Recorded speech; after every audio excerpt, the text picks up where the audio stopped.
Hi, this is going to be a video showing an entire playthrough on Necromancer in Path of Exile. This is going to show you how to start playing as a Necromancer playstyle from level 2, all the way up until level 35, where I unlock Necromancer from the Labyrinth and get my subclass. This is meant to show a playthrough as an example of how to be a Necromancer from the beginning of the game, and get to a strong state where you can play any Necromancer you want to. The tree I'm going to be going through is going to be a template. It's going to be what 90% of Necro builds end up using. And then you can go from there and do whatever you want with it afterwards. So this is going to be a pretty long video, but I'm going to add in the beginning here, you can skip to this timestamp to where the playthrough starts, or you can wait. If you're a new player, I recommend waiting and listening here for a minute. I'm going to show you how to download and set up a filter. That's going to make your life a lot easier in this game. If you've never done that before, you can watch for the next few minutes. I'm going to do it as quickly as possible. After the filter, I'm also going to show in-game settings and how to set it up to where I think you should have it. And this is aimed at new players. If you're not a new player and you just want to see the Necro playthrough, skip to this timestamp. Otherwise, stay tuned for filter and options. Okay, so filterblade.xyz is where you want to go. Type into Google filterblade. This will come up. By default, the strictness is set to semi-strict, and that is fine. This will be perfectly usable up until like level 85, well into endgame. If you've never played the game before, just stick with this on your first character, and if you've played so much that you're sick of seeing all the rares on the ground you don't want, you can start moving filters up in strictness. By very strict, see it says here, recommend for high tier mapping, hides most poor uniques, poor currencies, low-level money, and most rare items. Semi-strict shows, it even says it's for beginners and league starters, hides terrible items you'll never want to see, and shows anything potentially useful, and then it'll be up to you to explore that yourself. Strict starts hiding rares and low currencies. So semi-strict shows all currencies, almost all unique items, I think actually all unique items, all cards, all money that you'll ever potentially need to use. Semi-strict is the best for beginners. If you're not sure and you're sick of seeing everything and you just want to see money, you can bump up to very strict or even uber strict. I don't recommend uber strict if you're a new player, just go with very strict if you're in the end game. The color style is also important if you have a preference for that. By default in styles, we're set to normal. And that is fine if you're new. It'll help you understand by color coding things and making it pretty obvious what's important and what's not. If you don't like normal, I recommend Lunaris because it's a dark mode, vanilla friendly, it's a dark mode, more vanilla style presentation of currencies, like this. And if you want something even more poppy that is not normal or Lunaris, I love Velvet. It makes bubblegum currencies with pinks and purples, and stands out very good in dark environments. So, I'm going to go with normal. Normal, semi-strict, easy, no customization. Going to export. You can log in, so you can update your filters on the fly and have them automatically update and sync with your game client. I don't do that because I don't trust it, so I'm going to continue without saving, and then you can download the individual file using this button. You can download all strictnesses as a zip file at once if you want, so if you like a color style, you can get every strictness and then change through them as the league goes as you progress if you want, but if you just hit this, you'll download the individual file, and it goes here. So now I'm going to make sure to show as little of my downloads folder as possible. So it downloaded into here. I'm going to rename it to what we just downloaded, so it is a semi-strict normal. Looks like I've already done that before, so I'm just going to name that semi-strict normal. I'm going to right-click and copy to leave that in my clipboard. And now, I'm going to cut to when I'm in-game and I'll show you how to install it. Okay, once you're in-game, press O for options, and in the Game tab, there'll be Item Filter. The folder button here will open the directory for where your filter should go, which is the My Games Documents, My Games, Path of Exile main folder. I'm just going to right click and paste the file we got earlier into there. Semi-strict normal, brackets 2, because I've already made one of these before. So that's it, just paste that there, close that, and then give it a minute or a few seconds and it'll show up in this list. And then you can hit this reload button to make sure it applies successfully. If there's any bugs or errors, it'll tell you if there's something that doesn't make sense with itself and it'll not work. That only really happens if something unexpected happens in the patch or something bugs, but you shouldn't have to worry about that. You can just come back and download an updated version of the filter the next day if that happens. You shouldn't have to worry about that though. Okay, so that was filter. While I'm here, let's go over some very important settings generally for the game, as well as some things for my playstyle I prefer. And just as a reminder, you can skip to the playthrough of Necro, but this is important before you start the game. The filter and settings are important before you play. So, windowed full screen, upscaling. The renderer doesn't matter. VSync is good to have if your machine can run it. FPS cap. Quality settings. Global illumination is very nice, so if you can run it, I like playing with that. Don't turn your shadows in GI up to ultra, because that will start to chug. Leave it on high or default. Bloom is the amount of like lighting and color spill that appears. It kind of hides bad graphics, so you can have it really high if you want to see pretty colors and go blind, or you can turn it off if you have photosensitivity. I like having it high because it's funny.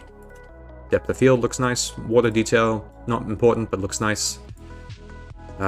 Transparency for performance metrics, which is this stuff here with F1. So you can see ping, FPS, and CPU usage. We can select the transparency of...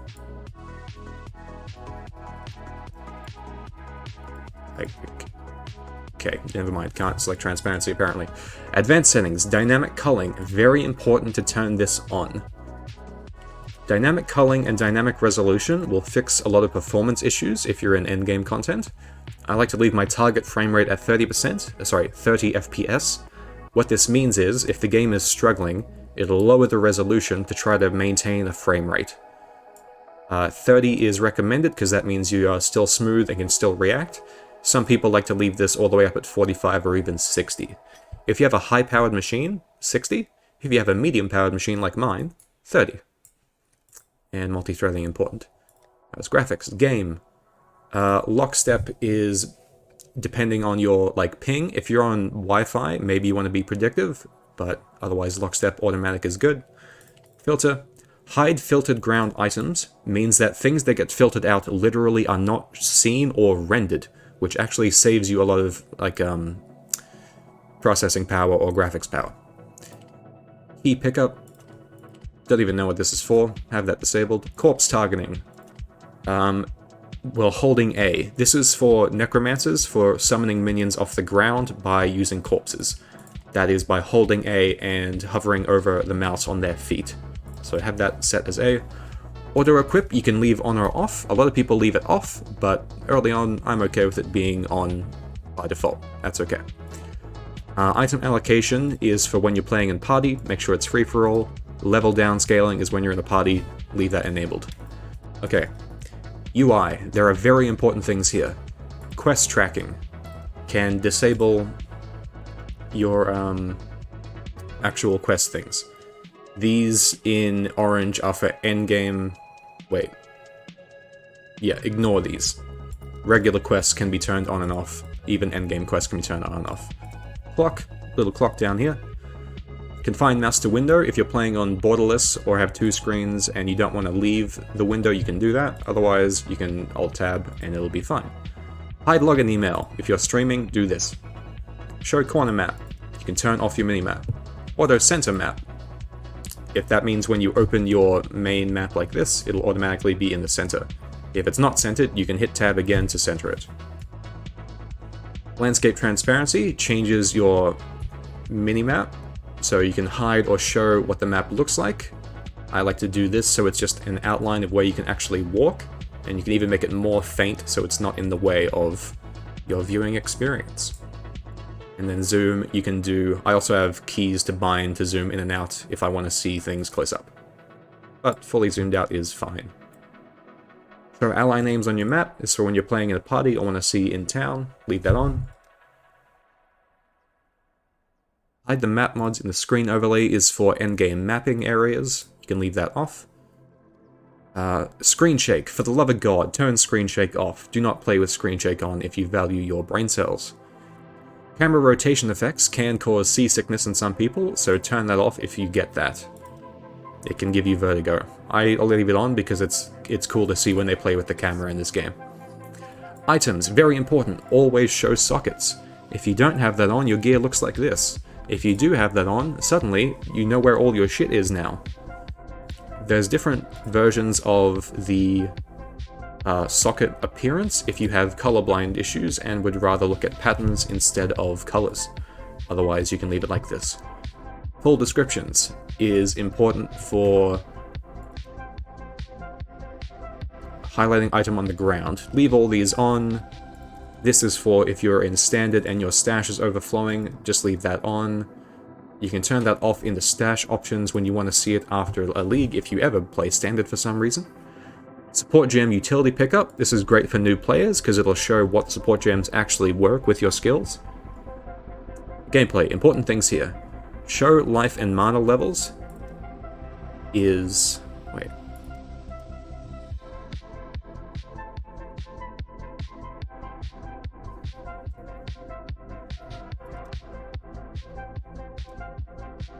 Oh, it is turning off. Okay, so it's turned off when I'm not mousing over them. But when I enable this, it's always showing the amount. Leave that on.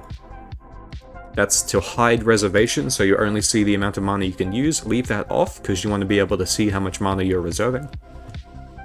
Show all buffs. Show mini life bars on allies. This means you can see how much health your minions have. Make sure this is on. Mini life bars on enemies show how much damage you're doing, so you can tell like where enemies are and how much damage they're taking. Very important. Life bar above you only works when I'm in a combat zone, so hang on, let me go to hideout.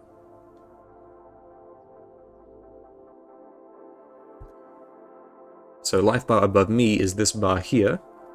So instead of having to look in the corners, I can have this above me and I can see where my health is at. And monster resistance icons show what the monsters have resistance to or exposure to. You'll understand that later. You can change your cursor for free. There's a few different options. Picking the green one with the white outline is the best for being able to see it on the screen. Otherwise, people also use pink, and you can change the size to have a really obvious cursor. So pink is good, but I prefer green. Green with the white outline, and medium. Small is a bit like a pointer, but medium is good. Hover cursor, click cursor, that just plays little animations when you click or hover things with the mouse. Disable global chat, disable guild chat, disable global and trade chat. I don't know why anyone would ever want to have global chat on, because it is like insane AIs talking trash to each other. So leave that off. Leave trade chat off, because you should never trade with anyone in global chat in this game. Never ever. Only use the trade site or the new upcoming auction house. Guild chat is for your friends. Timestamps in chat's good. Output dialogue to chat is also handy sometimes for when NPCs are telling you things. Leave all that on. Sound, do your own sound. Reverb is cool for indoor environments. Mute when in background is an option if you want to do that. And disable gameplay event voices is if you're sick of hearing NPCs talk. Input. You get some important keybinds here that you can play with yourself. You can fully rebind all your hotkeys, even all your flasks. Do that yourself. The only really important thing here is at the bottom, there is a use portal scroll option, which on my hotbar, T is normally here, but I have extra buttons on my mouse, so I have used one of those buttons here, and I have T for town portal scroll on keybind here. What that does is it consumes a portal scroll from your inventory and instantly puts one out in the world without you having to open and consume the scroll. So you can just walk, press T, and there's a portal. It's kind of amazing. Okay, any other options? Let's check real quick. Input, notifications. None of this matters. That's good. Okay, playthrough can start now. Okay, I'm gonna do a... hang on. I'm gonna hit record. I'm gonna do a trial run of a Necro build. I'm gonna play Necromancer from the beginning of the game. SSF, I will not be using the stash at all. I will just be using my own inventory. And I will take this to getting the first lab done and becoming a full-fledged Necromancer, using only Necro skills. I will be using a little bit of spell help in Act 1, otherwise this will be a complete Necromancer playthrough, and will serve as a guide on how to set up a Necromancer for whatever you want to do with it. It'll be applicable for 90% of minion builds. I'm going to get this to about maybe level 50, and then from that point on, you can specialize in any direction you want. Okay. Tomcat. Necro... sorry, Nec from 0. Good. Let me know if the music volume is at a good level. I'm going to upload this whole unedited just to show what I do and when to have a really smooth Necro start. I'm going to be playing with a lot of different minions at once, but I'm going to be focusing on something called Summon Raging Spirit Minion Instability. So Popcorn, Necro, SRS. Lower music a little bit, thank you. So, Fireball. Just going to use Fireball. Don't even need basic attack, so immediately put that on move only. And let's go. I've already fucked this up. I actually should start this again. Because I should treat this as if I'm talking to new players and include a filter and changing the options to be better for Necro playstyle. So I'm actually going to stop this, start again, write down a little list, show people how to download a filter, install the filter, change the options in the menu, and then start again, and then show everything step by step.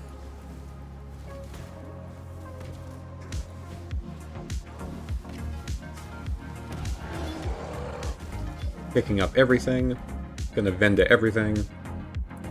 None of that seems useful. Does it have move speed? Yes it does. Amazing. Because settings are important too, so I need to, I probably need to go over those, because there's some that are important, like auto-equip on pickup, having, windows open. I have spacebar to close them all, speeds everything up, shit like that. First quest reward is zombies, so we are technically already a minion build. Looking for links. Oh look, there's a free chromatic item. Any good blue links? No. No. There's a blue-blue-red that can be useful, and I'm out of currency. I have fucked myself slightly here, and I don't have great links, but I do have enough links, so I don't really care. I am missing a wisdom scroll because I shouldn't have bought what I bought earlier. So I did slightly fuck up my initial economy. But it doesn't matter. So technically I am cheating slightly and used a wisdom scroll from my bank. I also forgot to buy a shield. So I'm going to pray to pick one up from here. I just want to check what levels I unlock things, which I could just be checking from Lily in my hideout. Yeah, I actually should just do that. Okay. Because I remember what I get access to. But things like minion life, you don't get until later than you expect. And zombies. Actually, there's a thing I needed to look up. There is a free Val Orb. There's a free corruption chamber in Act 2. I need to look up if that thing automatically gives you a Val skill gem. Because every time I've used it, it's given me a Val version of the skill. I might just be lucky. But if that's a guaranteed Val transformation, that means you can get Val skeletons very early. Very consistently. So I need to check the wiki. I'll probably do that at the next waypoint. Need to confirm if that's a thing, because if that's a thing, that's incredible. I don't think that's a thing. But anyway, also, Freezing Pulse is, I think, the best spell early on, because it has infinite pierce, and it shatters, and it slows things down. You can't make corpses with zombies from things that shatter, unfortunately, but things that don't shatter, you can still get zombies up. So this is a 2-link Freezing Pulse and a 1-link zombie. If you run into the boss like this, the zombies are a good enough distraction for you to get most of it done. Make sure to raise another couple just to help. And it's a bitch. Make sure to not stand in the fire like that. And I'm out of mana at a really bad time. But it's also 1 hit. Take everything to vendor it. I'm not going to use my bank. This is just practice, actually. I'm just saying this out loud as practice.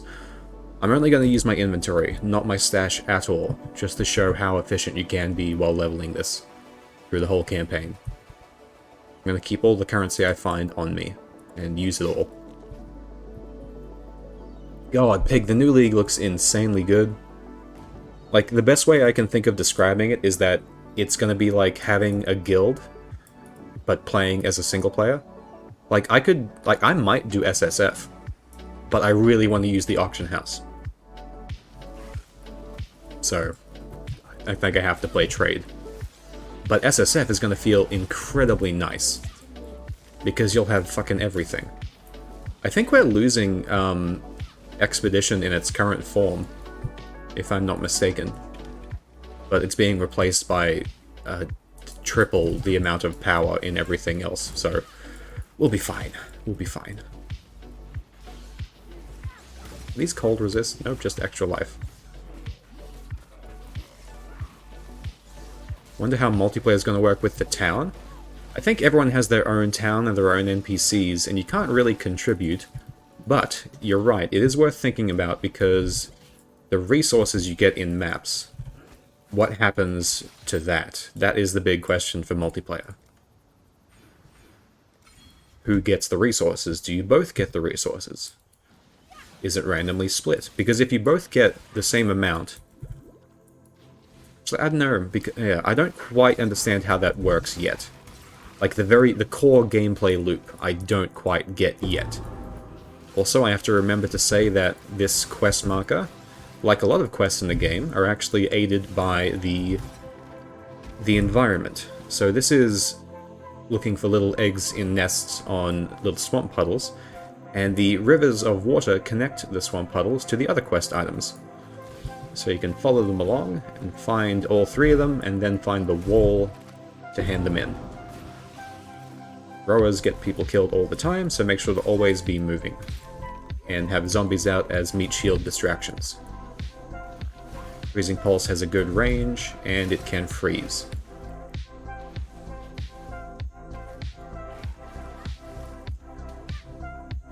I never knew that. I can do Swamp faster. Thank you. You're welcome. See? And then I followed this other water trail, and it takes me to the next one.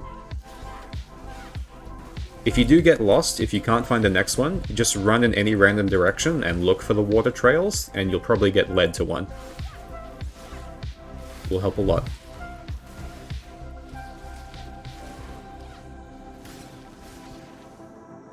So, you might think we go back to town after this, but we do not. So, the last waypoint I got, there was 2 directions I could go. I could go to the tidal island for a quest, or I could come here for a quest. We're going to do this quest and the tidal island before going back to town, because that saves a town trip. We get to hand in 2 quests at once. It does save time in like a speedrun sense, just to make Act 1 that little bit faster. Okay, there's a one-hander with blue, blue, red. I'm going to keep that. We're looking for mostly blue links, and we only need 2 red sockets in our entire setup. Later on we'll need 1 green for Desecrate, but that is also kind of optional. So, everything blue, a couple reds, and 1 green by the end of Act 2. And you'll be fine. Ow. Okay, I'm in a bit of trouble here. Gonna get zombies up. I'm out of flasks. I might die here. Yeah, okay. That happens. Maybe I should delete this and start again. That's embarrassing. Oh well, fuck it. Got my flask back. Usually I run past that guy, but because of the new campaign stuff for next league, I'm going to be full clearing the campaign. I'm going to be doing a very long campaign. Check it out, 3-link shield, very important, very big. I'll use that until like level 25 or 28 probably. Hopefully get an essence or an alchemy to use it on. But I'm going to preemptively put... I'm going to leave that there actually. I'm going to put SRS in here. That's the plan. So I've got all 3 quest items here. Now I'm looking for the wall to leave. This has taken slightly too long because I died. But oh well, it happens. I'm going to run past that guy now.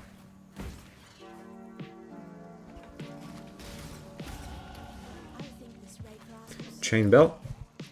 Getting a energy shield belt early on is really good because energy shield is really powerful really early because you can't be stunned early on if you have ES. I don't know if it's can't be, but it helps a lot with being stunned. And it's like really good source of life regeneration. So we did that. Instead of going back to town, gonna go back to the coast. Then do Tidal Island with zombies and Freezing Pulse. Then can hand in the quest, and then we can start doing real minion shit.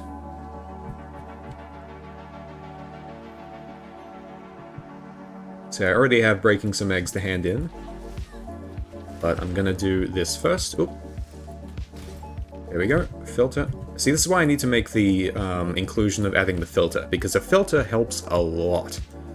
It really changes the way the game is played. So a regular semi-strict filter will do perfectly fine for basically everyone until deep endgame. So you don't need to think, there's like 2 or 3 steps and you can get a filter to make your life in Path of Exile so much easier. All my zombies are dead, let's bring some back up. And spam to win. This guy is a little bit dangerous because he is one of the smartest bosses in the game. He'll actually lead his shots to try to hit you. He's like weirdly strong for how early you see him. Another keybind I need to explain, I need to remind myself, is that T can be bound in input at the bottom to use portal scroll. It'll consume it from your inventory and instantly use a scroll with no need to open inventory. So remember, press O for options, go to input, scroll to the bottom. Do that. Whoops, I just went over that. There's 2 rewards. Quicksilver, immediately put that in belt. Medicine chest, grab Summon Phantasm as an extra minion.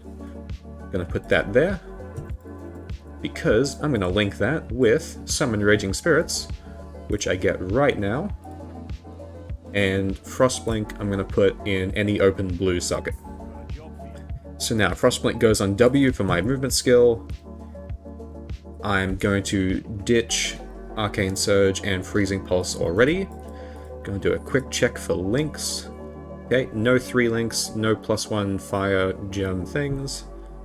So this has better links than anything right now. The Summon Raging Spirit, Summon Phantasm, and after you get gems from a quest, always check the vendor to see if there's any other gems you can buy, such as Holy Flame Totem. I'm going to be using this early on as another semi-minion. It is technically a spell totem, but it's the best thing we have access to in Act 1, and it will help keep minions alive, because it drops, what's it called? Consecrated Ground, which gives allies life regen if they're standing in it. So now we are OP for the state of the game we're in. We have right-click, which summons SRS, and they then summon phantasms. We have permanent zombies, and we have a totem. So we have 3 active skills and a movement skill, and we are already way faster and off to the races. This is already a very solid Necro start by level 5. So, you know. And I'm going to look out for 3 links. Particularly, I want blue 3 links at this point, because I've got a couple red sockets. The red sockets are for, one is Holy Flame turned early on, and then Vitality, one of the auras for life regeneration. That'll be important. So the tree is going to be a template. It's going to be what most Necro builds end up doing, especially if you're playing SRS, or zombies, or specters. Golem trees can look slightly different, but they can still use this template. I'm going to be transitioning into a Poison Necromancer, which goes left side first and has roughly the same layout. I'm just going to go in a different direction towards the end game, but it'll still serve as a great template. Good way to get out of zones is just to pick a wall and hug it, like you're trying to get through a maze, and eventually you'll find the exit. In this area in particular, we're looking for stairs. Oh, there we go, stairs. That's the correct direction. So off to this side, past the stairs, is the side zone where the Dweller of the Deep will be, and that is a free essence. I'm going to come back for that though, because I'm not as strong as I want to be for it, and I want to be able to do it quickly. So we will come back to that. For now, just going to continue on. Zones are random every time they're generated, but they have roughly the same entry and exit once you get used to them. So if it looks like I know where I'm going, I'm not. I'm just confidently going in an unknown direction, so that I find dead ends, or success, faster. So now we're on the ledge. 3 points to spend. 1, 2, 3. Still nothing minion related yet. I'm not going to take this minion wheel yet. I'm rushing to this minion wheel to get minion life regen, so that my zombies become permanent, and they die way less often. Once I get that, I'll think of getting the minion instability keystone and doing exploding SRS. But by that point, I'll have vitality and clarity. I'll explain that by the end of Act 1. Early on, we're just playing minions that just do hits. We have 3 types of minion, and they all do hit damage. And then we have the totem for healing and additional damage. So we have 4 active skills, 4 active minions, you can kind of think of them as, and the travel skill actually does do damage, so use Frostblink on cooldown, really. And you can speed through. I think this game is a bit painful without mana regen, so you gotta kind of get used to clearing and using your mana flask effectively. But if you're full clearing, if you're fighting things actively, you should have enough charges to be okay. It's only if you run out on bosses that it can get annoying. But we're going to try to fix that as soon as possible by getting Clarity. Clarity is an aura that gives you mana regen, and it's a unique aura in the sense that it reserves more mana the higher the level it is, so it gets annoying to use, which is why the majority of people stop leveling it once it gets to about level 8, maybe even less. I'm going to put it at level 8 and then leave it there. And then I can drop a mana flask after that. So we're coming up on a boss shortly, or at least an area boss. So hopefully my mana management has been good enough. I'm going to make sure my zombies are alive. Going to remember to use the totem, remember to spam the minions.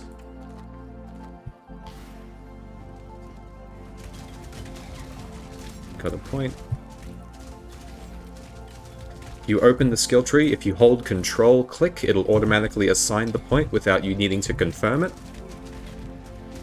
There's a 3 blue link. I'm going to keep that for later. I need to vendor some crap, but I'll do that as soon as I finish the next zone.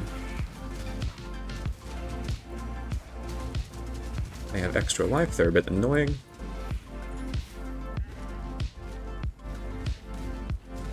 Still got 3 zombies alive, but they are bad health, so I'm going to summon new ones after this pack. Level. Nearly at the minion wheel.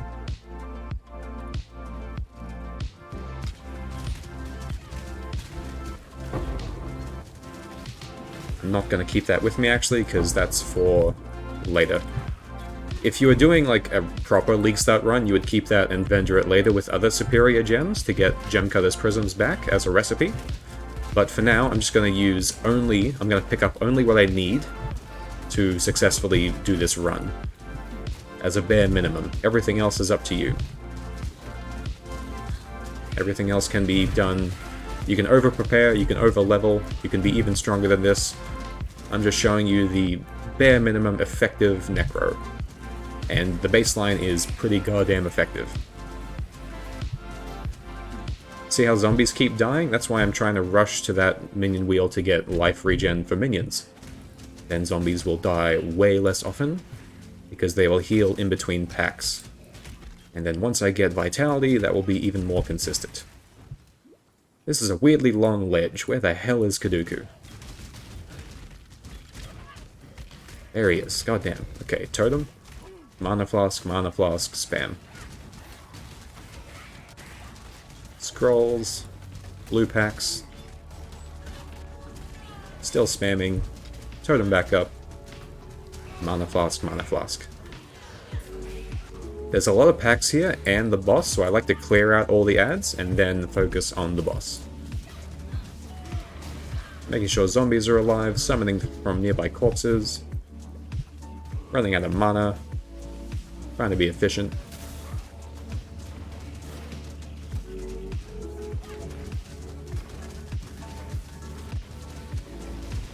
Using all minions available, trying to spam.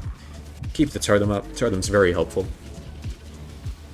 Stand out of the circles. Okay, all my zombies died, so I lost some damage there, but still good. Hey, large mana flask. Swap that in. So now I just have one large mana flask, and that'll be it for a while.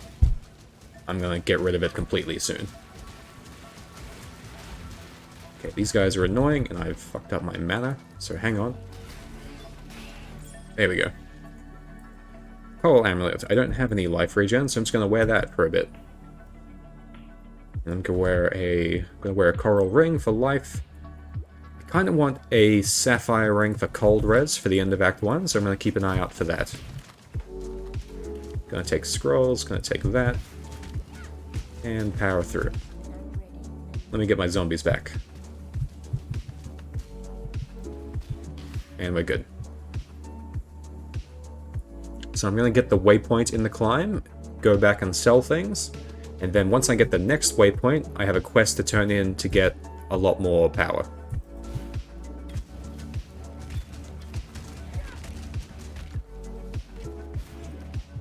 So the climb can be annoying for new players, so I'm going to vendor and set up and make sure the climb is not too annoying.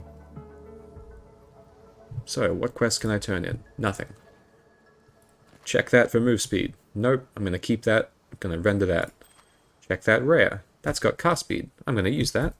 I'm going to put that on. Check these gloves. They suck, but they're better than the ones I have. I have a blue, blue, red here and reds there, so I'm actually going to put Holy Flame Totem by itself in the boots. Zombies can go in the new chest as a 3-link.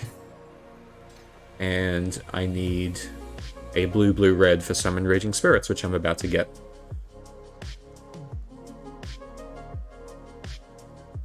Sorry, I need a blue, blue, red for the Summon Raging Spirit setup. I'm about to swap 2.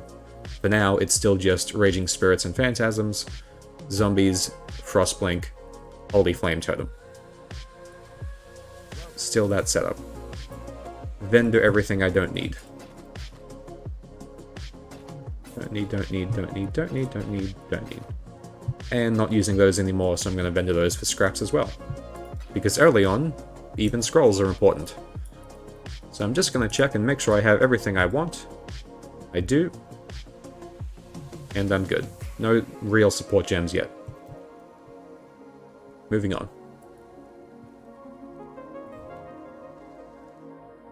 So I could kill everything here, just to show that it's possible. Or I could just, you know, cross-blink through everything and not worry about it. But I think I might kill everything just to show how it feels and what you should expect. This is completely bare bones, by the way. This is just relying on links and the tree. I haven't even got any minion damage on the tree yet. The first thing I'm going for is minion life to keep them alive. Because minions function perfectly fine very early on from the start. Just going to show you how to make the most of them from the beginning.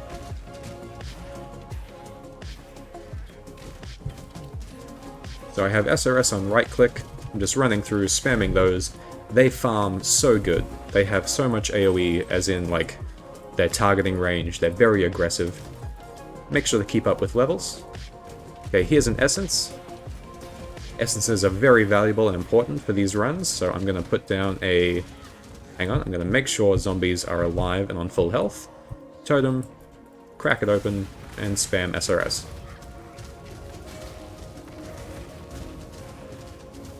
And hope they get the job done. This is an extra life essence, so this is a harder one, but it still dies. Remember, the totem is your friend, and we're good. Pick up all currency. I am going to do this. This is a fun little encounter. This is a bad idea with the gear I have, but this will be fun. Hey look, money. So I'm just going to get these two guys and then not go anywhere else. Oh, all my zombies are dead.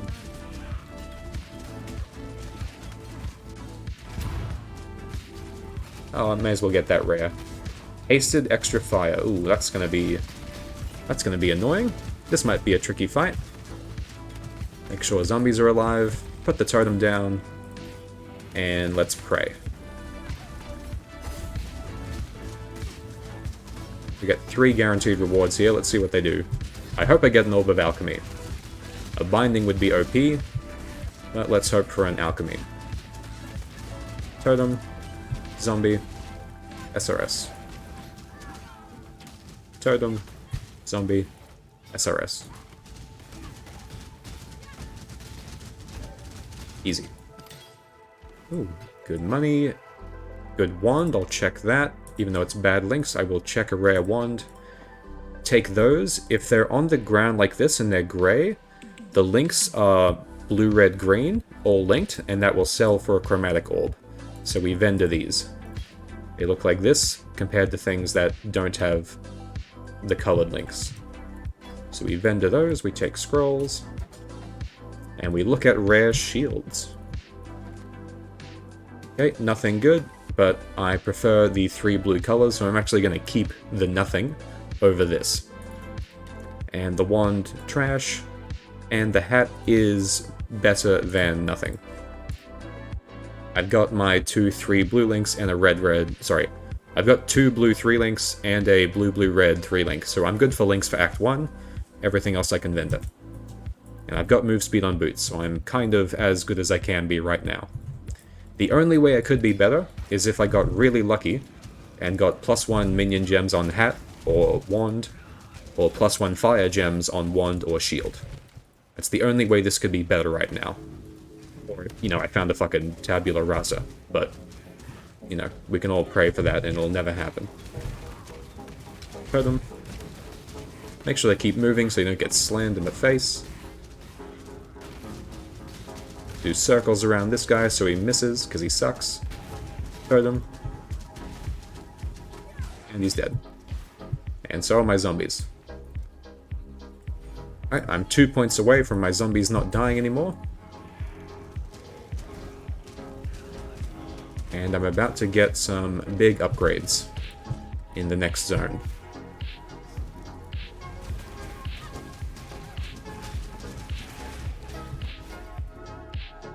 Actually, I have an idea. What I can do is I can go back to the start of my video here and include how to download a semi-strict filter. And then I can just use this. This is a practice run, saying everything out loud on what I should do and how to make it like a good start.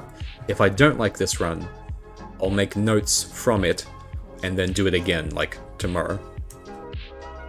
But who knows, maybe I'll use this run, see how this feels. Okay, I got the waypoint, so now back to town, because there's quests to hand in, and upgrades to get. Minion damage is the key here, but because I want to do popcorn SRS leveling, I'm going to take Infernal Legion. And I'm going to give that 2 Summon Raging Spirits on a... Sorry, hang on, no. Summon Raging Spirits is a 3-link with Infernal Legion, and I believe I can buy Combustion right now. I can, cool. So, we have a 3-link minion already that is kind of OP. It's not going to be insane, but once I get up to here and they explode, it will be insane. But for now, Summon Raging Spirit, Infernal Legion, and Combustion. And you'll see how well they work in a second. So, selling everything I don't want. I'm keeping the extra minion. And something I like to do a lot is put Zombie, Phantasm, and Holy Flame Totem on the same 3-link. What this does is, it doesn't give you double the amount of Phantasms, it just means Zombies and Flame Totems will contribute to keeping Phantasms active. So technically, it's 2 2-links sharing the same 3-link, and then I have a 3-link SRS as my main clear, and Frostblink is my movement skill right now. We get a bunch more upgrades at level 12, but for now, this is everything. So 2 3-links is all our damage, and then just Frostblink. So blue, blue, red, and then 2 3-link blues. Good to go. Using our Quicksilver Flask. As you can see now, SRS has a aura of fire around it, so it does area fire damage. And it has a chance to ignite on hit, and enemies ignited take more fire damage. So you can play as the hit-based version of SRS, and give them melee splash and minion damage, and they work just as well. But I personally prefer this because it feels smoother, looks prettier, and scales much nicer with playing Popcorn SRS from early on. You can very easily swap out of Popcorn SRS later. So I thoroughly enjoy the playstyle, and it can do the entire game up to about tier 14 without really thinking. Like, the scaling just works that well from very basic rare stuff and like minion essences. So it's a wonderful template and a wonderful League starter build, but you don't have to stick with it. I'm just doing it because it's a great way to guarantee a smooth start. There's a few unique items you could find that could like change your playstyle and make it even more powerful, so feel free to have fun with this and experiment. Also, for the next league in particular, this is prior to Settlers of Kalguur 3.25. For next league in particular, we're going to be getting gold in the game, and you're going to be able to respec your passive tree with gold. So it might be even easier to swap between and respec and experiment on the fly as you're leveling.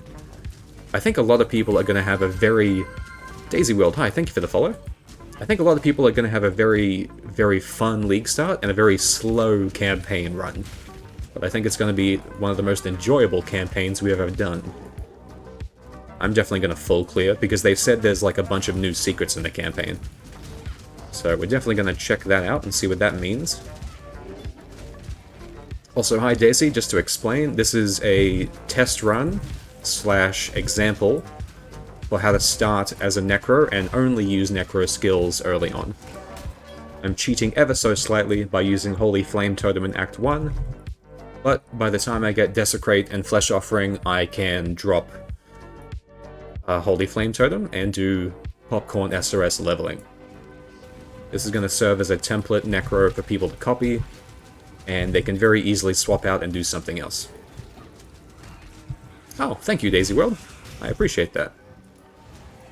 You're watching for 20 minutes now and you say I have potential, I deserve to follow. I appreciate that a lot.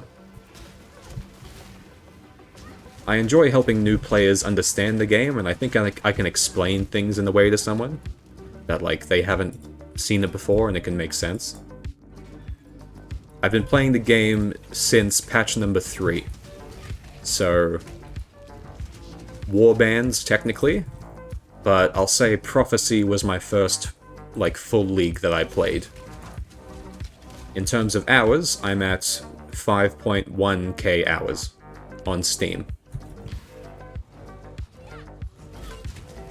I have played Necro mostly, like half of all of my builds have been some sort of minion builds.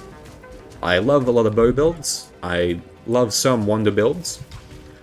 There's very few spell builds that I really love, like I love the old Winter Orb when it was still as powerful as it should be.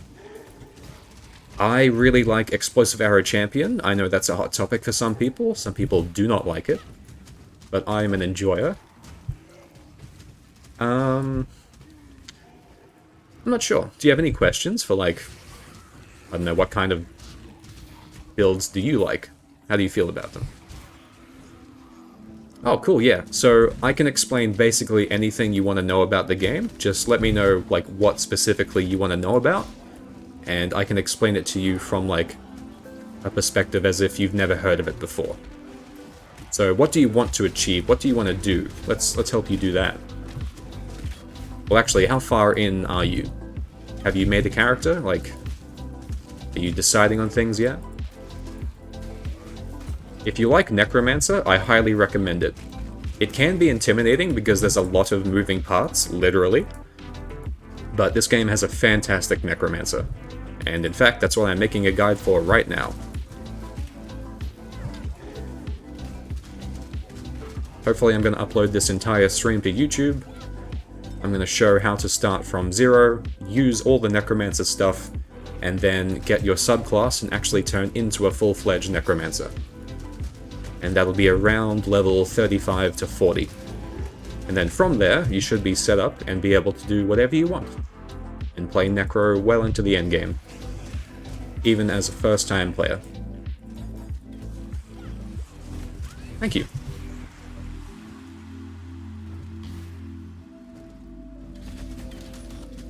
So, where are you at right now? Is there anything that you have Is there anything that doesn't make sense? I'll just say, the most important thing to learn and figure out early on is how links work. Once you figure out how skill gems work and how to get the most out of them, with sockets and links on gear, once you figure that out, you'll feel like a god, and you will absolutely have a great time going through this game. Because then you can apply that knowledge to any other build you try to play. Whether that's bow stuff. Oh, next league is getting huge melee buffs, by the way.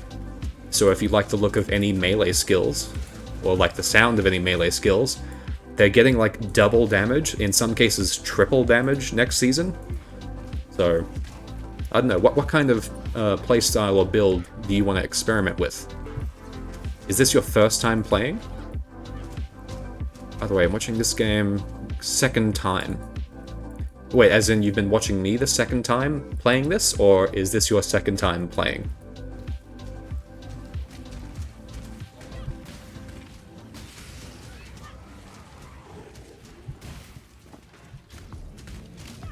I'll try to explain what I'm doing in every zone as I'm doing it. Gotta remember that, you know, a lot of things I've learned over the years I should be saying out loud. So oh, okay, I've made a slight mistake here. I should have been keeping up with my zombies and making sure they stay alive.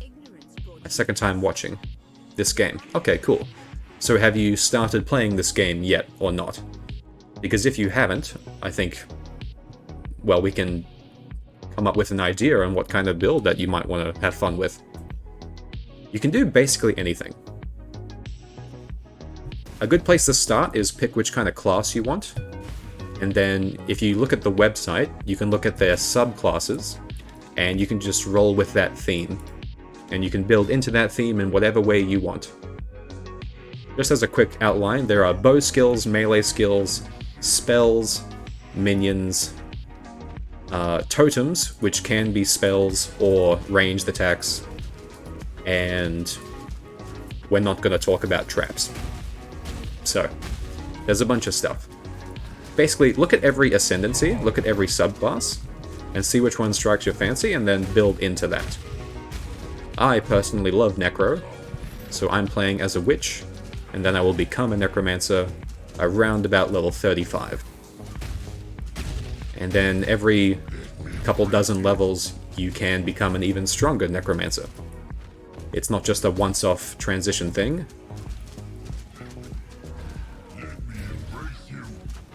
I'm just running in circles, staying away from him a good length so that explosion does nothing. My zombies are dead and I can't resummon them because there's no corpses, so instead, I'm relying on the totem and the spirits. And they get the job done.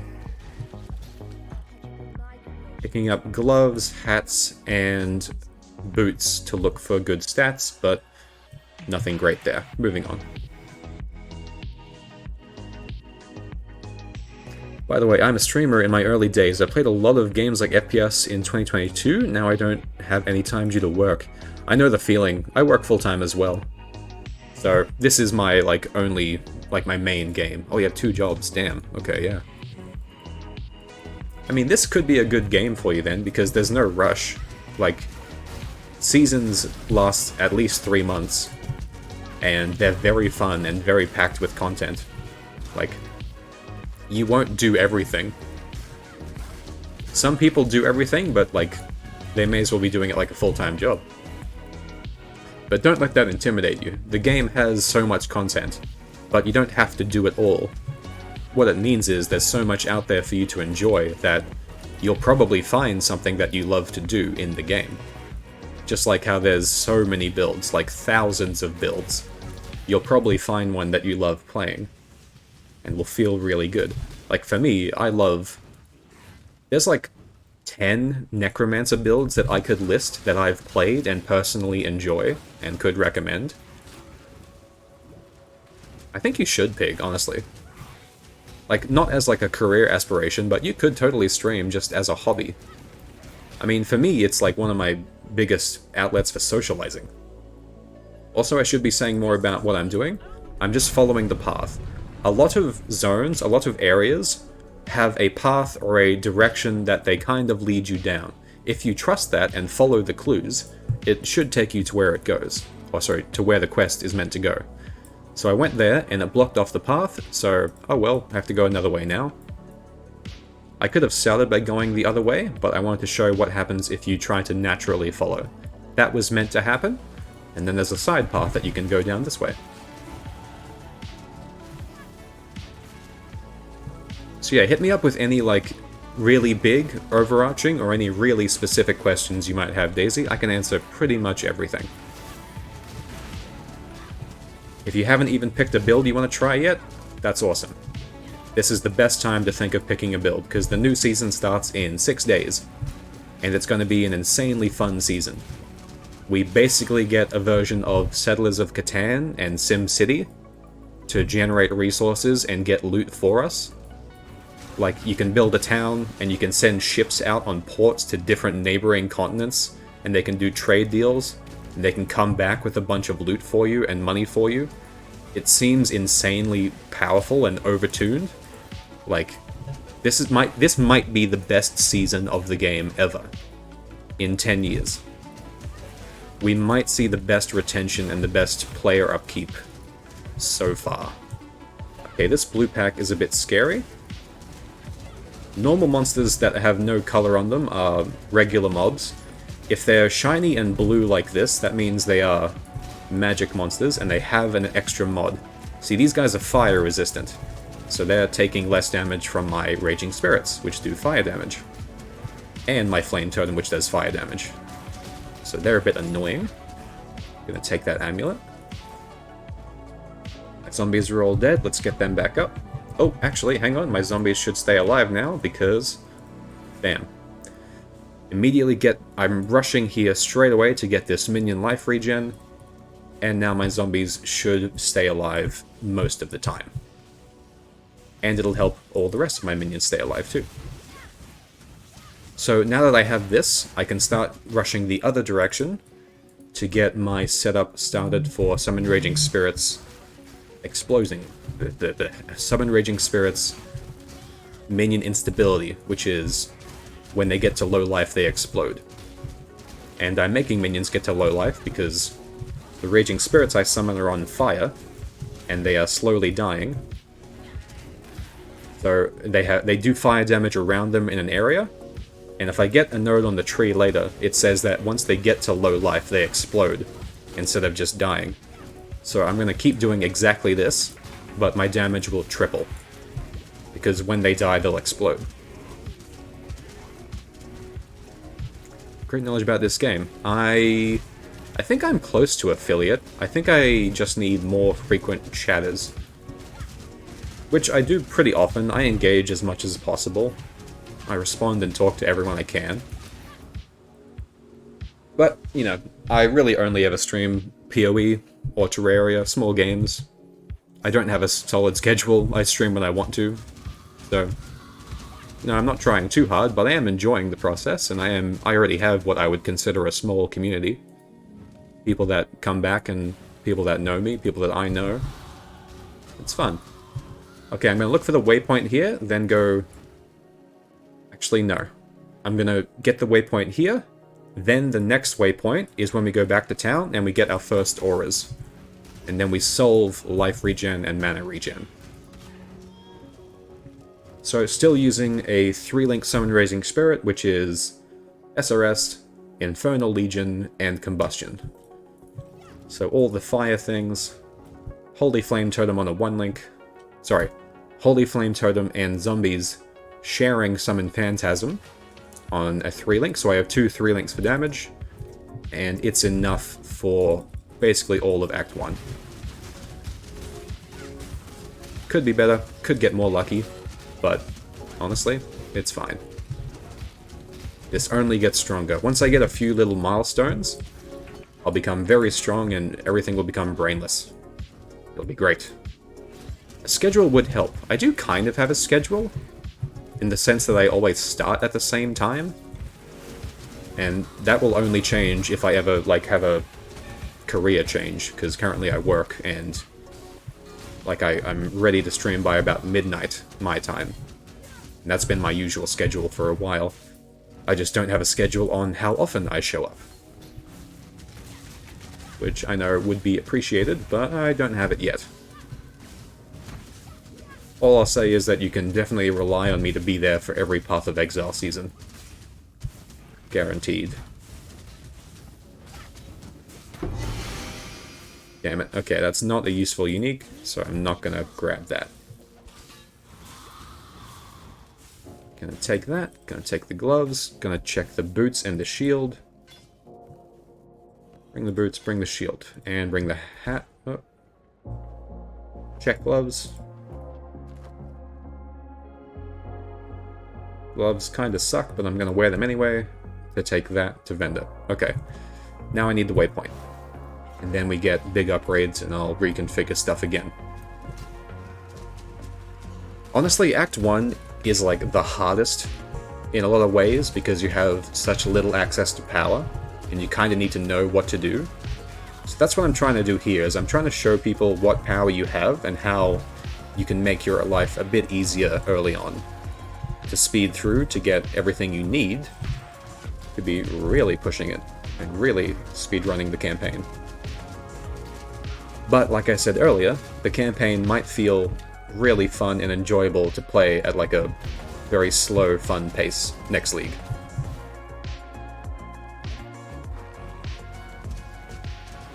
A lot of things that I noticed that put off new players to this game is there's too much choice, in that you don't know what the right thing to pick is.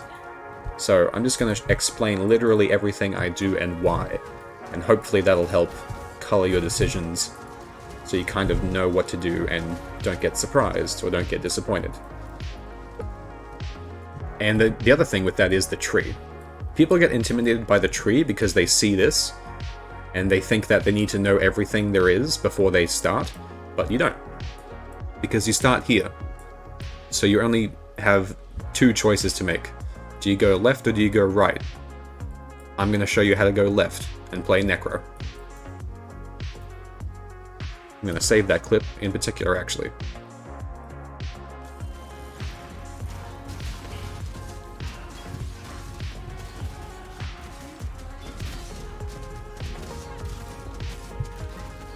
Also, I just realized I haven't been recording, so I'm gonna need to rip my entire stream and upload this, but that's okay, that was the plan anyway. There's the next zone. I'm level 14, I'm over leveled, I only need to be level 12, so that's great. So we get this waypoint in the Cavern of Wrath, level 12, and we go back to town. Oh, you're one of those. Right. Okay. That's why you asked about affiliate. Gotcha. So I'm going to take Flesh Offering here. Then get quest rewards. So we get a free aura here in the way of Clarity, which is free mana regen. You have multiple choices here that are good, but this is a free choice, and we're going to buy the other choices I wanted from Nessa. So I got Clarity, and I also really want Flame Dash here. I'm so excited to not have to click on waypoints. I'm slightly disappointed that we don't get the waypoints unlocked just by walking into the area. But yeah, walking past them and running past them will feel great. But we still have to remember to do that. We still have to remember to find them and walk near them. So we can't forget them completely. We picked up our first aura for mana regen. I'm also going to pick up the next aura for life regen. These two auras we're going to use for basically the whole campaign, and it'll be perfectly fine. We'll work around them and I will explain how. So, do we have open red and blue sockets? Yes. Open red, open blue, open blue. Because I'm putting in Flame Dash now, which was here, it is the superior movement skill to Frostblink. So we're going to take out Frostblink, get rid of it. So Clarity, Vitality, Flame Dash, and then the Summon Raging Spirit, Infernal Legion, Combustion 3-link, with the Zombie, Phantasm, Holy Flame Totem 3-link. Can I show my artwork? Not right now, thank you, but we might talk about that later. But just so you know, I'm not interested in buying any artwork or designs for my stream or channel. It's unnecessary. Ooh, that's a pretty good amulet, so I'm going to use that. Stats are more important, getting strength and getting just strength, really. You get plenty of int normally, but you do need some strength and dex for this build. So early on, I don't need dex, I do need some strength though. So if this had strength, maybe, but you're better off getting a heavy belt if you need the strength. I'm going to get stats from this node here. But if you need strength, heavy belt is the way, so I'm just going to buy a well-rolled one of these and use it as the example. Because that will make sure we are able to use Vitality and Holy Flame Totem. Because we don't have a lot of strength as a witch at the start. So, now that I have the first minion nodes to keep zombies alive, I'm actually going to start going the other direction and heading for this, to turn on my minion explodey build. So, max life here and max life here is also important, but we're going to get those after I rush up here. So we're going to go up here. You can go either through this and up here, or you can go up through this minion part and then go here, here, here. I think we aren't going to need this till late game, so I'm going to go up here. Then I'm going to come here and get this and this wheel, and then we can do right side tree things later on. This is as far right as we're going to go early on, and then we're going to focus mainly on the rest of the left side after that.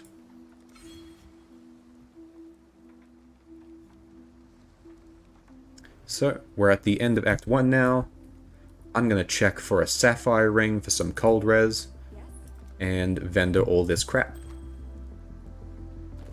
So, keeping an eye out for cold res. Boots with movement speed are more important. Getting a shield with links is more important.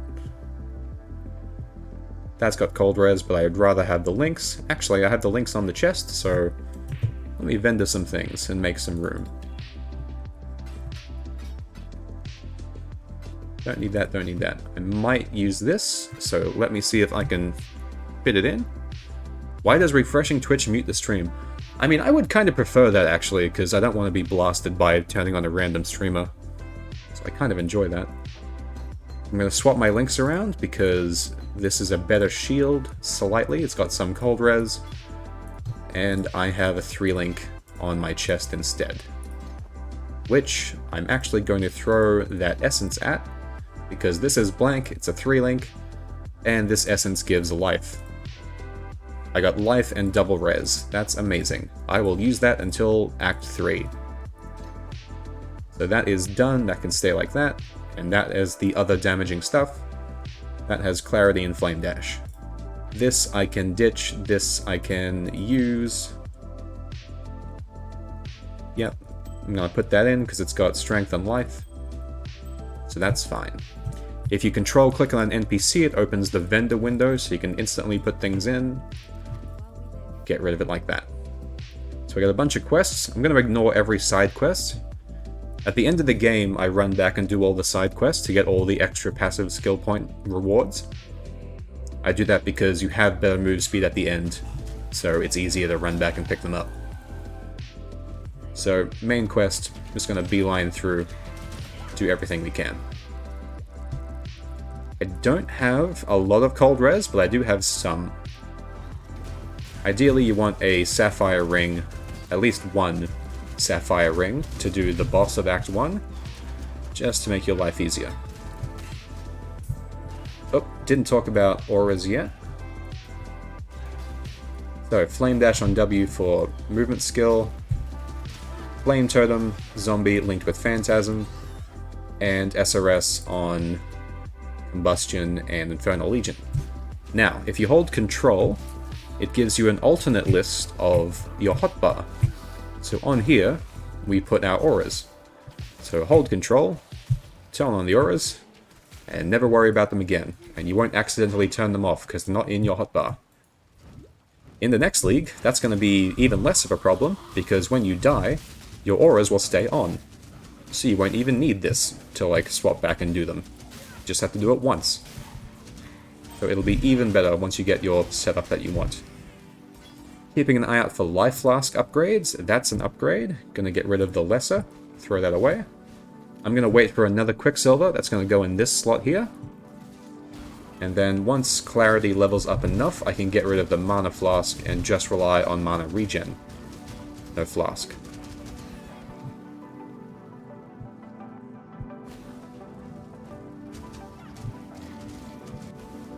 So in this zone, we're looking for stairs. That's how we know we're going the right way.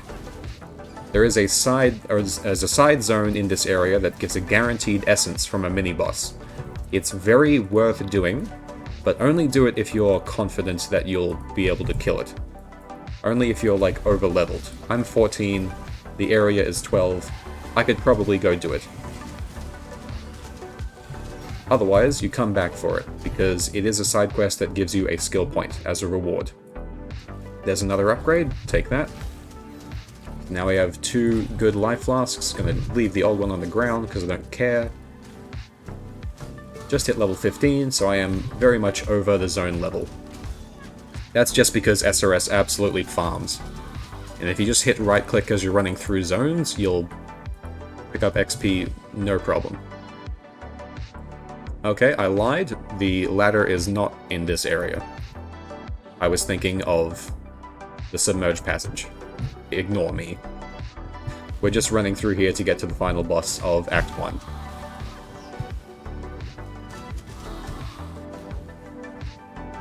And as I said before, I don't know where I'm going, but I'm going there quickly. So if I find out I'm going the wrong way, I find out sooner. And then I can go the right way. Yeah, got it, ignore me. Do not take my advice, even in my build guides.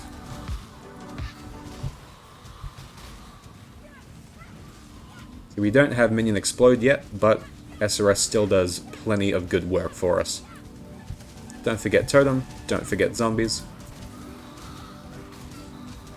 And good damage. Rare Boots, we'll check that and pray for move speed. No move speed, sad. End of that. Oh look, we have a minion skill I forgot to put in.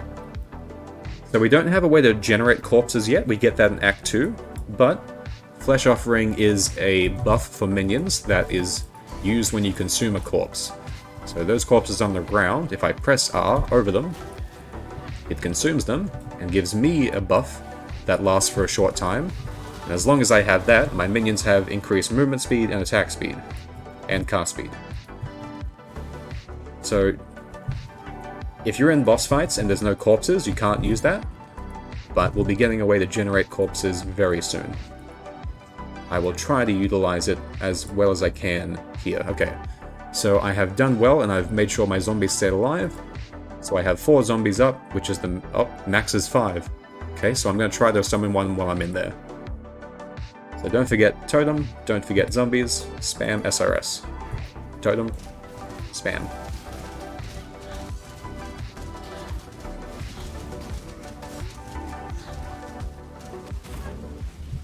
Using some mana flask. Zombies are dying because they're tanking a lot of hits for us. Put the totem up. Gonna res some zombies from all these allies that the boss is summoning. Just as more meat shield distractions. Spamming SRS. I don't think falling zombies is, like, useful at all, unfortunately. Like, it just kind of sucks. I'm sure there might be a way to make it work, but we might need a lot of money to really make that viable. So we can definitely think of that, but dear god, do not league start with falling zombies. And Corpse Explosion Detonate Dead got nerfed into the ground because of some corpse changes in the patch notes. So we're gonna have to see how people build that, because it's gonna need a new way to be built, I think, in order to be good. So Detonate Dead got dumpstered a little bit, but I think it'll still live, we just need to figure out a better way to do it. Honestly, it was too strong earlier, so now it'll be like a normal build, but you'll have to plan it and invest into it a bit more than normal. And without really thinking, keeping the totem up, keeping zombies up, I'm just brainlessly going through this boss fight, and we're done. Take the helmet, take any boots I find, as long as they're rare. Nah, I'm good. And that was Act 1. Easy. Just want to see how far I can take it. It'll be a you'll have to get the gem. That's the only thing. You can't start with it. So if you do it in single player as like a test, like a fun, like, do your own build and see how far you can get thing, which I love doing. I do that after Trade League every season. You could do that in SSF, but then you gotta farm the Transfigured Gem. Or yeah, you can make it your second or third character in Trade League, and like, try to make it really shine. That could be funny. So because Falling Zombie is a spell, technically, it's like a hybrid minion spell build, so you'd probably still play Necro. But how would you do it? How would you cast it? Because you could do cast while channeling, and like, cyclone through an area and zombies fall while you're going through.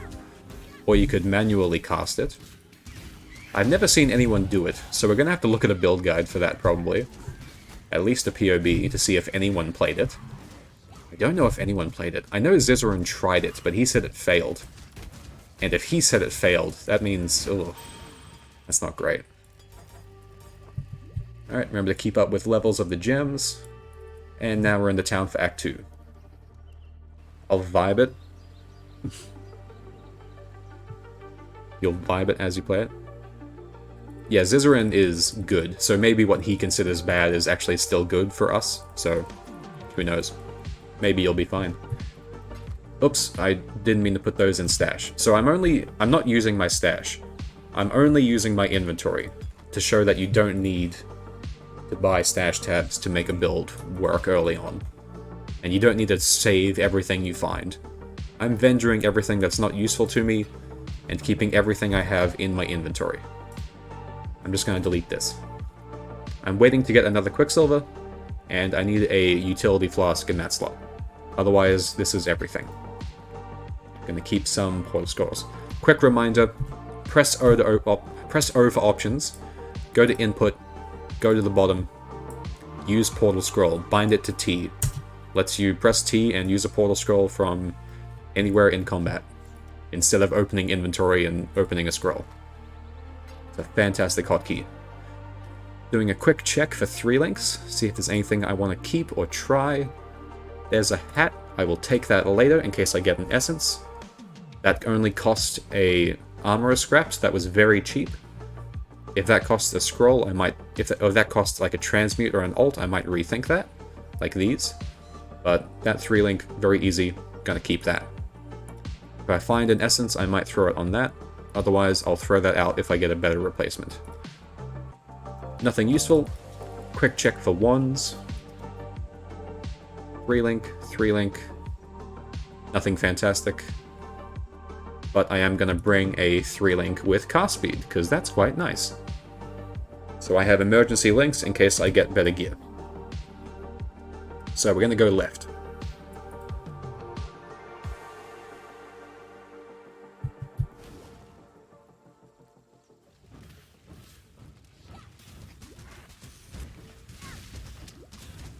I should check my points. I'm probably close to explode. So, getting minion instability is only worth it if you've already got some minion life scaling. So what I'm going to do is, I'm going to need 1, 2, 3, 4, 5, 6, 7 points before I turn this on. So probably by level 20, I'll turn it on. But because of where I'm at currently, I am totally fine. I am strong enough to do Act 2, and by the end of Act 2, I will be overpowered for Act 3. And then in Act 3, we start getting 4 links, and then I'll be overpowered for the rest of the game. So we're still using the setup I had in Act 1 by like level 5. There's a 3-link SRS, and 2 links for Zombies, Phantasms, and Holy Flame Totem. And it is still carrying my dumbass through the game. There is a playstyle to get used to, but, I mean, putting down a totem, spamming minions, making sure your zombies aren't always dead. Pretty easy playstyle to keep up with, and very satisfying, because Necro feels fantastic. This game has a great Necromancer feel. I highly recommend it. And this area is where you realize Flame Dash is the superior movement skill because it lets you cross gaps way faster. It has charges, so as long as you wait a second or two before charging again, you can instantly dash out of danger. And we are following the main path, the main brick path. Most zones have like telegraphed layout design to tell you where to go, such as paths or like cobblestones or easily identifiable buildings and areas. And I'll point out every one I can remember. Here's one now. So see how this is a good connected like road, and then it breaks off here? This break-off point leads you down a cobblestone path into a side area, which we will come back to later. So I'm going to clear the entire left side of Act 2 first, as much as I can, and then we're going to come back and do the right side. That includes all the bandits. Gonna focus down a rare, because rares have good shit. Not this time. Okay, moving on. Plus are good. Only got 1 Quicksilver. Could have 2 by now, but unlucky. Still have a Mana Flask, because Clarity can't quite keep up, but it is keeping up better than not having it, so. Still moving on. There's a rare, put down a totem. Summon zombies. Got my maximum of 5. Started with 3 and I already have 5. Pretty good feeling.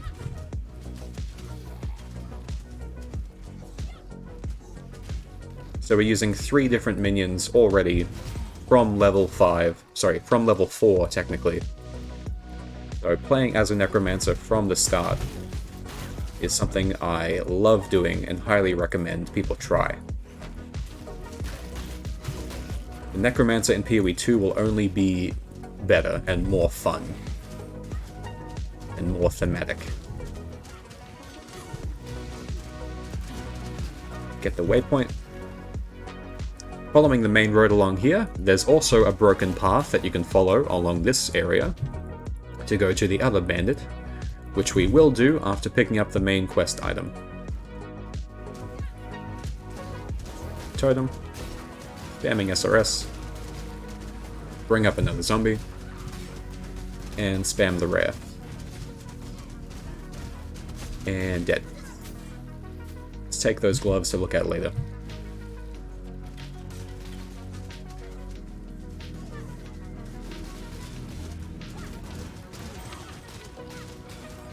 Upgrade those. You gotta keep an eye out when leveling up your gems, because we're gonna stop leveling up Clarity when it gets to about level 7 or 8, and we're gonna stop leveling up Vitality at about level 10. Because the higher they go in level, the more mana they reserve, and we want to stop that because it gets annoying and uses too much for what we want. Here is the broken path. I could follow this to another bandit lord for a part of a side quest, but I will do that later.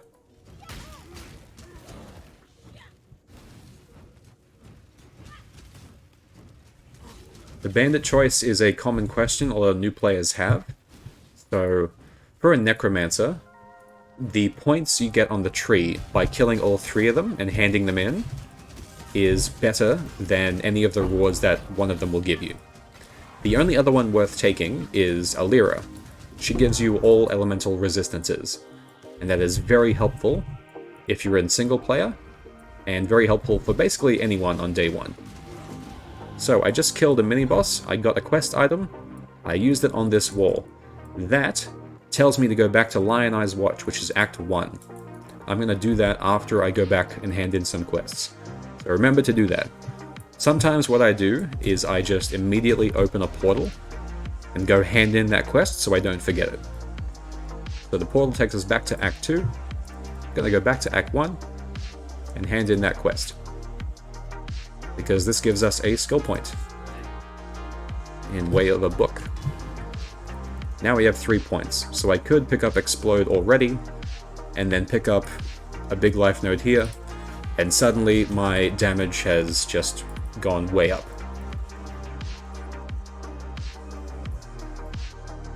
And I think I'm good to just blast through. So I'm going to do the side quest and finish the left side before continuing. So now, my minions explode when they go below 50% life. And because I have given them more life, and the explosion they deal is based off of their life, the more minion life you have, the more damage they do. So investing in minion tankiness is also investing in damage. So it's a wonderful double dip. Okay, so I found Alira by accident. See the cobblestone path? We could have followed it from the path up here into Alira. I'm going to kill her because I want the passive points instead of any one of their individual favors. So I'm going to select kill all of them. And then once I've killed all 3, I'll hand in the quest in town. If you wanted to get the all-res from Alira, you would help her and kill the other 2, and then you gotta come back and talk to Alira to get the quest item. But otherwise, kill all 3 and get the quest item in town. Bandit choice is a very common question. Not overly important, but it is something to consider on most builds. Most builds just go with Alira. Okay, there is still more to do here though. So I did the main quest after finishing the path, I did the bandit side quest, and there is an additional main quest here. So on one side there's Alira, on the other side of the path you'll find spider webs, because we're looking for the Weaver's Nest. We're looking for a big spider. So here's spider webs, I'm going the right direction. Yep, and there's the area. So if you're on one side and you don't see spider webs, swap the other side and look for spider webs. Still got the 2 auras on, we're good. 3 link, 2 links. Still good. Keep zombies up, make sure I have the max. Totem. If I see a blue pack, I put a totem down because blue packs take a bit more to kill, and especially on a rare to make sure we are putting up a good fight.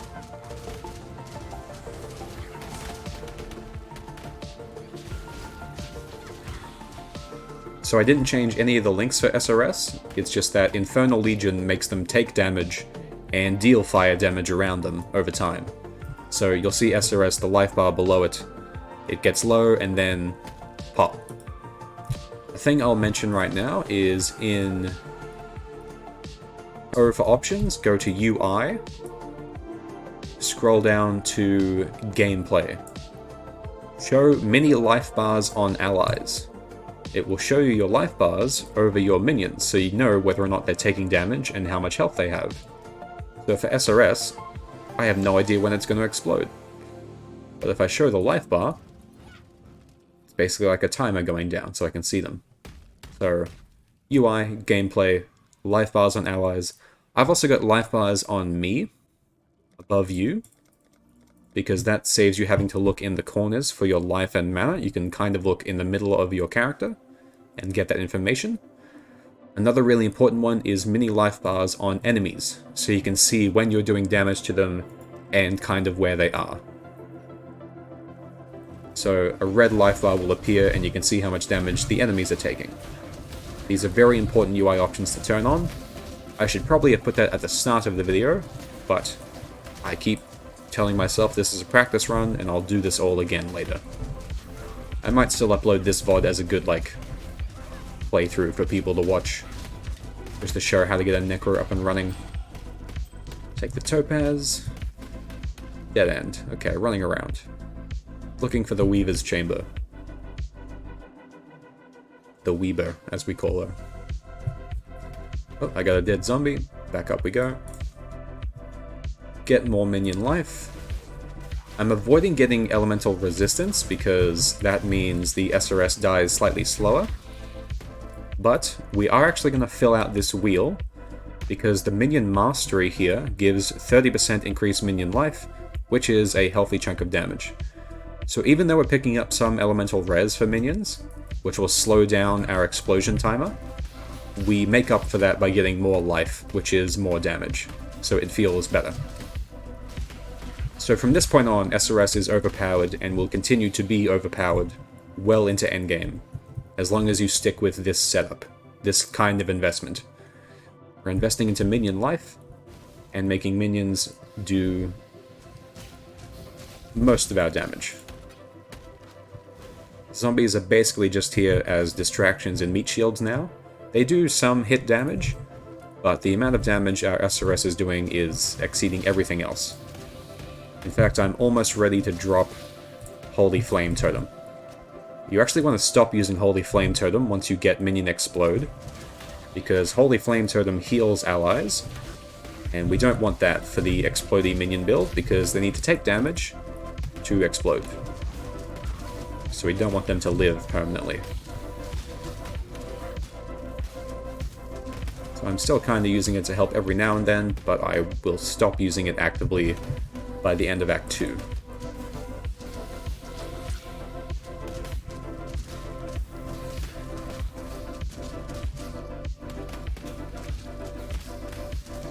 Totem, just for the strong box. Stay away from the box, and we're good.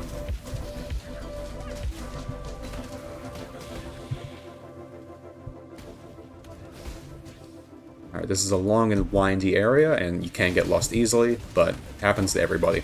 Like, that whole path was a dead end. That sucked. So I basically full cleared this area by accident, but that's fine.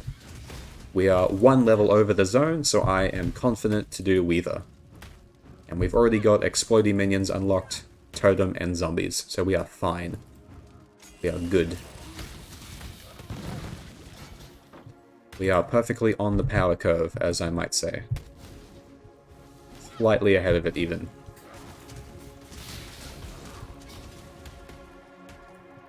Here we go.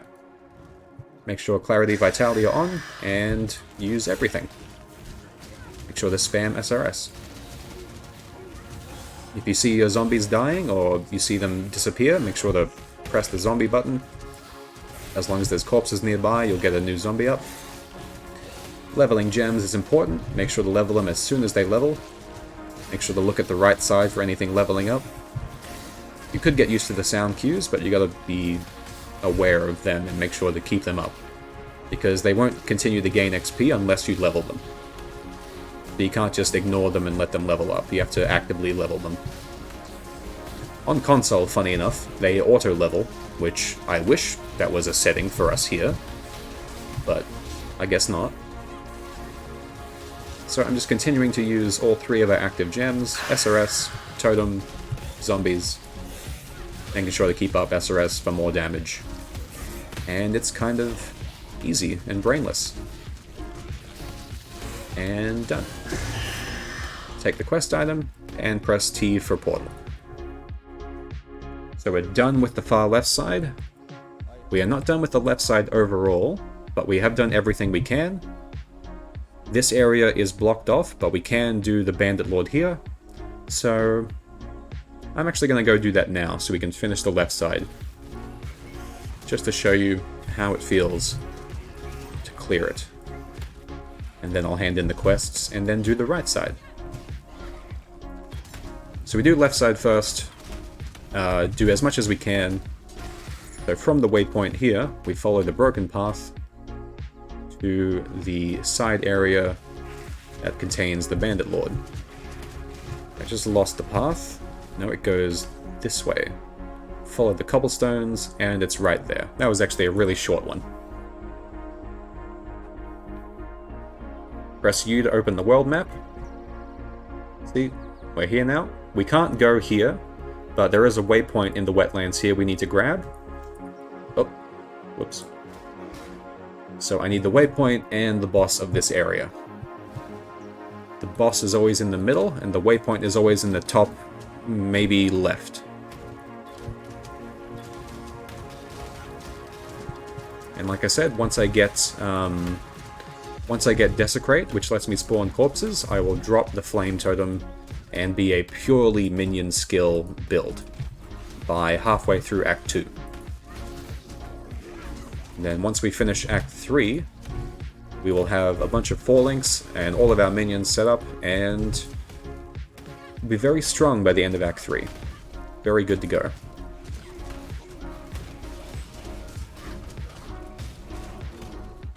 And working our way through. You could do the boss if you see it, but I'm looking for the waypoint first. Oh no, there's the boss, let's do it first. There's the entrance. Back there.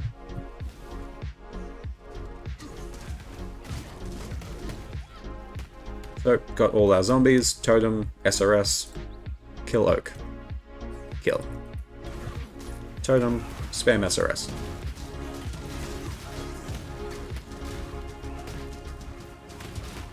So I'm holding left click and moving, and then pressing right click is casting a spell and interrupting my movement. But as long as you keep holding left click, you'll like stutter step and cast as you move, which makes you a lot safer and keeps up your clear speed. Put the totem back out, and we're done. And we're done. I'll take that helmet and ID it. Got the quest item. Remember to get the waypoint here, because we're going to come back here. Kill this rare. Rares are good. Shitty unique. I'll take that to vendor it. Okay, now because I'm already playing the explodey minion build, health is damage. So I'm going to prioritize minion health. So we got this. I'm going to take this. And then I'm going to take the Mastery, or minions have 30% increased max life, but 15% less life recovery rate. That is okay, that is fine. I could also take this other little minion life node with Ellie-Res, and that would be okay too. I'm going to get this, then I'm going to do the rest of the left side of the tree. This is the only right side I'm going to do for the first half of the campaign. After Act 5, I might consider going up here, but we're done for the right side, we're going to go left now. Don't forget there's also minion life here, which I will grab later. But, you know, efficiency-wise, life is damage and survivability, so it's never wrong to take that. And now,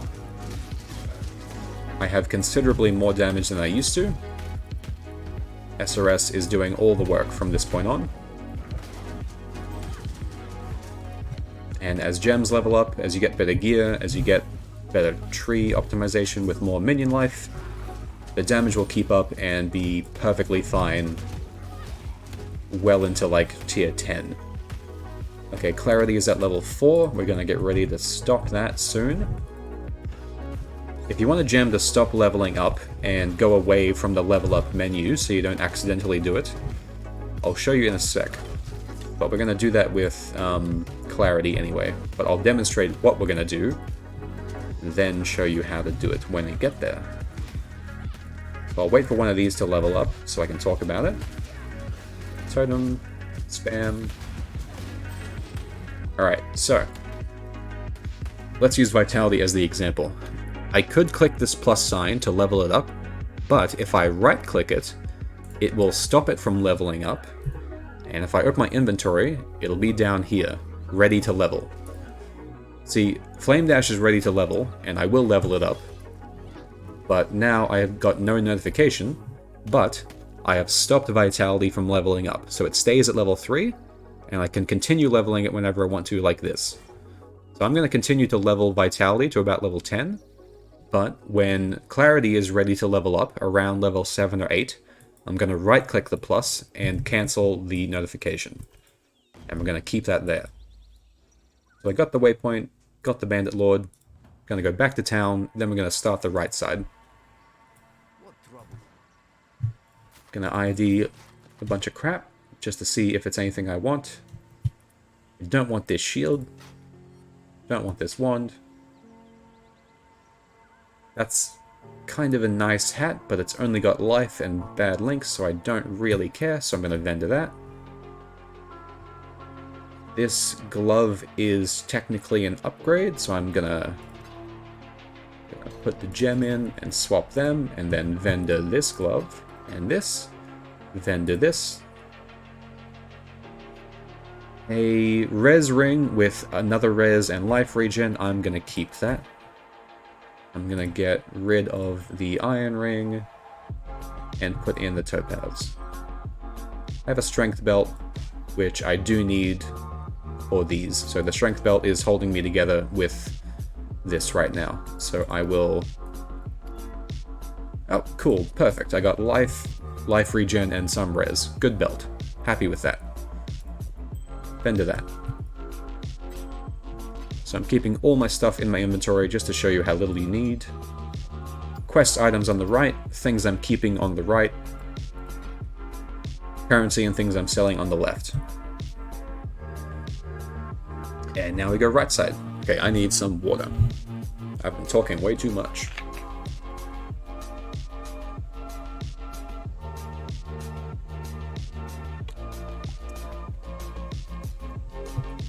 Okay. I'll probably end this at the end of Act 3 after I do the first lab. Oh, I don't think I did my trial in the prison. I might have to go and do those all just to show them.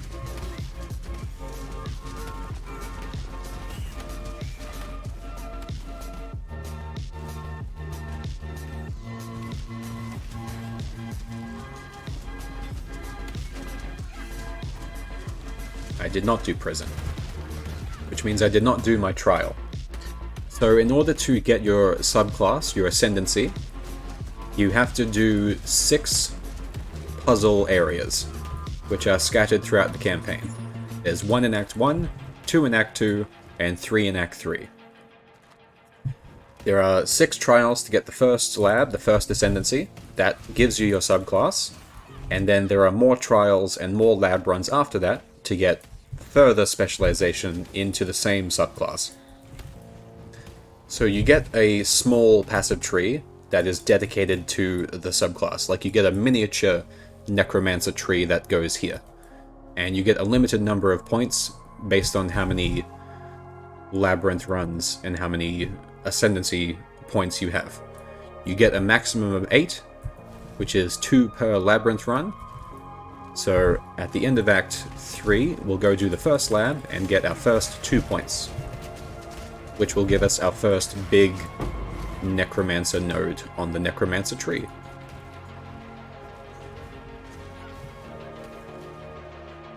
But I will beeline the main quest, and then in the end of Act 3, I will show you where all of the Trials of Ascendancy are, run through all of them, as if I've done them for the first time, and then go do the first lab to ascend. So remember to pick up the waypoint here at the crossroads. We're going to go to all 3 of these directions. There's a Bandit Lord quest right, there is a main quest up, and there is a Trial of Ascendancy down.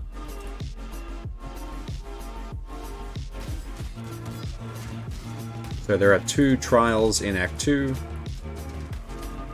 One is up from the crossroads, one is down from the crossroads. But I won't worry about those until the end of Act 3, when I go do all of them. So for now, it's just a speed run.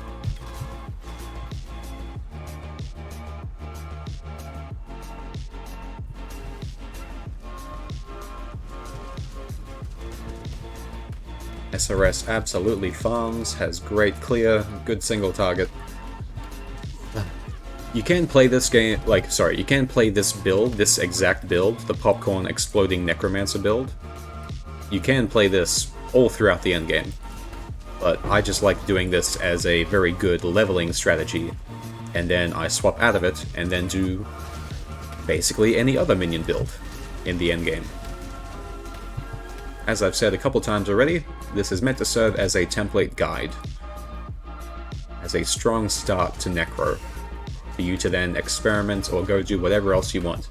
Because by the end of the campaign, on this character, I will have a Necromancer that has invested into minion survivability and minion damage, which means you can do whatever you want with whatever minion you want.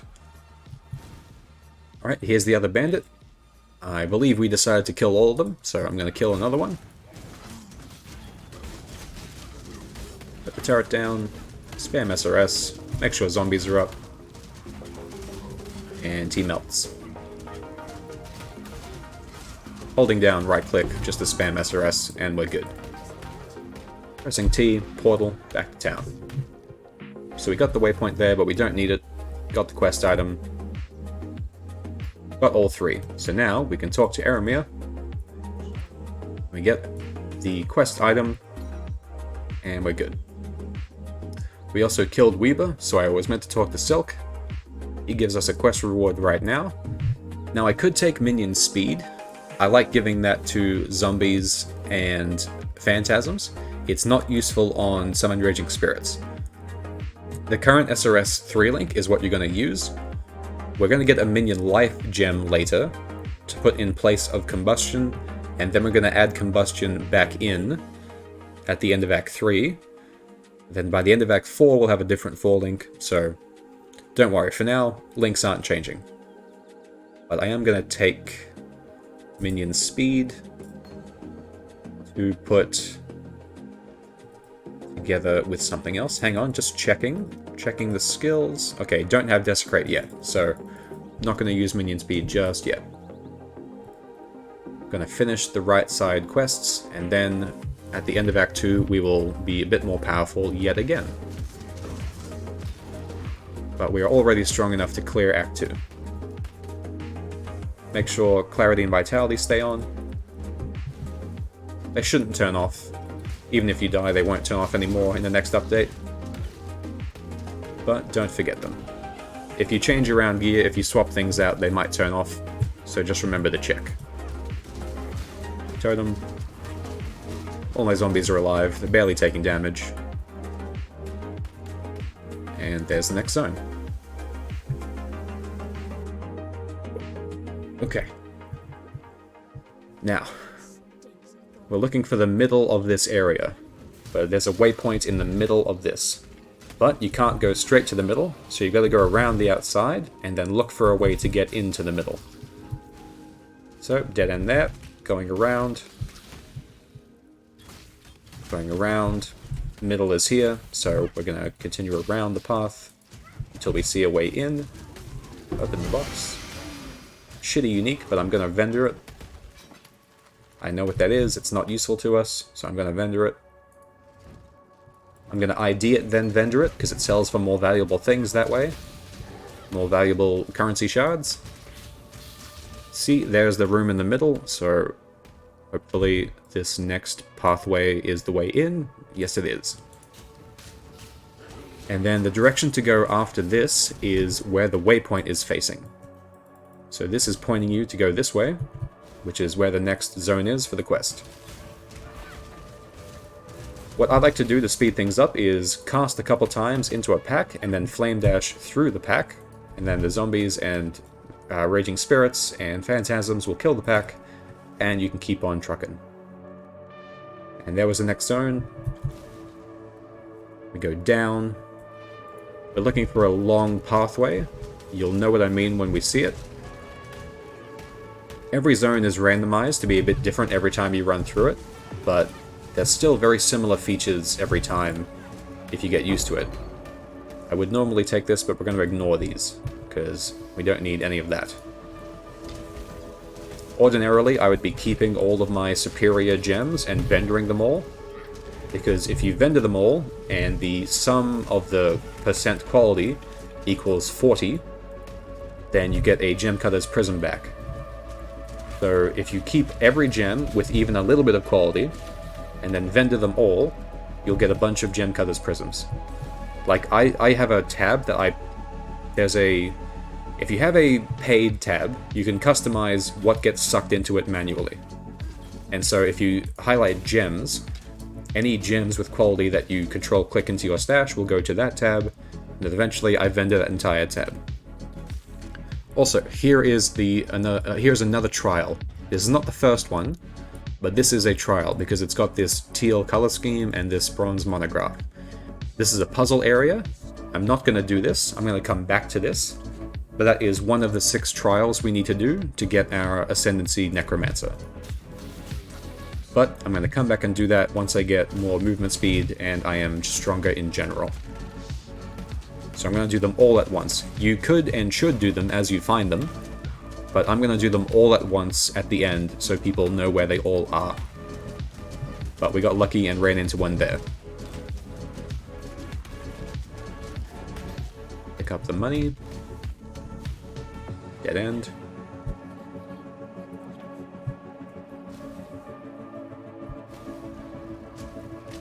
After this quest, we get a few more upgrades in the way of auras and gems. For now, we are more than fine.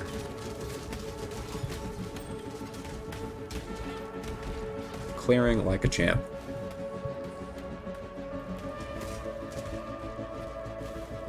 Alright, and here's now the long path, so I know I'm going the right way.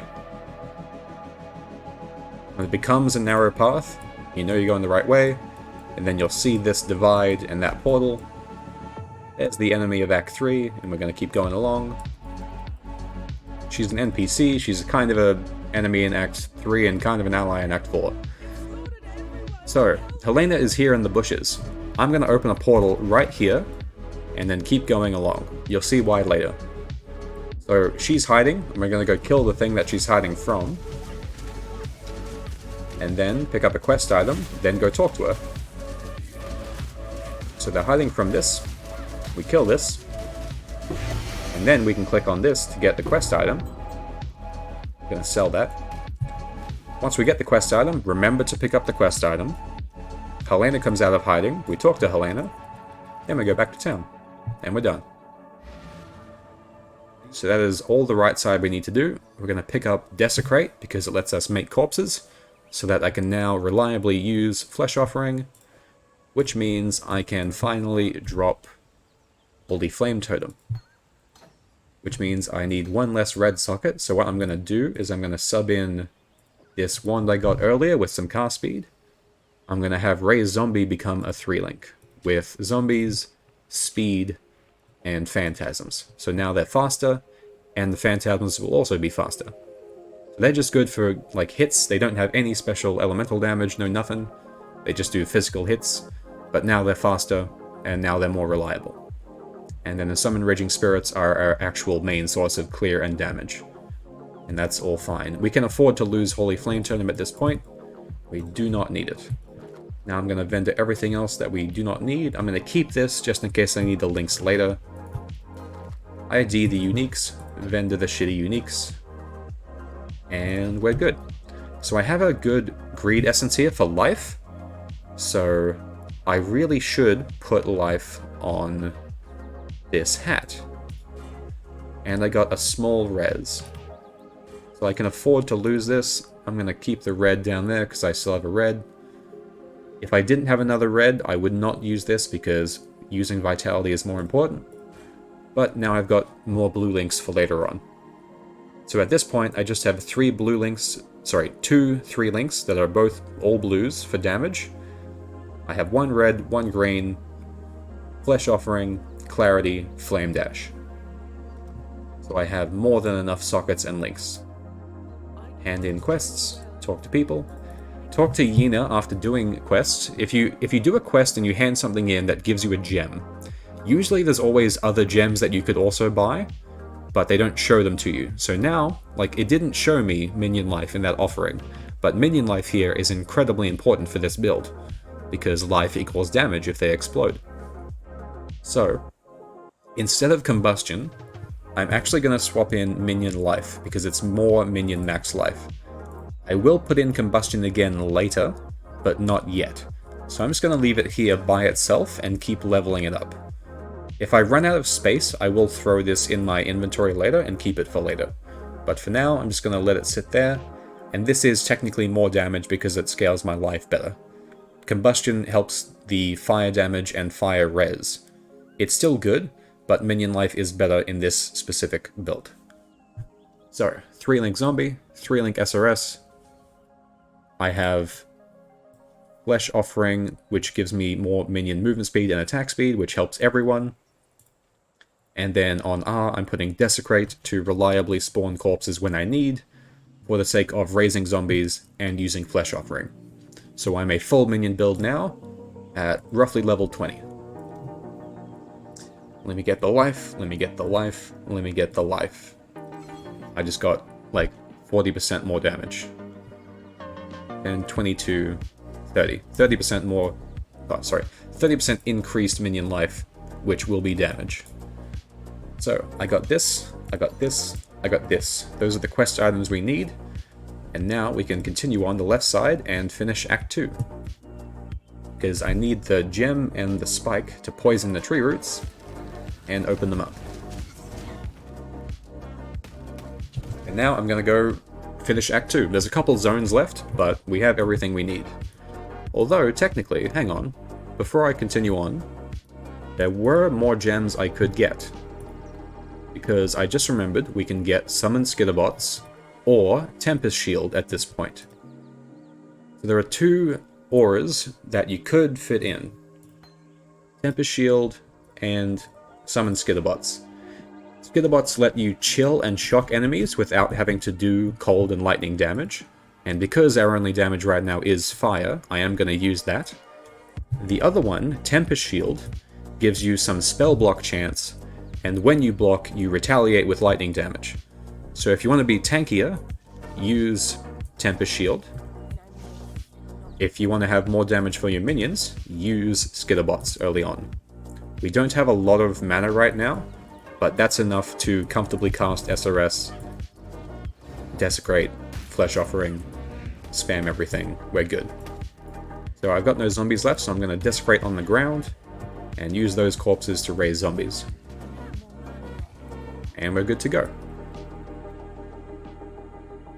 So I'm now very well set up for Act 2, and should have an easy time in the beginning of Act 3. Once we get to area level 20... Ooh, Chaos early on, that's really nice. If I was in Trade League, that would be huge. So I don't know if you can tell right now, but our SRS has incredibly good damage for how early on in the game we are. I'm only 2 levels above zone, and I am belittling everything I run across. Hang on. Flesh Offering. Spam SRS. Get rid of this rare. And I love the minion playstyle, because we already have a small army. We already have a small horde. 5 zombies, making sure they stay up. We're good. Moving along. Oh, money. Take that. If you don't know where you're going, at least go there quickly, so you know if you fucked up.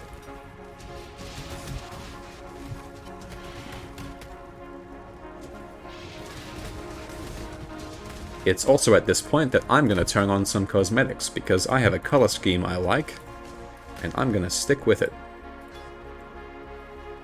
I love teal, so everything is going to be this color. A lot of minion things are actually this color. Okay, so I'm near the end of Act 2, I'm in the Val Ruins. I'm going to try something right now. I have a theory. I haven't checked the wiki to confirm whether or not this is true. I'm going to open a portal, go back to town. I'm going to go back to Act 1 and buy a Summon Skeleton gem. Summon Skeleton is another minion you have access to this early on, but I don't like using it because they are very weak and they are very hard to make worthwhile. But if you get a Skeleton gem and you corrupt it with a Val Orb such as this, or the free corruption that we're about to use in the campaign, you could get a Val Summon Skeletons, which is essentially like an ultimate skill that summons about 30 to 40 skeletons of varying specialties to help you. So, I have a theory, I don't know if this is true yet, but I think this Corruption Altar gives me a Val Summon Skeletons every time. So I have 2 attempts. I found one Val Orb already, and I have 1 Crimson Altar I can use from the campaign here. So I have 2 attempts at gambling to get a huge minion upgrade. So let's see if my theory is correct. If this gives me a Val, this happens every time. This is insane. I love this thing. I need to look at the wiki to make sure this is actually true. I'm gonna pause this speedrun. Not really a speedrun, but I need to look this up. I need to make sure this is true or not. Where's the wiki?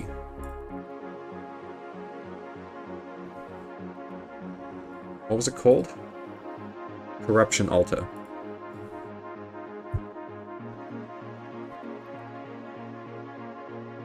Corruption Altar. There's no way that guarantees a Val skill gem. If that really guarantees one every time, this is going to become part of the build guide for leveling this.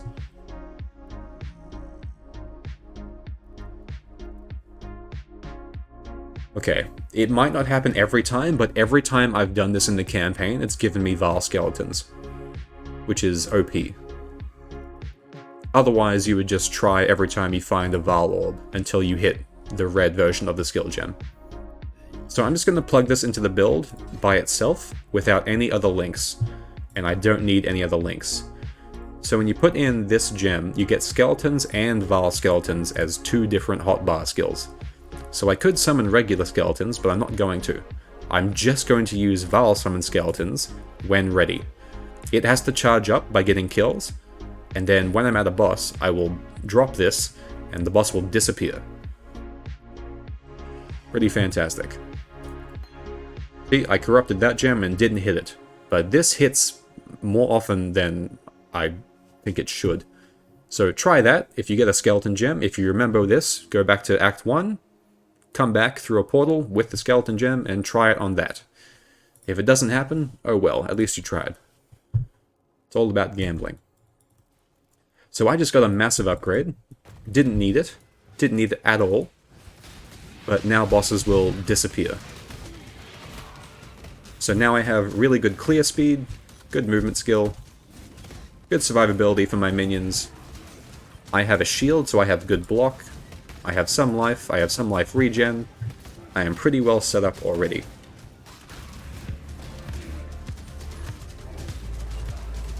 Rares are still a problem, so you gotta focus them, kill them. Desecrate for corpses, flesh offering, spam.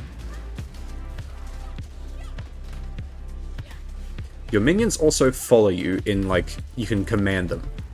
So once everyone's dead, see how my zombies are standing around me? If I aim to the right and press any skill, even a minion, if I summon them, my zombies run in that direction. And if I go left, my zombies run over to the left. So you can kind of lead your army and like make them go in front of you and be active meat shields. But if they don't move fast enough, they might not be able to get in front of you. Which is why I like giving zombies movement speed early on. and they also keep up generating phantasms more reliably if they're faster. So it's that we reliably have like 10, 16, 21, we reliably have over 20 minions at any given time while fighting. This early on. That's quite good, that's quite nice.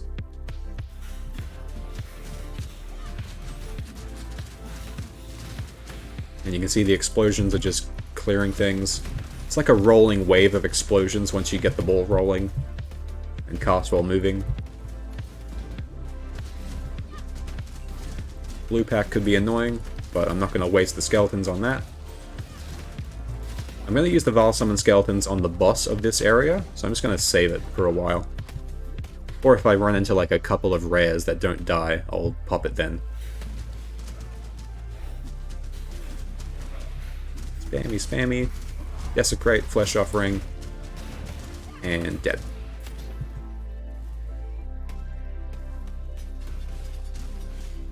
So I've still got this Apex quest item that we'll be using in, I believe, the next zone.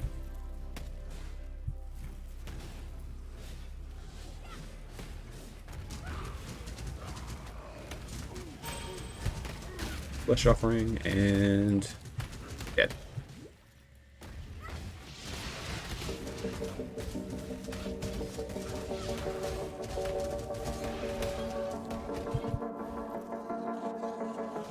Mana regen is almost at a good enough point to where I can drop the mana flask, but I'm going to wait till I get a good flask to replace it with.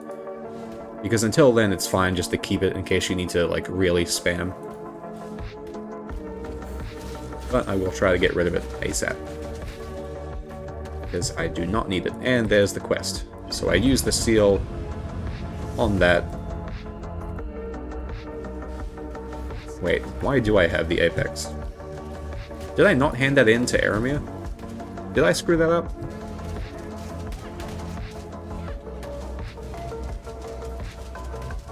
I must be confused by something. Oh well, I'm still doing it right, we're fine. Don't think about it.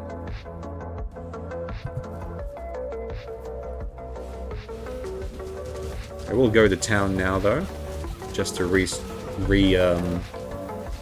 reevaluate and make sure everything is looking nice and tidy.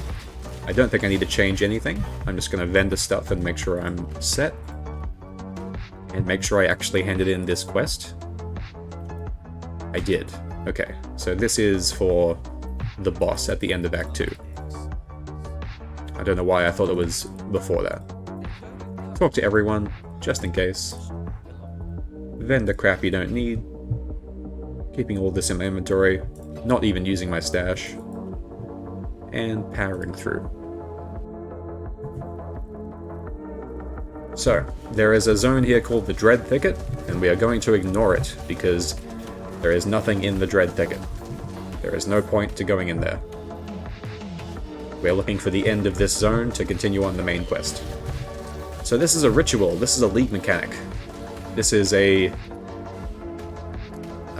you can think of this as a wave-based encounter, where you get locked into this circle and you can't leave, and you have to kill everything. And the things you kill in the circle give you points. Points that you can spend on a shop in the circle. But there are at least 3 circles in every zone, so what you should do is activate it. After killing everything, activate it. Kill everything again, and it gives you points, as you can see at the bottom middle here below me.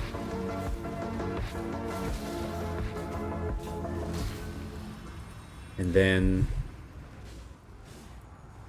this is why you don't buy things at the beginning, because once you do the remaining 2 rituals, you'll see the entire shop window, and you'll have all the points that you can spend it on. So you gotta remember to do it after. There's almost no point checking it after the first 1 or 2. And see, now that I have done the first one, it says there's 1 of 3 done. So after I do the 3rd one, I will check it. I can also manually check it by clicking this Show Ritual button, and I can see the shop window. So I don't need to be in the ritual circle to buy things from it. I can do the whole map. If this was endgame, I could do the whole map, do all the rituals, and then shop at the end. But instead, I'm going to do all rituals I see, and then do shopping at the 3rd ritual. It gives random loot, usually better loot than normal. Be sure to check it. It can also filter things out based on your loot filter if you check the box on the shop window. So you can ignore things that you will definitely never need. And I won't go into depth explaining every mechanic and how to min-max them. I'll just explain how to interact with them, and then you can have fun from there.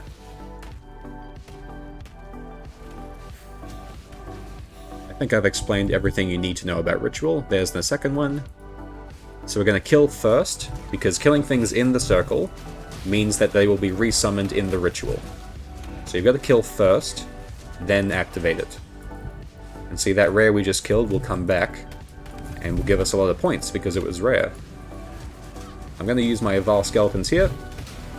See, it summoned 21 additional skeletons, like a little army. And this will help a lot in this area, because rituals can get a bit scary. Because it's a lot of monsters repeated, and it gets harder every time. But we did that great. So I just found an alchemy, which is very important, and a minion shield, which I'm going to keep. An ID. Ooh, I like that. I'm going to add that. Is that worth replacing? No. I'm going to roll over that. Oh, done. Okay, that's worth replacing. Okay, so combustion, clarity, flame dash,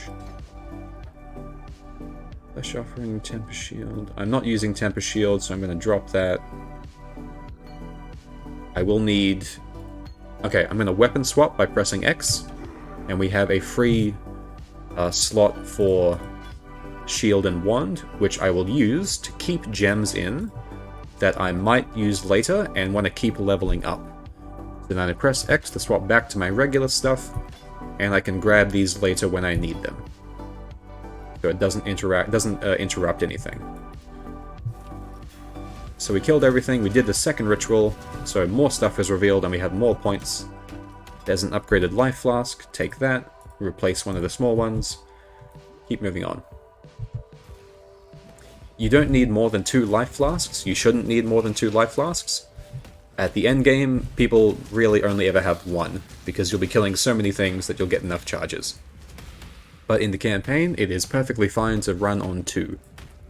Alright, I killed everything, let's activate. All my zombies are dead, so I'm going to desecrate and bring zombies back. Desecrate. Oh, clarity turned off. Make sure to turn that back on. See, because I changed some gear and changed some gems around, shit turned off, so remember to check that after you modify yourself.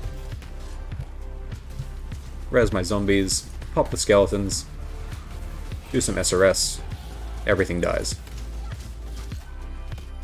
Okay, clarity's at level 5, we're going to do 1 more level, then kill it. And vitality's at 5, we're going to keep that going to level 10. See, we're running out of mana now. And I need at least 11 to spam this, so I want at least 50 to 100 mana free. So I'm going to stop leveling up clarity and vitality now. I'm going to wait until I have more mana free to continue leveling them. I have some points to spend here, what can I do?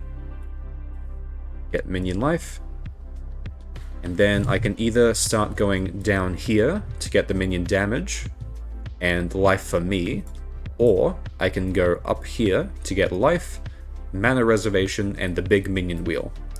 Obviously we're going to do this. This is very impactful early on, then this will help us stay alive, more damage here, life wheel here.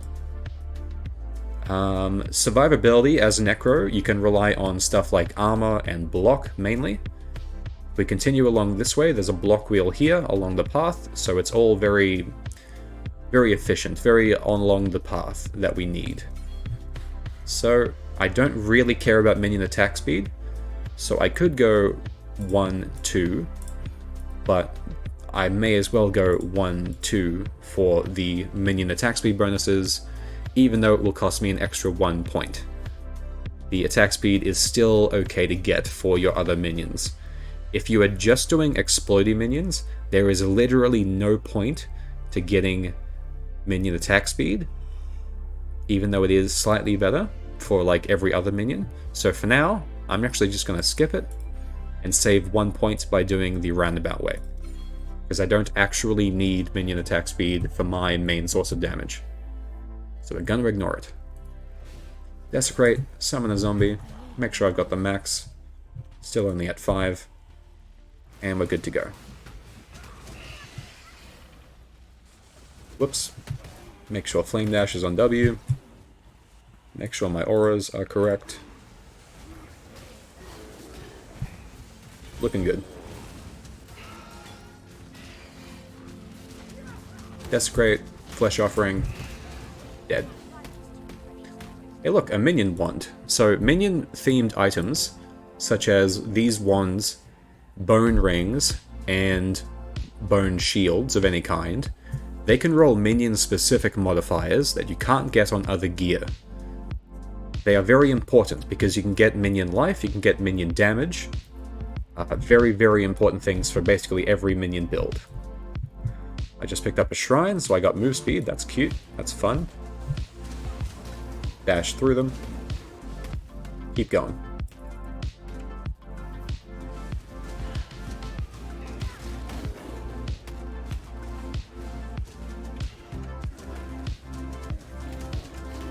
What level am I? The zone is 22, I'm level 25, so I am 3 levels over the zone. That is mostly because of how much I've been killing things. If I was full clearing, I'd be even higher level over, and be even safer, and be even faster. But for now, I am fine. Desecrate, Flesh Offering, spam.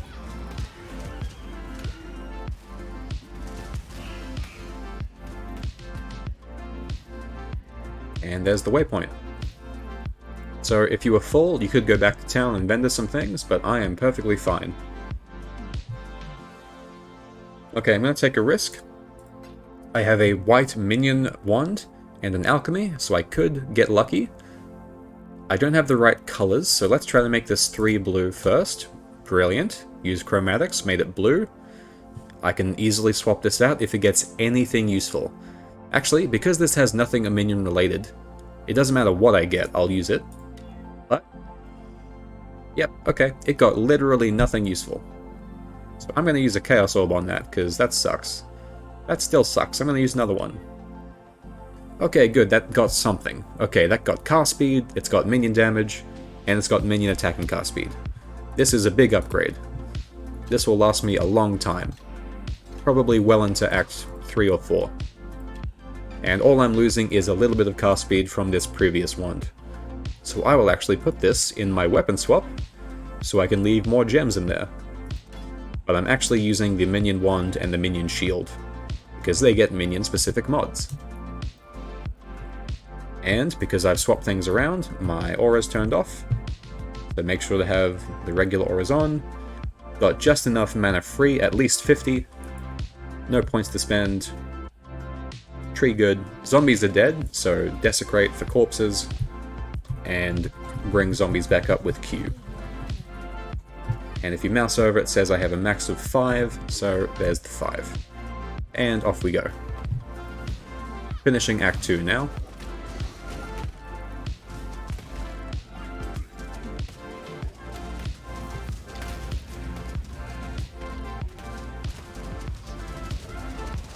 And just to recap, I haven't done any of the lab trials. I'm going to do them all at once and show you where they all are at the same time at the end of Act 3.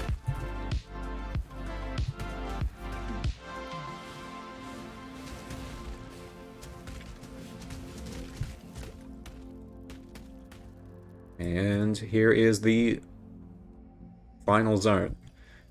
There'll be a boss room somewhere in here. I'm doing the classic stick to a wall and follow it. The entrance is usually in the diagonal, so if I follow one wall, I'll follow it all the way around and eventually find the way out. Some people play with the minimap. If you press tab, you can change it from being in the corner to being in the middle of your screen to being... I think there's a way to even turn it off at some point, but I like to play with the minimap over me so I know where I'm going, but I know that's not great for a viewing experience, so I do try to only leave it in the corner. But seeing it full view like this is a lot nicer, a lot of the time. Oh, also, Var's side areas, which are shown by a red portal and a heart on the minimap, they contain, or have a good chance of containing Val gems. So that is another way to fish for a Val Summon Skeleton gem. So doing those early on is a good way to get Val gems, and you might get lucky and get Val Summon Skeletons, which is one of the only Val minion gems. I think the other one is Val Absolution, which is also another leveling build for minions, but it's a different one. I'm not going to go over that today. I'm doing my classic SRS popcorn instead. And it is very good and strong. Is that the final room? Nope. One more zone, then the boss. Rinse and repeat, run in a direction until you find the way out.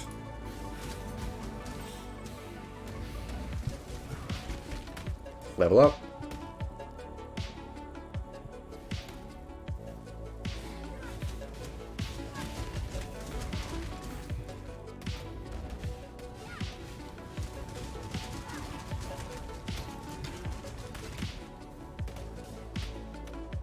More stairs. Oh, nope, I lied, there's one more zone, then the boss room. Still looking for more stairs. We're in the middle of we're inside a pyramid and we're going up and up and up, going to higher floors. So the floors are getting smaller as we go, see? And there is the exit already. We're at the top already. Pyramid apex. And we brought the apex with us, and we plug it in here, and then the boss comes out. Ordinarily there would be a crafting recipe here. Because I've done this on a league that I've already completed before, I've already got all these, but remember to grab these when you see them. It should be pretty obvious if you see them on the minimap, but remember to look out for them and grab them. You can always come back and get them after the campaign, but you should get them first run through you should get them all, because they're very useful. A lot of very basic crafting is very useful, such as adding life to a piece of gear, or adding a resistance to a piece of gear. You can fix a lot of your character just by doing those simple things. Desecrate, Flesh Offering, Spam. I'm going to wait till he phases one more time, and then I'm going to pop the skeletons to finish him off. But I might not need it, because he might just die before he goes away. Yep, didn't need it. He's dead. Easy. So I should have been running in circles, because that lightning beam is pretty scary, but he was about to die, so I just face tanked two of them. And that's the end of Act 2. Now, Act 3 is where the big shit happens. Act 3 is where you can start finding 4 links. And if you get 4 links on zombies and summon raging spirits, then you get some links on skeletons, then we start getting specters. Suddenly, you have a full army, and you are a full-blown Necromancer. Then we ascend, we get our subclass, and it feels amazing. So, there's a full link already. So that is a hybrid evasion energy shield, so that is green and blues. I'm not going to take that, because I don't need any green sockets. So rolling that to be 4 blue will be harder than if I just found a 4 link on a energy shield only base. So I'm going to keep an eye out for that. So energy shield gear gives blue sockets, armor gear gives red sockets, evasion gear gives green sockets. So if you get a hybrid, it's more likely to give the colors of both. And less likely, not impossible, to give the colors that's not shown. So if you get a blue energy shield base, you can still get green and red sockets, it's just a lot less likely. Also, that was a mini-boss. You have to kill before talking to Clarissa. Make sure to wait after killing that unique enemy, then talk to her, because you need a quest with her. If you miss her and go back to town, you'll be screwed and you'll have to come back here and do that and talk to her, because she's currently tied up. Remember to talk to Clarissa. Do not fuck that up like I have. Then we're going to continue down, and we're going to find the dock here, which takes us to the town for Act 3. Then we're not going to go to the middle of town, we're going to go immediately up and out and leave town again. We're not going to go in and talk to anybody. We're going to come back and do that later. We have the waypoint unlocked without going near it because this is a town. So we're going to go straight to the slums and continue the main quest.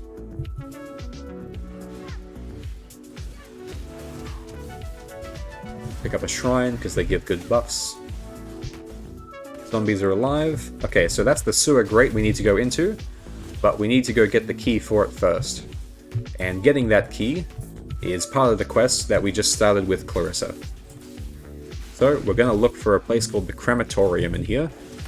And this is a pretty big area, so you're just going to pick a direction and confidently run in it until you find something. 9 out of 10 times, that something is a dead end. But you might get lucky.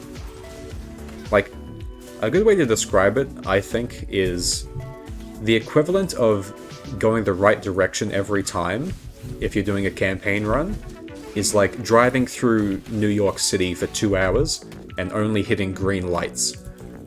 Like, you're not gonna do a smooth run every time. That's why speedruns are so varied and so fun to watch. I'm not speedrunning here, I'm not doing speedrun strats, I'm just doing like a confident playthrough where I'm as powerful as I should be and making sure things are easy. So, like, I'm doing an anti-headache speedrun. I'm doing a 100% enjoyment speedrun. 100% Necro speedrun. Not even a speedrun, just a playthrough. This is just to show you guys how strong Necro can be from the very start. Because I think everyone should play Necro. At least once. At least get the feel for it. You gotta try it to know if you like it. And Necro is very strong. And can have, like... There are more bow builds than there are Necro builds, but it's close. Like, there's a lot of Necro builds. There's more bow skills than there are Necro skills, but there's a ton of Necro builds. Like, even this skill I'm using, Summon Raging Spirit. You can play it with regular hits doing fire, you can play it with hits doing cold or lightning, you can play with all three, you can do the version I'm doing now, which is making them explode, and there's probably another one that I can't think of immediately, so... And that's just with one minion. And then the same thing applies to zombies, and skeletons, and specters. And then there's funky secret minions like the spiders that I love to play every league, which you only get from a certain unique item. And then technically, Raised Spectre is a minion that lets you play any enemy in the game as a main minion. Because Raised Spectre lets you summon a dead a dead enemy from the ground, and it becomes your ally. So instead of using those for damage, we're going to use those for utility later. We're going to get specters that are party members that give us buffs. We could get specters that do damage, but I don't need that, so we're just going to get like a party setup going. There is a pure specter build, which is also pretty fun and very strong, but you'll have to get some planning and investment into that. You can't do that immediately. I mean, you can, it's just a bit harder and a bit more specific, but you could. As long as you know which minions you should grab, there's a few minions like Goatman Shamans that shoot Fireball and Rolling Magma. They're quite good. Actually, maybe I'll get those as well, just to showcase it. Because I would want my regular support monkeys to give us frenzy charges, but I might actually just grab the damaging specters instead, to show you what that feels like. Because more damage is more good, and makes faster damage, and make bosses go bye-bye quicker. I'm gonna pop skeletons here, because that's a scary big essence.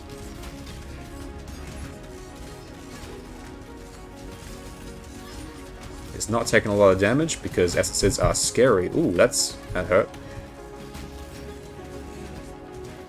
Spamming SRS, because they're our main damage source. And we're good.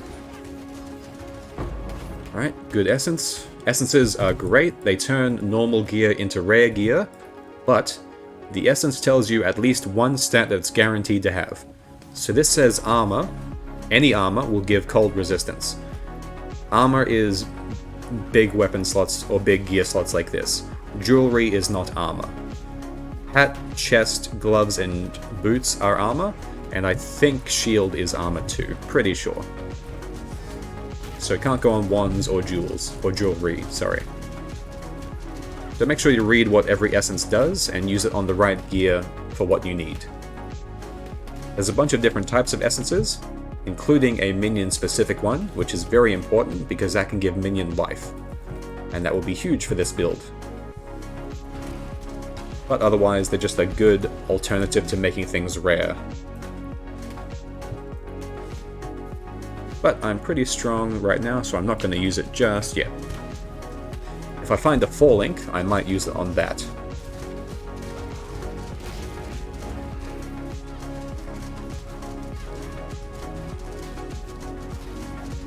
That had extra ES, so that took a bit of damage. Still good. Oh, there's a chromatic item. That didn't highlight it, but I just recognized the links as being RGB, so I'm going to take that and vendor it. Having a good filter in this game is very important. If I remember, and I should remember, I'm going to include how to get a basic loot filter at the beginning of this video. Just like a 3-step download. Open the website, pick semi-strict, pick semi-strictness for the filter, pick the normal color scheme layout, go to download, and then download the file by itself. Don't bother signing in. You can sign in with your PoE account to like update and edit your filters on the fly, but you don't need that. You can just download one file, put that file in your Path of Exile folder, and then you can use that filter. And that filter will last well into endgame. By endgame, most people upgrade their filter to be more strict, to hide more things on the ground, because you don't want to see things that you're never going to pick up anyway. So, in the beginning, a semi-strict filter hides all the useless stuff and shows basically everything that could be good to most characters. 99% of stuff. And it gets rid of like 50% of all stuff on the ground that you're never going to use. So we killed Piety. Should have talked about that a bit more, but I mean, we're pretty strong. I can just ignore everything by this point. Crafting recipe here. I guess don't stand in the lightning, but we got good lightning res from the last act. So that was kind of a boss encounter, and a quest item from here. This is Tolman. That's the guy that Clarissa was looking for. So we're going to take the bracelet back to town. We got the quest item here. We got the waypoint. There is also a Lord's Labyrinth trial here for the ascendancy, but like I said, I'm going to do those all at once at the end. Now, talk to Clarissa, hand in the quest, and she gives us the keys to that sewer grate we're going to go into. I'm going to talk to Gregor just to get the quest, just to get all the rewards and all the notifications. Aramoa now has a gem reward for us. Now, there are curses here for specific elements.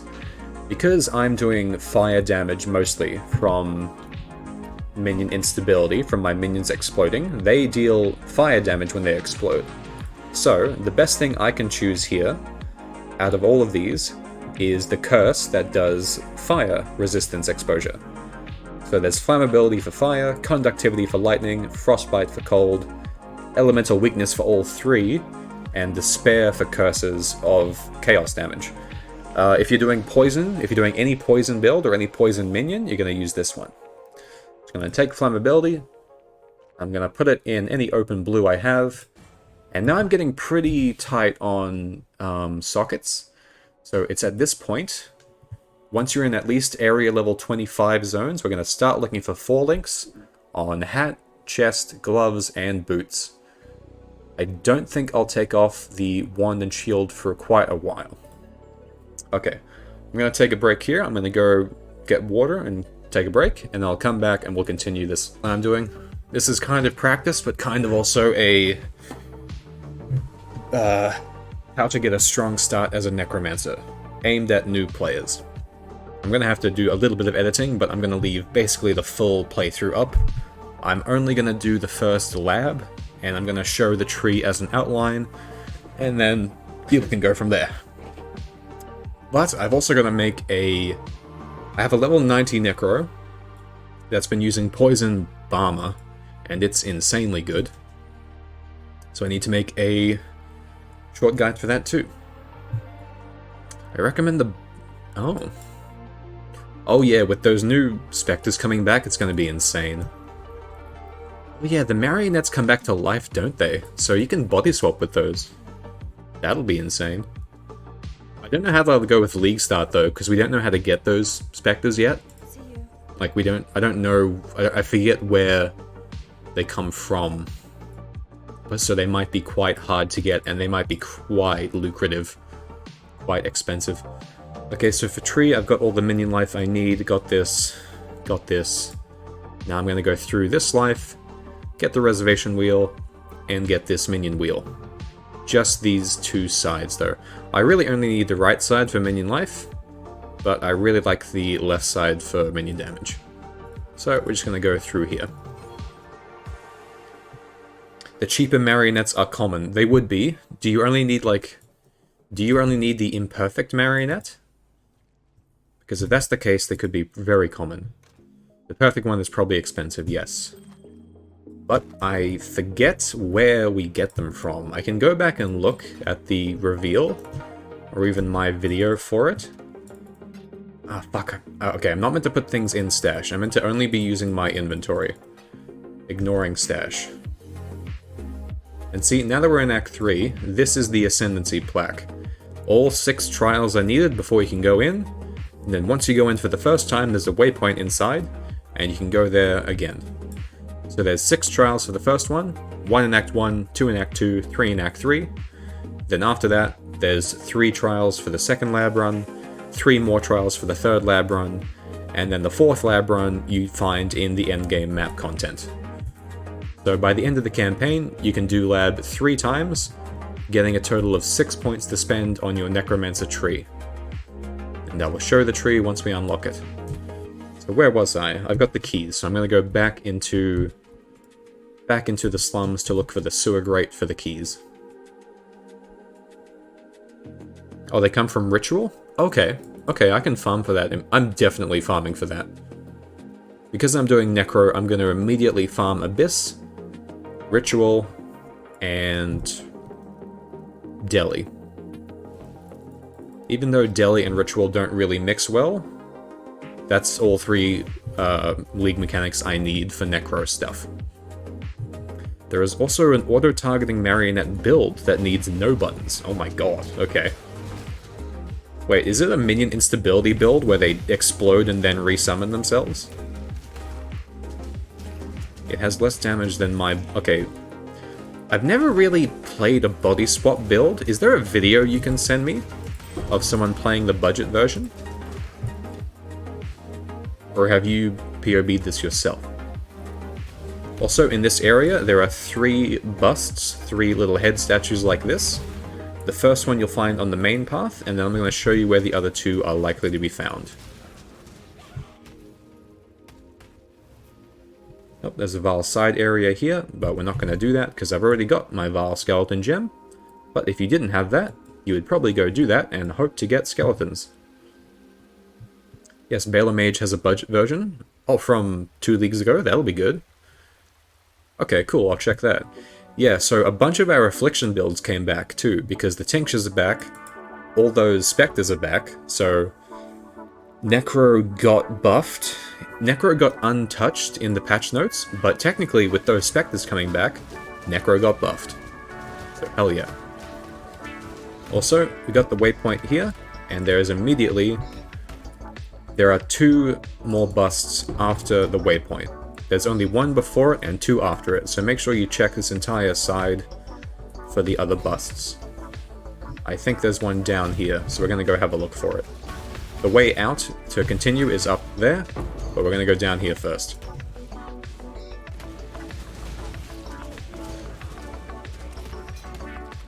There's a chromatic item, so we're going to take that and sell it. And... Yep, there it is.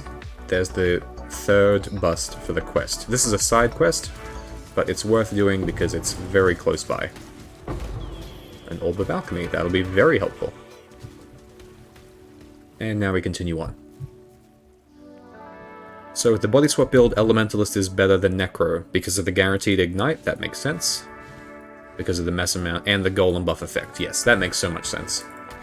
Which is sad that I can't play it as Necro, but oh well. I'm sure there might be a Necro version, because the Necro leech is just insane. But if it's ignite body swap, then yeah, Elementalist makes more sense. You are playing crit and one-tapping Ubers on body swap ignite? That sounds fun. Sweet, well, if I finish this video, if I wrap this up, we'll watch the Bella Mage video together, and I'll have a look at it with you. But the budget version will have over 10 mil damage. That's quite nice. Okay, well, we'll write down a list, and I'll keep an eye out for the marionettes for you as well, so we can do a bro deal if I find any, and we can give them to you. Otherwise, if they end up being cheap and easily accessible, then you're going to have a great league start. So Necromancer didn't get nerfed at all. None of the Necro skills got nerfed. A couple of them got buffed. So every good build from the last 2 leagues is playable and technically buffed. So I'm going to have a very, very good Necro league start, I think. Better than most leagues. Better than fucking Affliction or Necropolis, actually. This might be the best league ever. Don't want to oversell it, but I think this will be the best league for retention we've seen in a long time. And maybe the most rewarding and the most power creep we've seen in a long time as well. This is going to be insane. I bet they'll be cheap. I bet they will be too, because it's probably a very niche build, so I think you'll be lucky. Wow. That makes sense, though. I won't say that out loud on stream. That's cool. Yeah, guild min-maxing this is going to be crazy. Because the league mechanic is basically like playing as if you were a guild. 2 accounts are legal, but multi-boxing is not. But if you just, you know, use the timers for one account, then swap in and use timers for both, then yeah, it's like having 2 accounts on a free-to-play game. It's going to be crazy. Like, everyone is going to have access to the funding or the farming capabilities of a guild. It'll be slower, and it'll be more micromanagement, but it'll feel like we are running a guild in a town. It's going to be amazing. It's going to be so fun. I'm very hyped. I'm also going to probably play a melee build for the first time in, like, over a year. I look forward to my Age of Empires town and PoE, exactly. We're going to upgrade everything as soon as physically possible and just have, like... It won't feel so much like SimCity, or it won't feel like Age of Empires. It'll feel like a new town hub that has insanely overpowered mechanics in it. Like, I hope we get some sort of way to make it our default hideout, so we can just operate from in there. But I don't think we can. Also, I made sure to grab the waypoint in that zone, because there is a trial in this side zone from it. But otherwise, I'm continuing on to the main quest, and still getting through Act 3. Okay, so let's have a look. We have 78 mana, and clarity is at 5. I am going to stop clarity here. So I'm going to right-click the plus, and it will stop leveling up. It's going to stick here now. And I'm going to keep leveling up Vitality. I want at least 50 mana. By the end game, I want at least 100. The more links you have, the more expensive a skill is to cast. So on a 3-link, it's only 11 mana right now, and that is good. We're also keeping an eye out for 4 links. I think this town is going to be in PoE 2. Yeah, was it you or Renee that said that last time, where you said that King's March might become the hub or starting town for PoE 2? I think that could be really fun and cute. I think that'll be a thing. Maybe it'll be the equivalent of the Act 1 town. That could be cool. Like how Diablo did that with Tristram.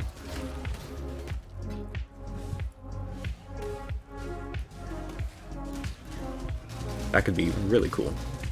Had a theory that King's March might be the Act 1 town, yeah. Could be great. Also, speaking of Diablo slightly, funny tangent. Did you see that Diablo had a big, like, content announcement for their season? Like they had a live stream like PoE did, but apparently the Diablo live stream started with like 30 minutes of lore and like art direction, things no one gave a shit about. Meanwhile, PoE starts with a trailer that like makes people who have been playing for 10,000 hours lose their minds and make them so happy. But then Diablo starts with fucking lore. I'm not even sure if they were cinematics. Yeah, the trailer was amazing. The trailers for PoE do a great job of making us excited to play. They have a really good teaser season every time. And they've only been getting better at it with, like, new employees who play the game. Who cares about lore? In Diablo, I think people care more about lore than PoE, but only if it's good cinematics. And some of D4's cinematics were great.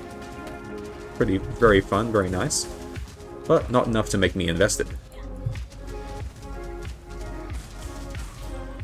The lore for this game is you start from nothing and you become a god, and that's all you need. That's a good start. So I found a waypoint. I should have gone back to town to, like, vendor things, but I'm gonna do it at the next waypoint. We should request a map device in the town. I wouldn't be surprised if we could upgrade the settlement to have a personal map device, but that's where all the other map devices already are, so I don't know. We might have to travel back and forth between that pretty often. So I am going to finish out this life wheel. I'm just going to take this, and then we're going to continue down to the minion wheel and the minor reservation wheel here.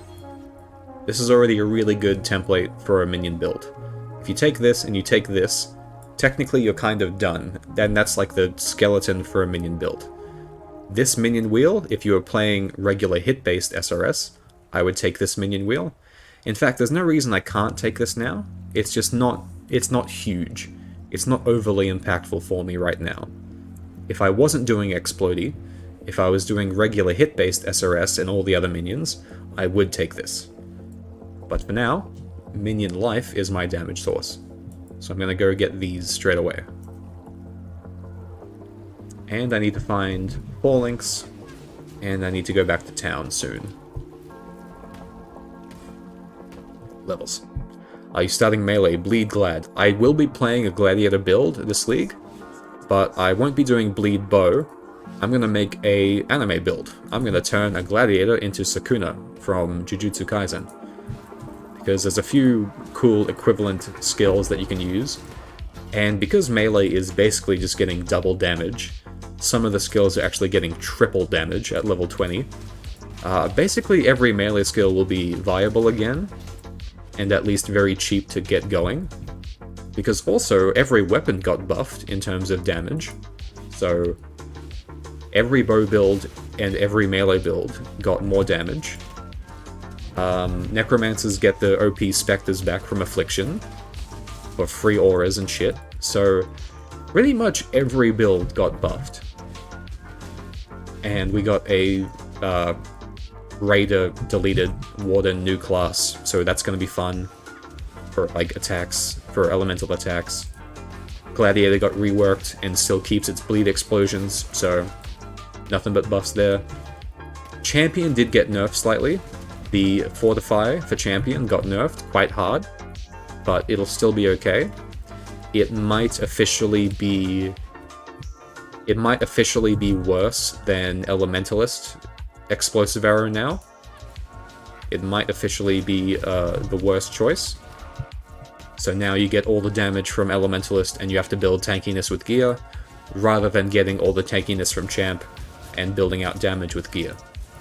So that's going to change the meta a bit for that, but I don't think people will play that because there's so many other fun things to do and try. I heard that Recombinator lets you make good melee weapons for cheap.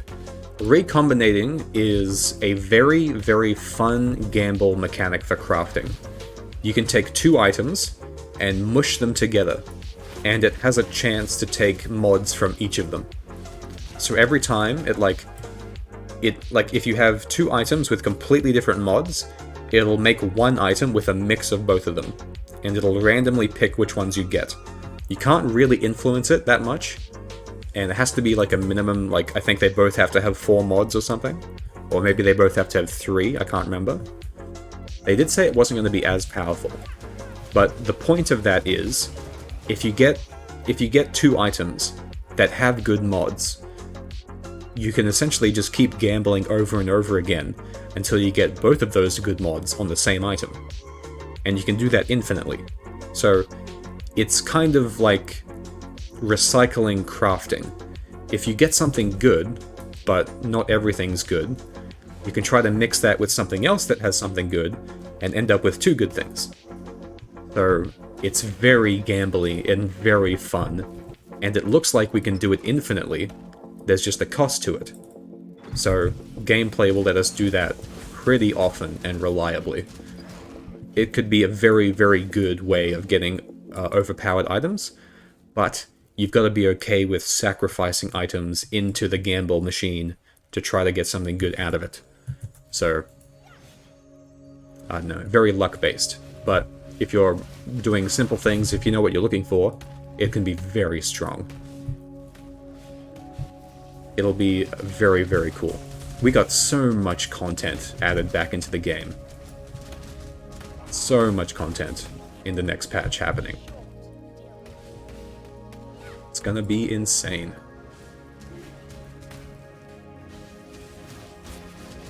Okay, I'm looking for a waypoint here and a quest objective. I'm gonna find an NPC here and talk to her.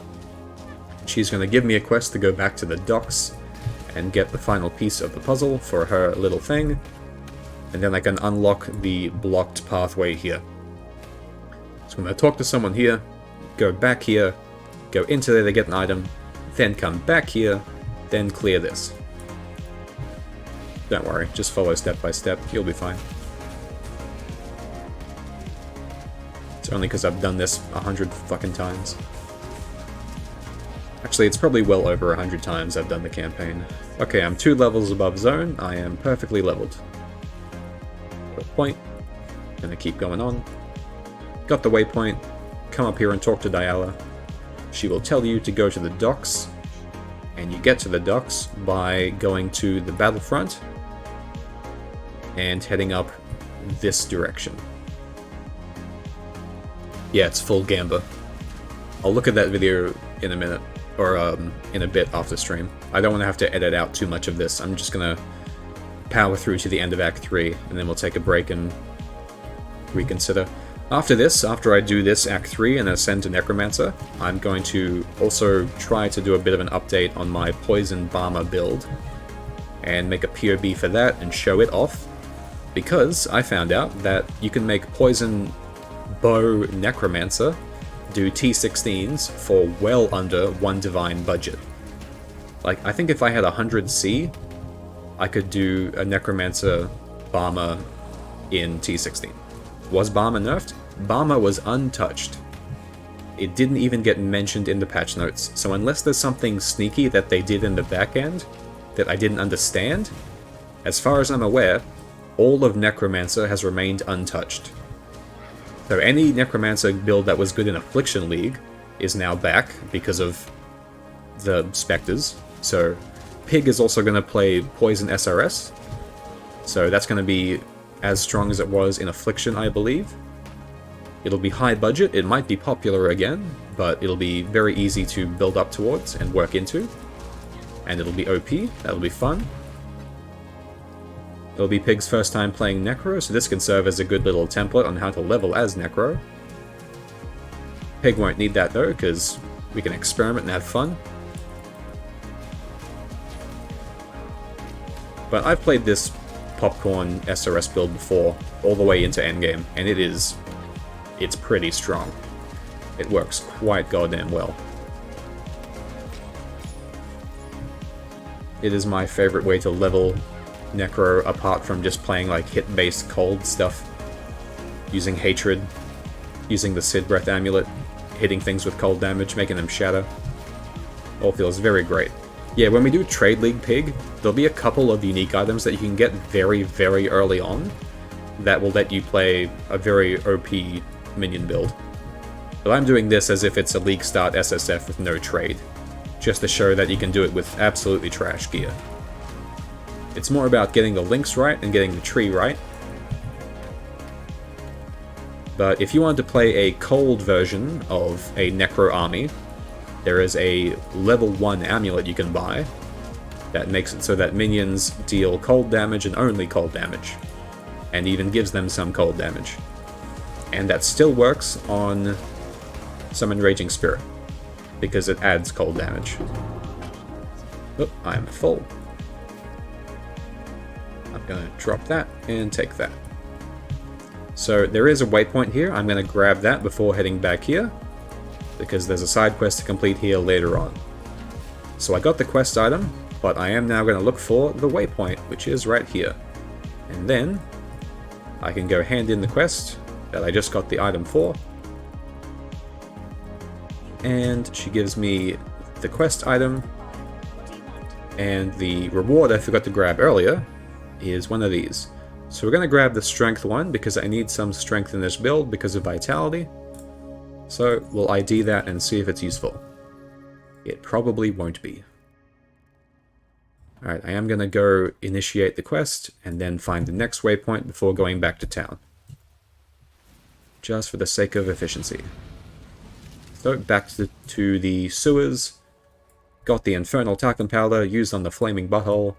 Opened it up. And into the ebony barracks. Now I'm going to look for the waypoint. I'm going to hate the name of your Necro. Oh, okay, I'm looking forward to that now. I wonder what dumb name you can come up with. I mean, I hope it's called Spicy Boys. Just because of the TF2 meme. And Summon Raging Spirits are, you know, Summon Spicy Boys. I think that would be a good name. If that's what you were thinking. Level up. Okay, I am still 2 levels over the zone. That's perfect. Well, I see a red beast. I'm going to come get that thing. I'm not going to use it, but a red beast is very valuable. A red beast is essentially, you can think of it as a free crafting option in the bestiary mechanic. You sacrifice beasts, like Pokemon, to use as a craft. Red beasts give you a craft, and yellow beasts are used in the ritual to help the craft happen. You always need 1 red and a few yellows to make a craft. So if you run out of yellows, you can't actually craft anything with bestiary. But I'm going to grab this red. See, it was pretty easy with this.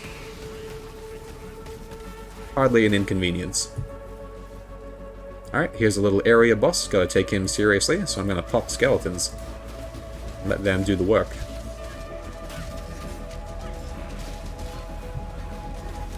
All my zombies are alive, spamming SRS. Most of my skeletons died, but doing good damage.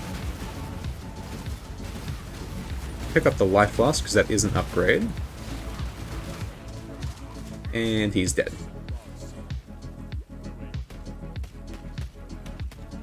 Okay, I'm gonna portal here because I'm full. Otherwise I would have kept running and got the waypoint. Okay, there's a few quest rewards to hand in, so let's look. So, Maramoa gives you a reward for killing that guy just then. So I'm coming back to town to pick this up. It's a level 28 reward. This gives us Raised Spectre. So now I can get another minion in the build. I have an important choice to make though. Do I go for a minion that gives me damage, or do I go for a minion that gives me frenzy charges?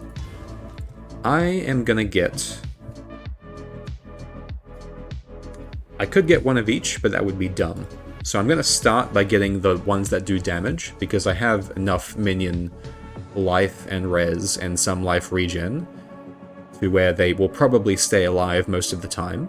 That would be fine. So I'm going to get the Goatman Shamans from Act 1. They shoot fireballs and rolling magma. They're a good fire-based minion to go along with what I'm doing here. And they shoot fireball, which is a strong projectile spell. So I'm going to take the... Hang on. 2 points. Bam. Bam. Continuing on with the minion life here. I will then get this for the damage and attack and cast speed. So, because... Hang on, let me clear out the inventory and rethink the links. because this is where I start needing 4 links. Let's check vendors for 4 links. There's a 4 socket, but not a 4 link. I should have been paying more attention to the ground, but okay, we'll check the others as well.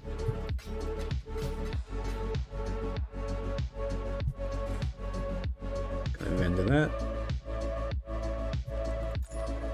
Keep that. Okay, upgrade flask, plug that in. Delete the bad one. Delete the bad one. Still got a mana flask because I haven't found a better one yet.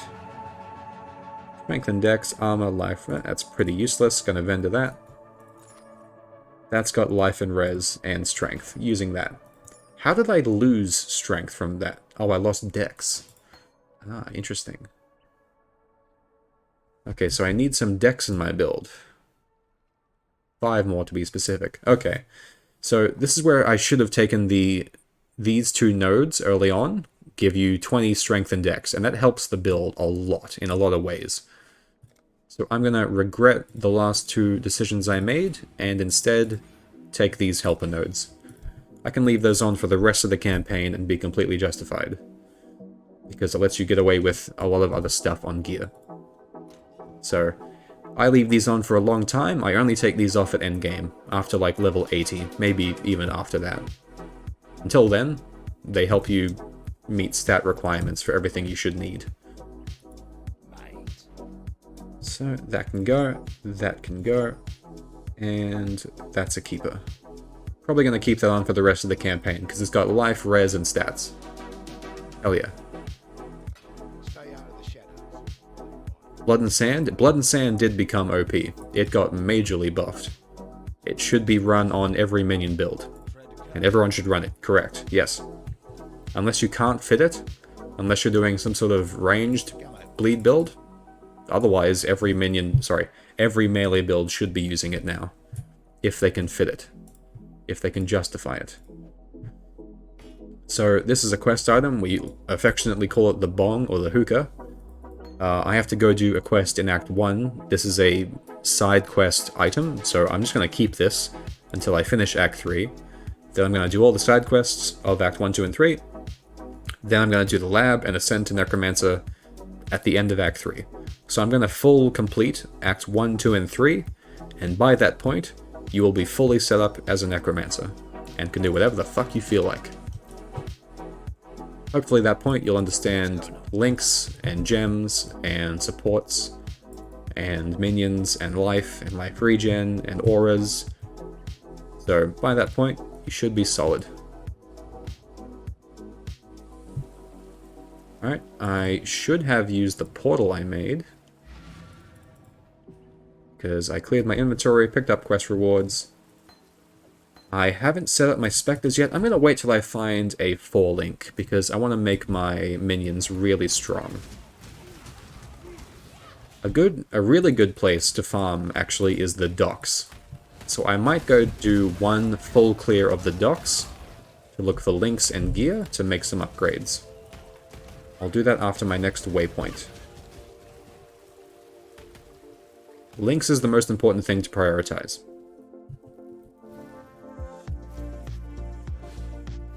When you're leveling, links and stats are the most important. Then life and res. Because your build can't function if you don't have the links and stats. And oh, hey, there's a 4-link. Okay, that's a pretty decent 4-link. And as long as I get move speed, it is a replacement. I did not get move speed.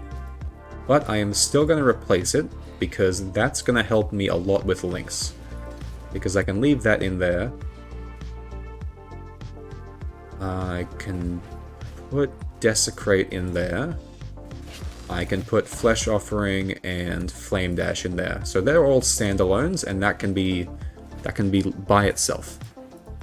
So I'm going to be a bit slower than I like, but that's okay. Links are more important. And eventually I might be able to craft move speed on these boots and make them a bit less insufferable. But till then, I am fine. I'm just going to stay on top of using my Quicksilver Flask to move through areas faster. I'm going to stay on top of that by getting kills. and using movement skills like Flame Dash to skip through packs so I don't get blocked. And run away from dangerous places. Like Detonate Dead. Desecrate, Flesh Offering, spam SRS. Skeletons, because why not?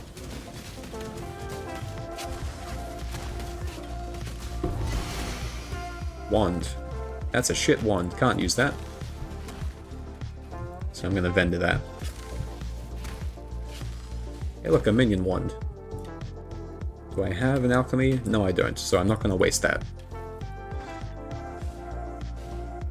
There's a mini-boss here. He acts like Brutus from Act 1, so just be careful. Don't get too close. And he's a pushover.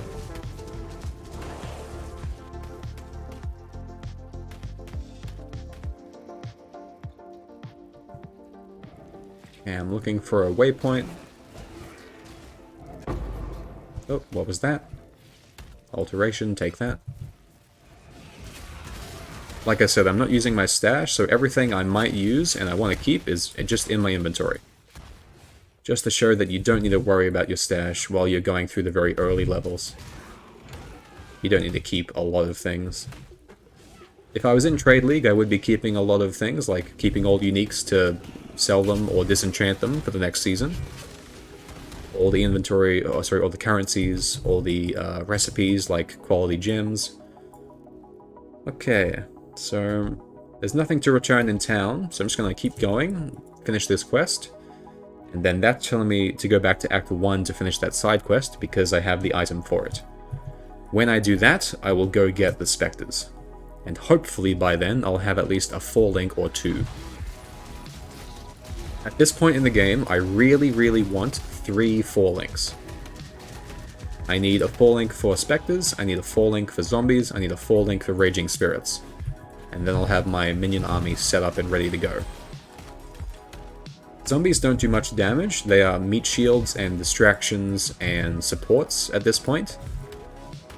SRS is only damage, and you have a choice between supporting Spectres that give you frenzy charges, or damaging Spectres that shoot out fire spells. I'm going to go with the damaging Spectres first and try to put them on a 4-link. When they die, instead of going back to refresh them, this is if they die rather, we don't want them to die, but if they die, I'm going to go back and get the other Spectres just to show what they look like instead. I have a feeling that the damaged Spectres will be better, but I will showcase both if I remember to. So we're running around the outside here looking for stairs, we're looking for stairs that go up. And like I said, there's a lot of campaign zones that have little telegraphed areas to show you going the right direction, and stairs up here is one of them. So I know we're going the right direction by following this, and I think we're looking for another set of stairs again. Yes, here we go. Now, when you get to the... oh, there might be a third set of stairs, hold on. Yes, nope, dead end. And third set of stairs. So, when you're here, there are 2 carts on one side, and 1 cart on the other side. I believe 1 cart is the direction you should go, and 2 carts is a dead end. So let's see if I'm right. Is 2 carts a dead end? Every time. Yes, 2 carts is a dead end. See, I found a 4-link, but it's red blues, so I actually don't want that. I want pure blue. I want pure energy shield bases with 4 links. That'll make coloring easier. So I'm going to wait till I find them, or try to buy them from the vendors in town. The vendors in town reset every time you level up. They don't completely reset their gear, but they get new stock when you level up. So it is worth checking if you really want to get that efficiency and get those 4 links as soon as possible. But as you can see, I'm operating off of a bunch of 3 links, and it's still fine. So I'm in no rush to get a 4 link, but I will want 3 4 links at the end of Act 3. And that shouldn't be too hard to get. Just need to know what to look for. I'm actually surprised I haven't found a blue 4-link yet. And as long as you have a half-decent filter, it should highlight them as well on the ground. So you should know, you should see when it drops. Like that. That's a 4-link, but it's the wrong colors. I'm going to ignore that. Wrong colors and bad base. So that's a green base that should only roll mostly greens. And getting blues on that will be annoying, so I'm not going to do it. So we're looking for energy shield bases.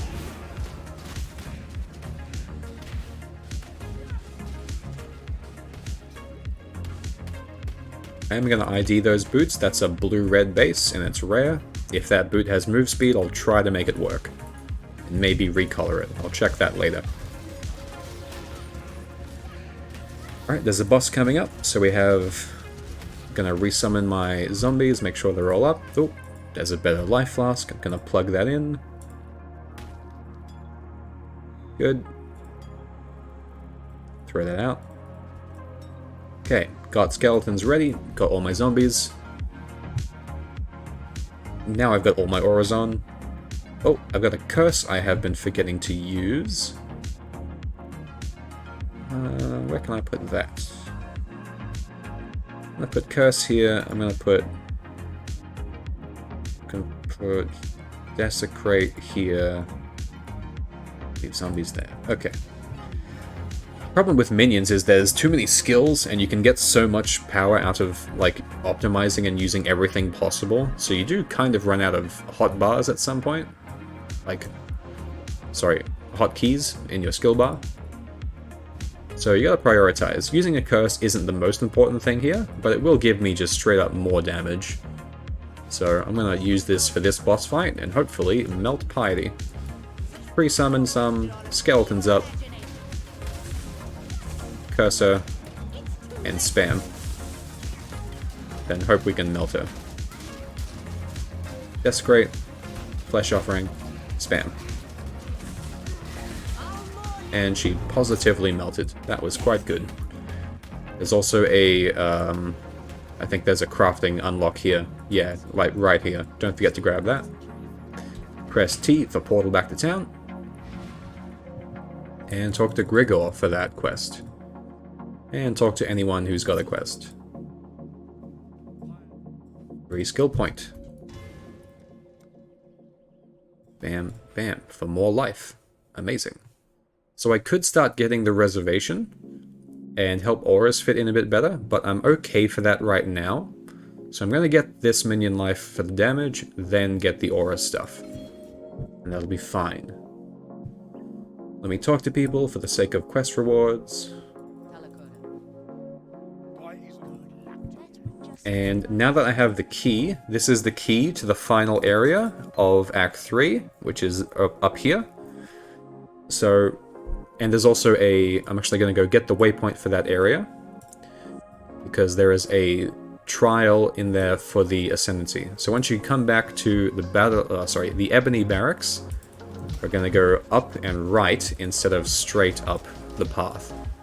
Because off the path this way is the Imperial Gardens, which is the other main path for the main quest, as well as a trial for the Ascendancy.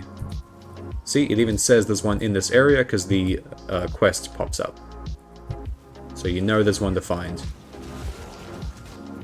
There is a side quest here, there is a side quest zone here, there is a trial, and there is a waypoint. And there is a door to the main quest. So we're going to look for the waypoint first.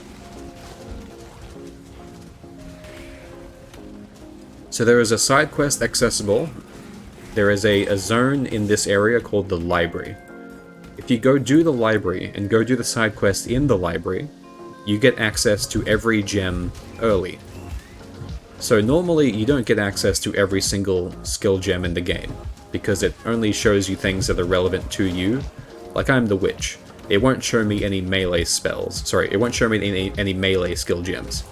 But if I go do the side quest in the library with Siosa and do his little side quest chain, I can then buy any active or support gem from him. That's in Act 3, so that's a good way to get that early. It's not necessary though, because in the beginning of Act 6, there is another quest that does the exact same thing, but it's a bit better. So if you have skill gems you need but don't have yet, it's actually better just to power through to Act 6, and then you can buy whatever you might need or want. But most things should be available to you on the class you're playing. If they're not, then you should know how to get them, and you should know what you're doing anyway. So this is a side quest item that I need. This is not main quest, but I accidentally ran into this, so I need this. This plum and the bong are in the same quest chain, so I'm just going to leave those there. I'll go hand those in Act 1 later. So, I found that by accident. That was a happy accident. We are actually meant to be looking for the waypoint here. And that's a bit of a dead end. Okay. Where's the waypoint? Waypoint should be on the main path. Should have stuck to the main path. But I did not. See, the main path is here, and I went that way for some reason.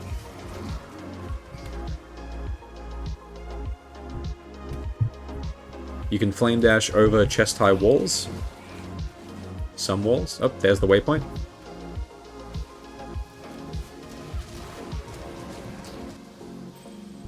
And waypoint.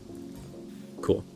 So it's at this point that I should do all the lab trials, all the side quests, and I am level 33. Level 33 is the minimum to access the labyrinth to go do your ascendancy to get your subclass.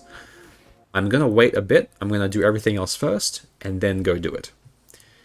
The rule of thumb for survivability is you want at least 1,000 life to do the labyrinth, and that counts every time.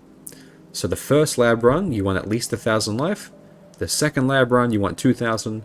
The third lab run at the end of the campaign, you want 3,000 life, at least.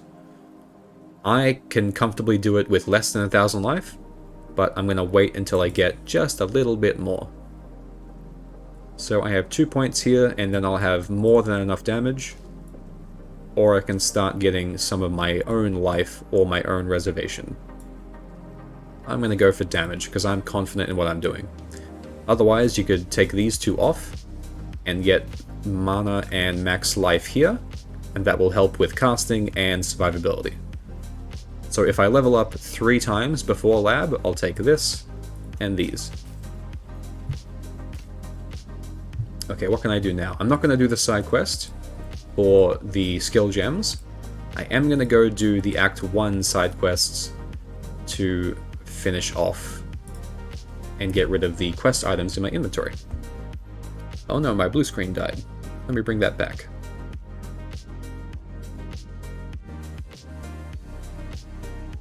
There we go.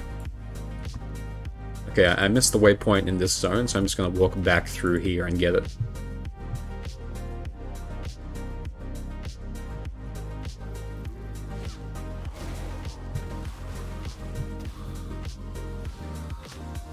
So there is a small side quest zone in here I have to do, and then there's an NPC I have to talk to.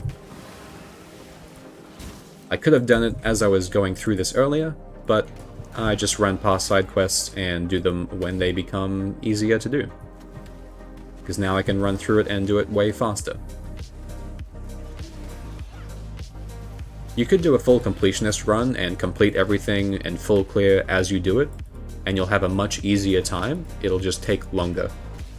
There's nothing wrong with doing that though. Most new players do full clear anyway because they want to explore and get the most power they can.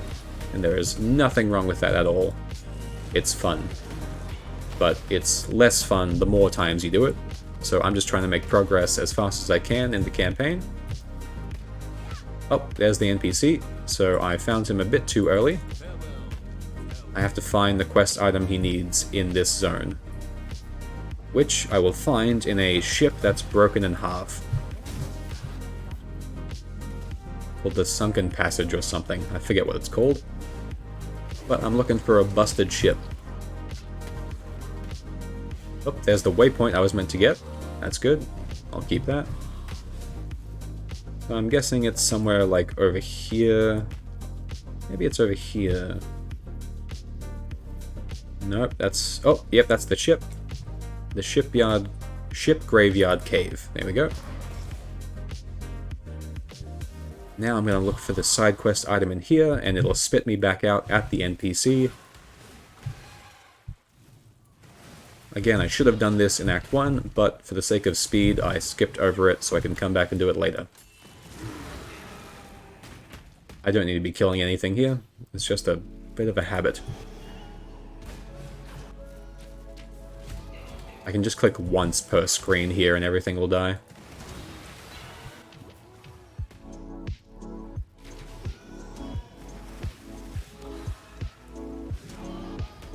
And dead end.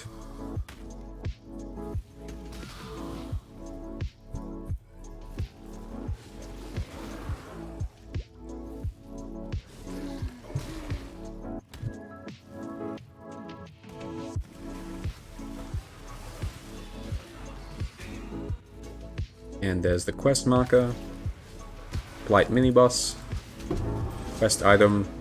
I'll ID those boots, even though they can't be a 4-link. In that case, I'm actually not going to check them. So after you get the quest item, you walk out here, and it spits you next to the NPC. Then you talk to him, then he turns into a ghost, and you kill his friends, and then you move on.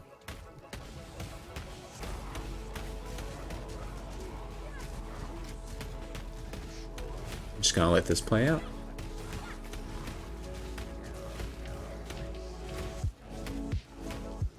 And easy.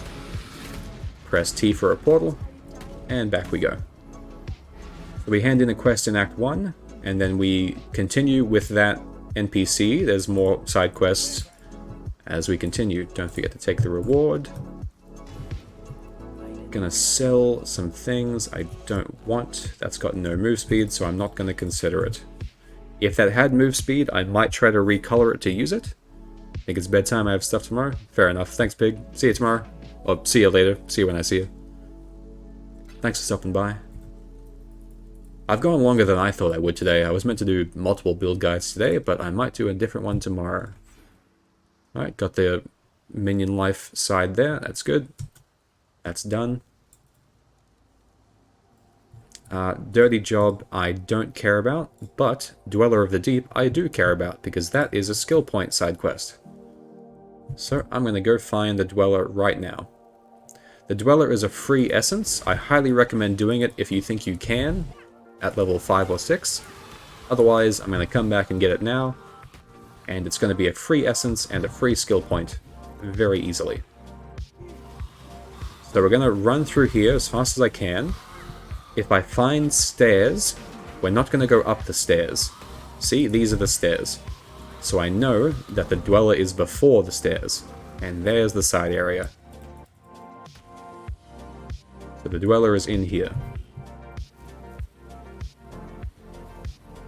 So we're going to run around. It's a level 6 zone and I'm 33, so things will melt. I'm going to go look for the essence on the minimap. That's how we know we're in the right direction. Just as far away from the entrance as possible is usually the best way to head. Skip that. That's a dead end.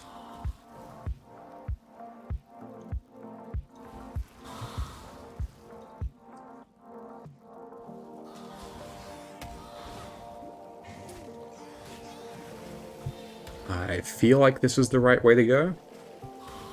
And I'm correct. There's the essence. So this is the mini-boss of the area, and this is a skill point quest reward. Can be a bit scary, so I'm just going to absolutely eviscerate it. Gone. Also good rares. I'm going to ID these rare wands just in case they're a +1 fire wand. On wands and shields, you can get +1 to all fire gems. That includes minions, because Summon Raging Spirit is technically a fire gem. So if you get increases to all minion skills, or fire skills, Summon Raging Spirits gets more damage and more life per level. What was I just saying? What did I just say? Look for a wand with +1 fire gems. Okay, this is actually worth using over a minion-specific wand, because the +1 fire gems gives level scaling, which is very important for minions. So I'm going to recolor this, and this will be my wand for the rest of the campaign, even into early endgame. So I'm going to use only what's in my inventory. I've picked up 19 chrome so far. A bunch of those have been selling items for chromatics as well, such as this hat that sells. ID this, it's shit. Keep this because of +1 fire. So now I've got some chromes. Let's make this triple blue. Done. And I just got another upgrade. So now, because that has +1 all fire, Summon Raging Spirits has +1 level from global mods, making it actually level 10, even though it should be level 9. And then this is good, but it's not good enough, so I'm going to sell it. Items have to be at least eye level 25 to be 4 links, and that can only happen in Act 3. So there's no point checking Act 1 or 2 town vendors anymore. We're now looking for 4 links. So, this is the basic minion skeleton. From here you can do whatever you want. There's minion wheel up here. There is minion crit over here. Oh, hi Renee. I'm not ending stream very soon, but I do kind of need to because I should go to sleep. But I am in the middle of making content, so I'm about to wrap up finishing a Necromancer League start scenario. I'm going to upload like a big long video of me playing Necro from level 2 all the way until I get my first ascendancy, to show like how people can like start the game as a Necro and have a good time. Because it's very strong, and you can technically play as a Necro from level 2, because that's when you get zombies. And then level 4 is SRS, and it's just fantastic. I highly recommend it. I'm also playing with Explodey SRS, which I turned on at the end of Act 1. Because I have this, and then if you don't want to play Exploding SRS, or if you don't want to have this on, you can just respec this for 1 point, and then the tree is still a Necro template. So you can do basically any Necro build. If you level with this, you don't need to respec it. You can plug in whatever Necro build you want. Even the bow Necro that I'll be playing, because it does the traditional go down here and do this as well, but the bow Necro also goes all the way down here. But it snakes down this path. So it'll be pretty stretched out, but this is still a skeleton for any kind of Necro. I am playing the Explodey minion version, which I think is the best way to level, because it's very strong. Slightly overtuned, in fact, and I just found the +1 fire spell skill gem wand. So now I'm technically slightly OP and above the power curve. So that is pretty lucky. So I'm going to finish the side quests, because I got the Doc's waypoint, I did all the side quests with him, and then he ends up here. And because we already found the plum from... Hang on. We already found the Chitter's plum from the Imperial Gardens, and we already found the bong from the docks. Wait, no. The bong was in the marketplace. Those are the quest items. He wants both of them. And now I talk to him, hand them both in, take the reward, and he explodes. And we're done. That's the last of his side quests, and the quest items are gone. I have the quest item to finish Act 3, but I'm gonna set myself up and do the first lab for Necromancer before I finish Act 3. So I'm not going to make any more progress. I'm now going to polish off the side quests. I don't need that side quest. I don't need that side quest. So we're kind of done. So now, I could go do lab. I could go do the first lab and unlock Necromancer. However, I have slightly less life than I would recommend new players to have. I recommend 1,000 life to do the first lab. So I'm going to take a couple life nodes. I'm going to take this life wheel because it also gives mana regeneration, which will help with spamming out those guys. Actually, no, I'm going to take these two So these two nodes are mana and life hybrid nodes. So they give me more mana and more life. 800, cool. So I'm going to get one more level and look for a 4-link in the docks. So I'm going to, because I'm already in the docks, I want to reset this zone. I'm going to show you how to reset the zone so you can farm it. You hold control and left click on any waypoint area. It'll open this, and these are all the instances. So you can make a new instance, and you'll enter a fresh area of the zone, and everything will be alive again. And so if you get to the end of the area and you go through a door, you can also control click on the door to make a new instance. So you don't have to go to a waypoint to do the repeat farm. So because this area is level 29, and 4 links have a minimum requirement of 25, everything here has the potential to drop a 4-link. So I'm going to do one full clear of the docks, pray for a 4-link blue item, and then I'll have more than enough damage to finish Act 3 and do the labyrinth.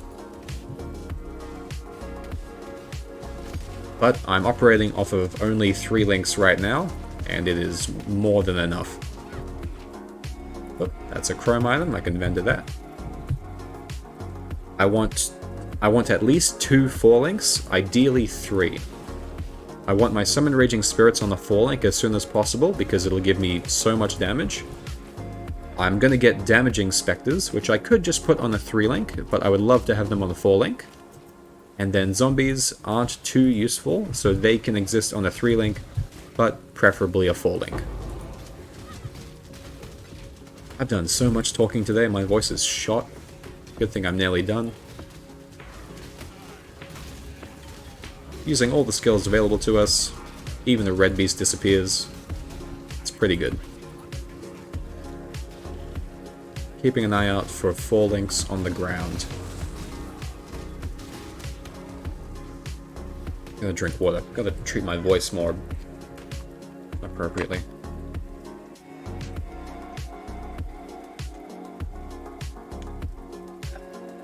I appreciate that thought. Well, I'm glad I'm here now. I'm glad, you know, people like Junior are having that experience and they have someone that can help explain things and have fun and enjoy the early progression together. Ooh, okay, perfect. That is an energy shield base. It rolled with 2 red sockets, which I don't want, but it's a 4-link, and I can very easily make that a 4 blue. So, I'm going to keep that. I'm going to work with that in a second later. I'm going to go back to town. I'm going to hopefully find another 4-link here. This could be good. And this is why we farm docks. You don't need to, but I am missing 4-links, so I'm going to farm docks to get at least 1 or 2 4-links. Just to make sure I'm overpowered, just to make sure there is no difficulty, and I can breeze through the game, and just get as much progress and reward as I can, with the least struggle. Just to feel good, just to feel powerful as Necro. Oh, Renee. Yeah, I read all the patch notes. Necromancer is untouched. Necromancer, in fact, got buffed slightly because we get the specters back from Affliction. So every fucking build got buffed. Everything is going to be fun and viable. And the league mechanic is going to act like a guild.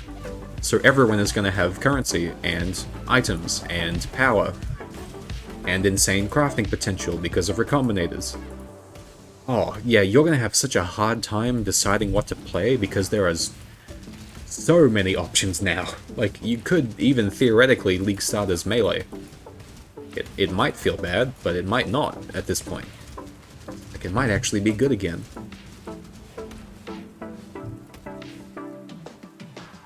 So this is a very, very cool and good time to be a PoE player. Last league was easy because I found your video and said, fuck it, lol. Wait, like, which video? Did you play the Explodey SRS thing that I made? Spiders? Oh, fuck yeah, spiders. Did I tell you that I found a new build to help transition into spiders? Like, I'm gonna do this in the campaign. I'm gonna do poison bow minions for the endgame. And then that's gonna be cheap and easy and gonna make me enough money to play spiders. So it'll be a really nice transition. I'll play 3 different Necromancers and they'll all be overpowered for the state of the game they're in. It's gonna be a good time. Okay, I just hit another level. I'm gonna grab that. And that is enough life to do lab. So I've got a 4-link, which I can put my damaging minion on, and that'll be enough. Yeah, I won't do too overpowered, I'll just showcase the minimum amount of power you need, and it's still more than enough. Come over here. Okay, anything to sell? Sell the chromatic. Check that. Ooh, 20% move speed. Damn. That is nice, but I do not have links, and I do not have jeweler's orbs to relink it. So that's a bit of a shame. Ordinarily, I would use this, especially if it had more links, but I'm actually gonna vendor it because I can't make it have more sockets. I would need a different orb for that called Jewelers. It's a shame. So instead... Oh, hang on. Alright, we got a bit lucky here. I have a Scour. So I am gonna make this white. I'm gonna quality it, even though that does nothing. I'm gonna hope for 4 blues. Done.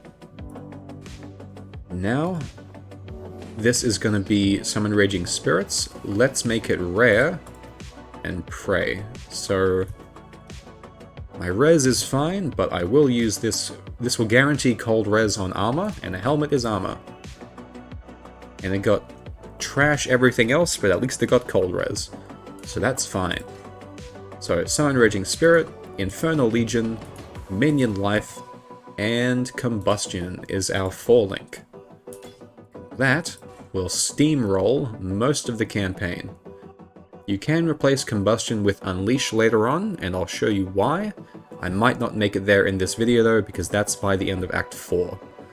But by the end of Act 3, you can have a 4-link, and that will do incredible damage. That will be very, very good, very strong. So now we need to make sure everything else fits. So, what can I rearrange to make more sense here? Okay, I'm gonna only have the SRS be on a 4-link. I have Zombie, Speed, and Phantasm on a 3-link, just for meat shields and good distractions. I'm gonna recolor this shield, and this shield is gonna have the Spectres in it. I need 2 blue and a green, at least. I would like a 4-link, but I'm gonna... Oh, I shouldn't be using stash. I should only be using inventory. Okay, I want 2 blue and a green. So Spectre is gonna go in there with...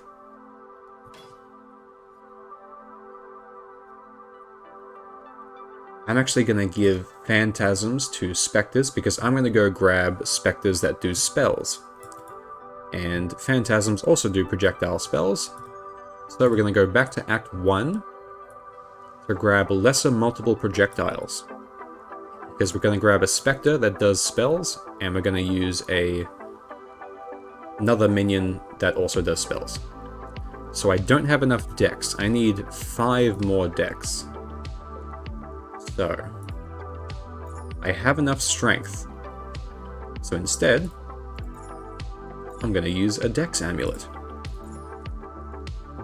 I'm lucky there. I think I'm pretty lucky there. That is because we grabbed these 2.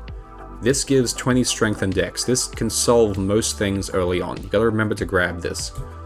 And so because of that, I can luckily take this off and put in a Dex Amulet. This amulet is complete trash and shit, but I still have positive res, and now I have enough stats to actually make my build work. So, Raise Spectre, Phantasm, lesser multiple projectiles. So, zombies now have minion speed and... Can I give them anything else? I could give them added lightning damage, so they do some sort of extra more damage. But I'm thinking of giving them melee splash, so they hit more often. So I'm gonna give them speed and splash, which I just need 2 blues and a red for. I'm barely using any chromes here because I'm making sure to only use it on bases that I can reasonably predict the outcome. Getting 1 off color, 1s are mostly blue. Getting 1 that's not blue is pretty reliable, so it's just luck rolling it to hope for a red and the other 2 blue. Same with the shield. 2 blue, 1 green, rolling it with chromatics. I wanted an int base on a 4 link to get all 4 blue to make that more likely to use the least amount of chromatics possible. I will keep that in case I need to swap back to it, but instead we have a 3 link zombie, 2 links for this, but this will be a really nice setup. I'll show you why in a second. And getting a 4 link on Raised Spirit is the most important thing here because it's the main damage. So I still have Desecrate and now I have Raised Spectre. So let's go get... I know, right? Yeah, I know way too much. So let's go get a really good Spectre. I think it's Prisoner's Gate. From memory, Prisoner's Gate, we're going to look on the ground. I'm going to kill these guys so they're not in my way, and I'm going to grab this essence actually, because I want it. Oh, what happened to Skitterbots? Oh, Skitterbots are here. Okay, putting Skitterbots and Skeletons and Curse back in the chest. Okay.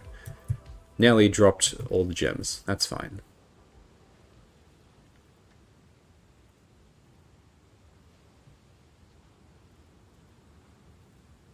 Okay. So, we have Spectre equipped and we have Desecrate equipped. We're going to put Desecrate on the hotbar and we're going to put Spectre on the hotbar. So when you're in an area where you want one of the minions or one of the enemies to become yours, you're going to go to the area and you're going to use Desecrate on the ground until you see it. So I'm going to spawn some corpses with Desecrate. By default, in the options, in the input menu, by default, the button to target corpses is A. I don't know if you have to set that or if it's by default, but mine is A. So what we're going to do is I'm going to hold down A, and then all of a sudden I can outline minions on the ground, corpses, like this. So this is how we find specters. So what I'm looking for... Bearded Shaman is the lightning one. I'm looking for Goatman Fire Razor, and I might need to go through a few Desecrates to look for the corpse. Shaman, Devil, Shaman, Devil. Shaman, Devil, Shaman, Devil, Shaman, Devil. I might be in the wrong zone. I should probably look at the wiki. I may be in the wrong zone. Bearded Devil, Bearded Shaman, Bearded Devil, Bearded Shaman, Bearded Devil. Devil, Devil, Shaman, Shaman, Shaman, Shaman, Devil, Devil. Okay, I might be in the wrong zone. I'm going to check the wiki to make sure I'm looking for Goatman Fire Razor. They might be in the climb instead. Let me check that. I know they're not in the prison, and they're not in the ship graveyard, so they might be in the ledge or climb. Let me check.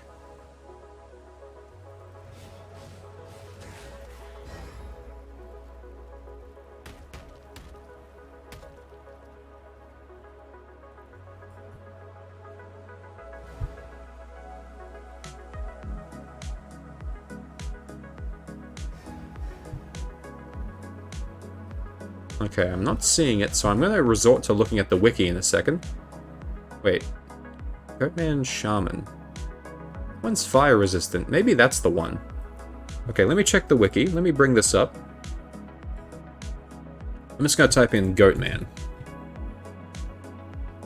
Goatman Shaman. Do they do fire? Yes, okay. Goatman Shaman, found in Act 1. Found in the climb. Okay, so I was in the wrong area. So we're in the climb. These minions do Fireball and Molten Shell. Later on in the campaign, in Act 7 I think, they do Fireball, Molten Shell, and Rolling Magma. So there's a slight upgrade. But until then, we get a Fireball minion. So I'm going to hold A. So while I'm holding A, you're targeting roughly looking at their feet. You're going to look for their feet, and that's highlighted. So now we're going to press the Raise Spectre button, and bam. We summoned him as a Spectre. So we only have one max Raise Spectre right now, but I can get a second one by going up here next. And then I can summon a second one. While you have that as a Spectre, it exists in your pool of corpses. So whenever I desecrate, like I'll go to my hideout, because you can attack and use spells in your hideout. While I'm in my hideout, if I use desecrate, there will be a chance of the Goatman Shaman appearing in my desecrate pool. So if they die while I'm in a map or in a campaign, I can always come back to my hideout and get the specific ones I want without having to track them down in the campaign. So, let me just show what they do, and we'll see how this guy feels. This is just on a 3-link Spectre with Projectiles and Phantasm. So let's see what this does by itself. Let me bring this guy along. I should be getting a thing called Convocation right about now. I'll go grab that in a second. Okay, he's struggling because he's dumb and has bad AI. So, you know, he'll be useful later. To be fair, I don't know what they do either. What's this? Because it's mine too and I remember what button? I just summon random shit and keep walking. Fair, yeah. Like, once corpse targeting is so weird and so difficult. Being a Necromancer requires a lot of knowledge. But I'm trying to present all that knowledge so people can get ahead in power. So this thing dying will be annoying, but it shouldn't happen. I'm going to remove Spectre from my hotbar so I don't accidentally summon a different shitty Spectre. I wouldn't hate your playstyle, I'd probably appreciate it and remember when I used to do the same thing. Remember, this is over 10 years of me getting experience and refining my own preferences. So, summoning zombies, I got my Spectre. If I wasn't using the damaging Spectre, I would just have it be by itself on a 1-link, maybe with Minion Life, maybe with Elemental Army, and I would be using the Stygian Silverback from the Riverways, which is a monkey, or maybe called Carnage Chieftain. It's a monkey that gives you and allies frenzy charges, and it can give your other minions frenzy charges, which give them more damage and attack speed. But for now, I'm just going to use this little guy and hope that it does something useful. So I think that's the full setup. I've got bots, I've got that. Let me go grab Convocation. I think I forgot to grab Convocation. Convocation is a spell that sucks all your minions to you and gives them a bit of life regen. I believe it's picked up in Act 2. Am I wrong? I think I'm wrong. Okay, it's not in Act 2. That might mean it's in Act 3. Let's check. Type in minion. No Convocation? Hang on, I'm just gonna double check the wiki. When do we get Convocation?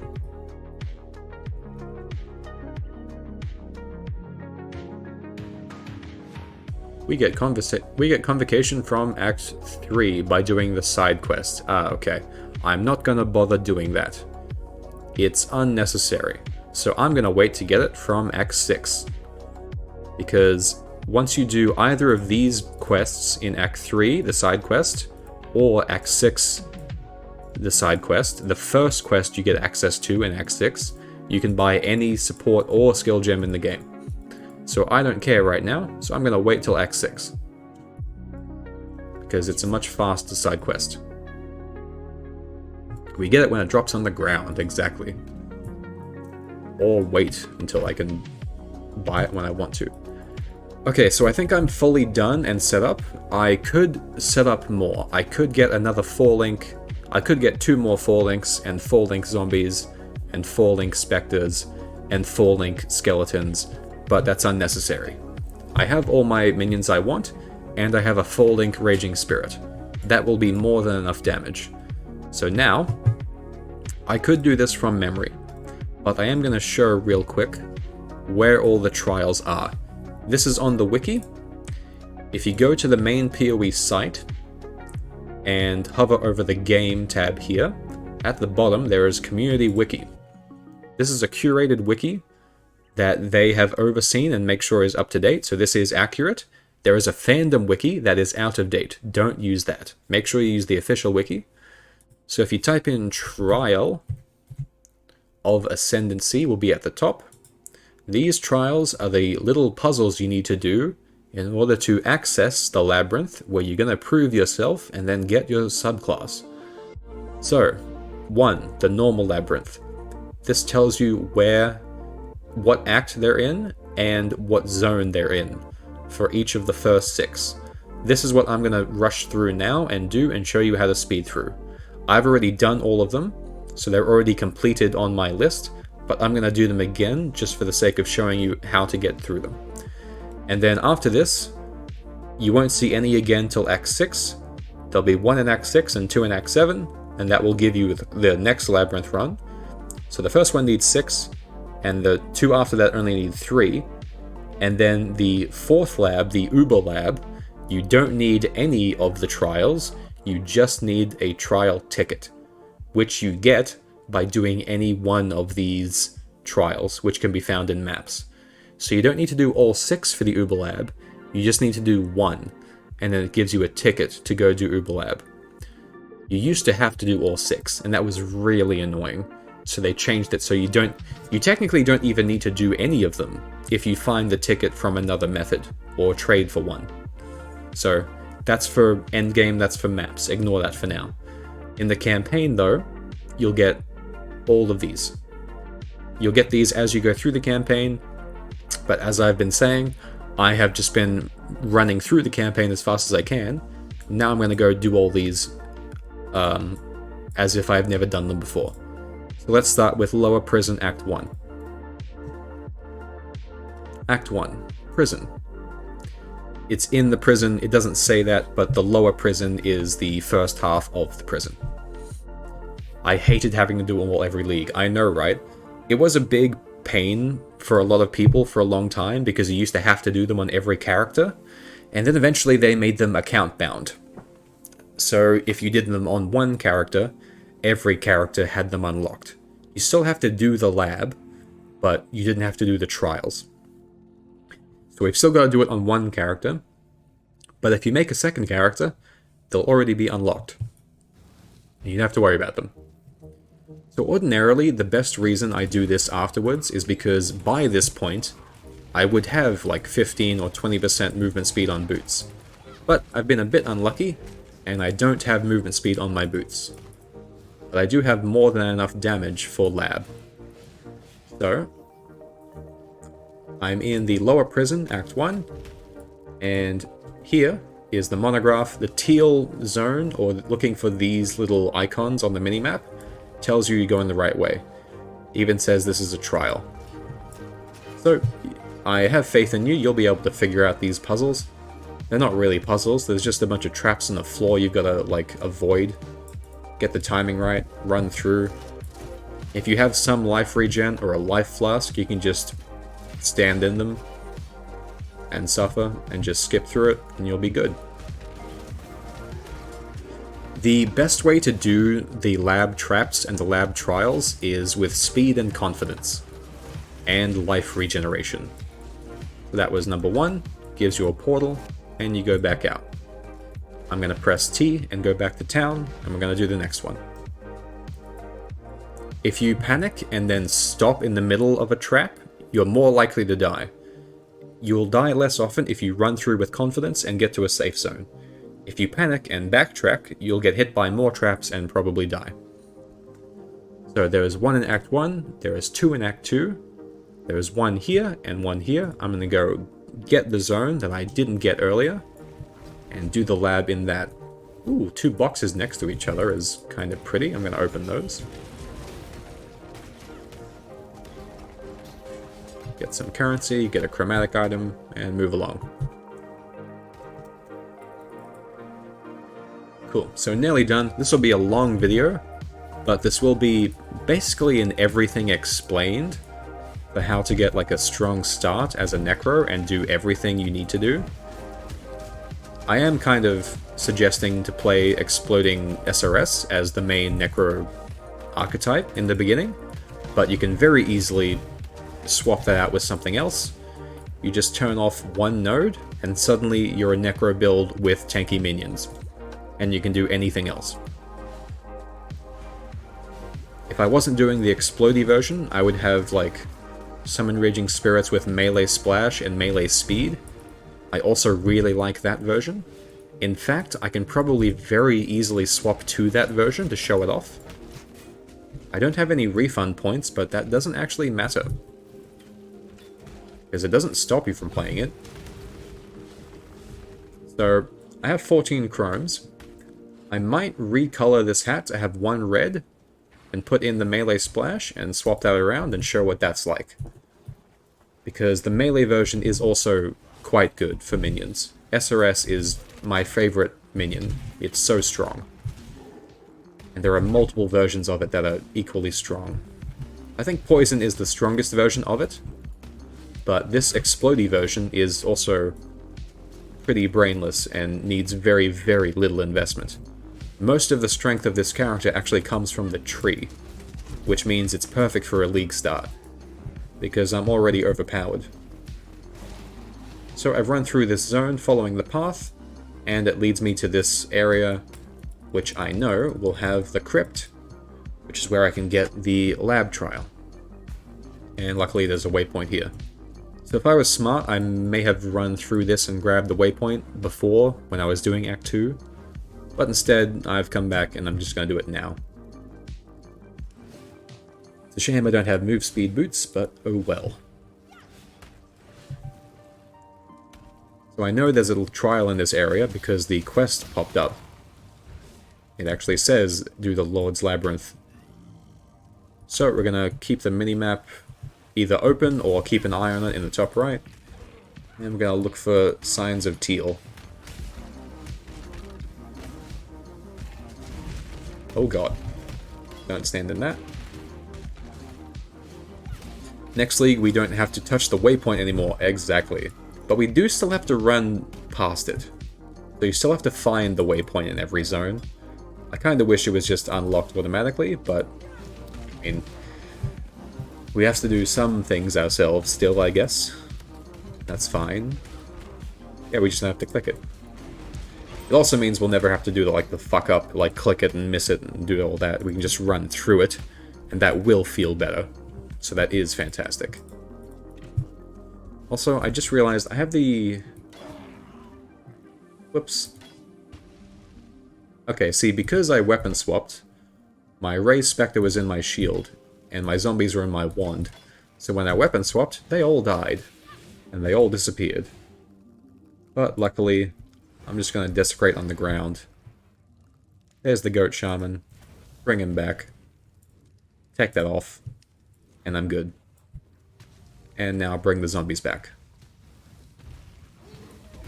So that's another good reason to not have minions in your weapon or shield, because if you swap them out, they will die. Same thing with auras. They will turn off if you if you don't have them equipped. And in your offhand, in your weapon swap, does not count as equipped. So you gotta be careful with that. You can still get XP with things in there, but you can't use them. So it's almost like a backpack, you can think of them. You can think of them as literally on your back, as ready for weapon swap. The gems in them get XP, but you can't use them.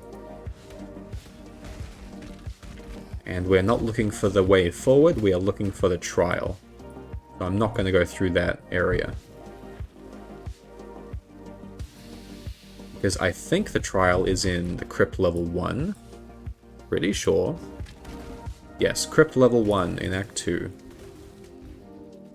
So, keeping an eye on the waypoint, looking for... Yep, there's the book, there's the bronze monograph, there's the teal color scheme.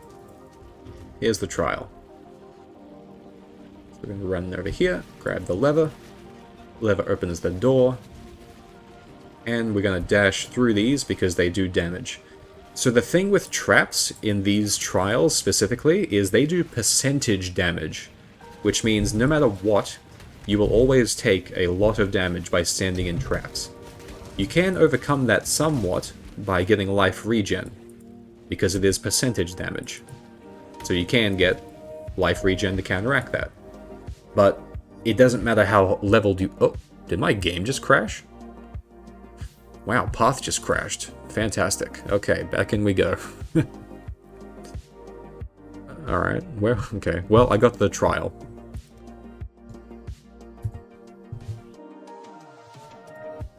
So that was the Crypt level 1, that was the second trial.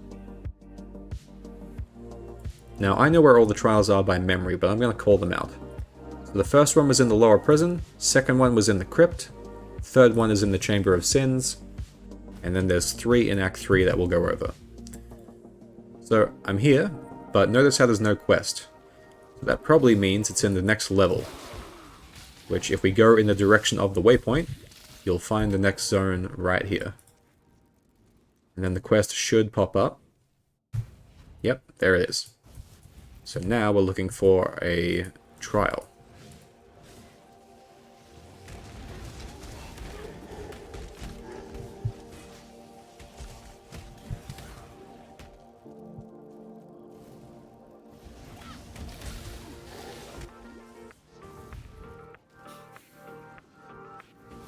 And again, we don't want the main quest path, so if I recognize that long corridor that leads to the quest, I will not go that direction. That's a dead end. Wonderful.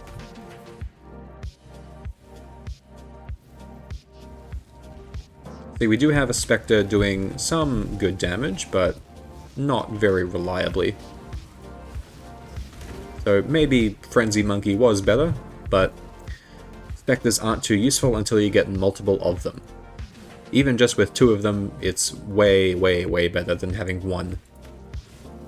Having 1 Charge Monkey isn't so bad, but if you want them to do damage, you need at least 2 of them.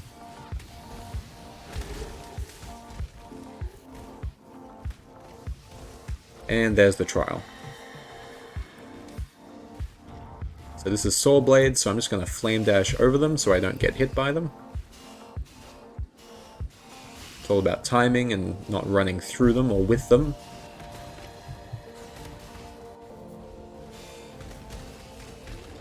You can run through most traps pretty reliably, but you gotta be careful if you're bleeding, because running while bleeding will kill you faster. So Chamber of Sins, got that one. Next one is in the Crematorium. I'll show you where the Crematorium is. I'm gonna press T, go back to town. So, Crematorium. We've got the first one in Act 1, 2 in Act 2, now Act 3. Crematorium is where we did the main quest for Clarissa at the start of Act 3. And I did not get the trial here, because I'm doing all the trials at once to show you where they all are. Make this like a chapter on the YouTube video. This might be a long YouTube video, but this will serve as like a complete Necro guide on how to get started. So hopefully people have time to watch this before League start, otherwise I might edit this down. What do we think? What do you think, Renee? Should I leave this up as like a long playthrough to show literally everything? Or should I edit this down to make it like a more tight, fast-paced, educational Necro playthrough? Because I am explaining literally everything. So I might need to leave it all up. I'm not sure. Might do both. For the League Start build guide I make, it'll be less than 10 minutes. I'll just explain the tree and the goal and the outline. But for this, I kind of want to upload the full thing, just to show people the playthrough and show them the exploration and how to do it. And how I solve problems step by step, like links and colors and sockets and all that. So that's some trap stuff, so that's the trial over there. I went the wrong way.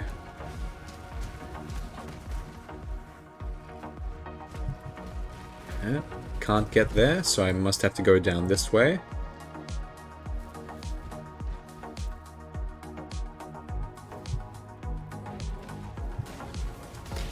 Yeah. So the book on the minimap is the bronze monograph. That's how you know there's a trial. We're going to go in here. Lever, open door. Lever, open door. Lever, open door. And good. Ah, 4-link blue staff. Okay. Using a two-hander is okay, because it still gives you some block chance there. However, I will always recommend using a shield and a wand, because it gives you more chances of getting +1 fire gems, because they can roll on a wand or a shield. A staff is okay for minions, because there is a staff wheel here that gives you life recovery when blocking with a staff. And there is also staff block chance here. And this wheel applies to staff or shield. So using a staff, especially the unique minion staffs, is completely viable. Femur of the Saints is a great minion staff, but I recommend wand and shield because you get better defenses from a shield, and you can get better offense from wand and shield than you can from just staff. So that's why we don't use a staff. So Crematorium, Act 3, got it. That's the 4th one out of 6. Hello, Hatebeat.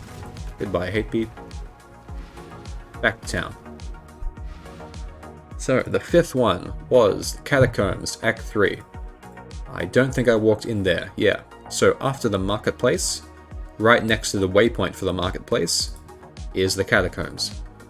I don't even think there's a side quest in here. I think it's just for the lab run.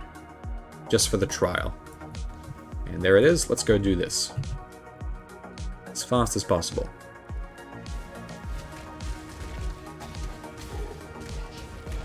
This is also great practice for my Necro League start, just so I can remember everything and do it even faster.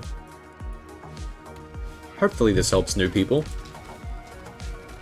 This is almost like a follow-along, paint-by-numbers, how to make a Necro. Or at least how to make a really strong early version of a Necro from the beginning of the game. You don't need to respec anything, you don't need to change anything. You can just start as a Necro, and get stronger every minute. Every level, you get just a little bit stronger. It's quite good. Quite fun. Ooh, there's an essence. I am going to go get that.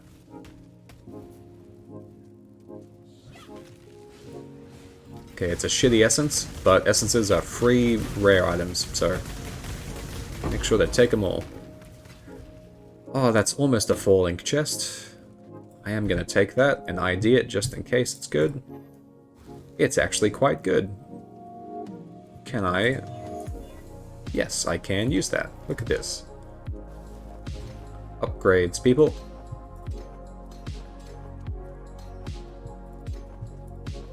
Wonderful. Okay, I'll vendor that trash when I get to town. Remember to turn auras back on if you change gems.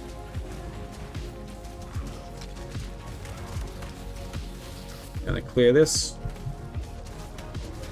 No quest, no nothing. Let's keep looking for the trial. Dead end.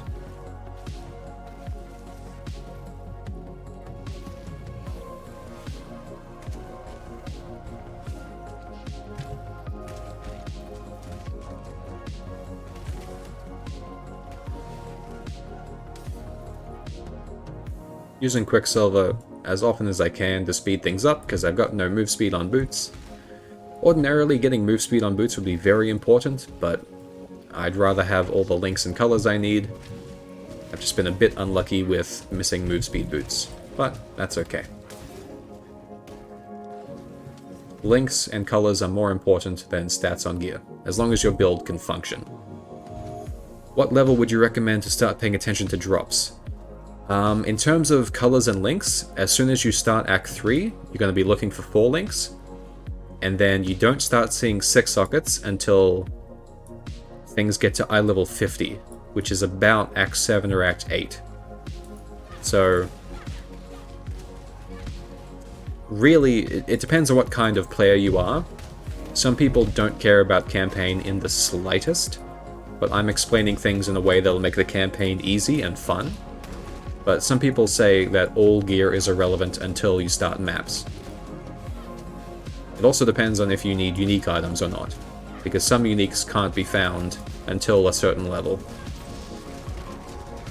Not as if, like, target farming uniques is pretty hard. You'll never get a unique that you want on purpose, so it's all luck-based. But like a Quill Rain, for example, that's a very low item level unique item. But a lot of unique body armors that are very OP can't be found until maps. So most people want to beeline it straight for the end game. They want to get through the campaign as fast as possible and do maps as soon as possible, even on day 1.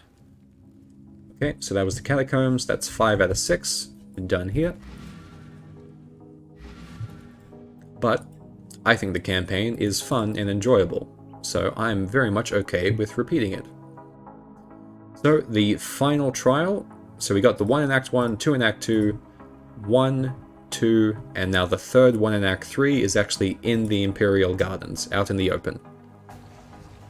So we're very nearly done with setting up a Necro. Usually it's in the top left of the Imperial Gardens, so I'm just going to run in the direction I know it should be, and hope to find it.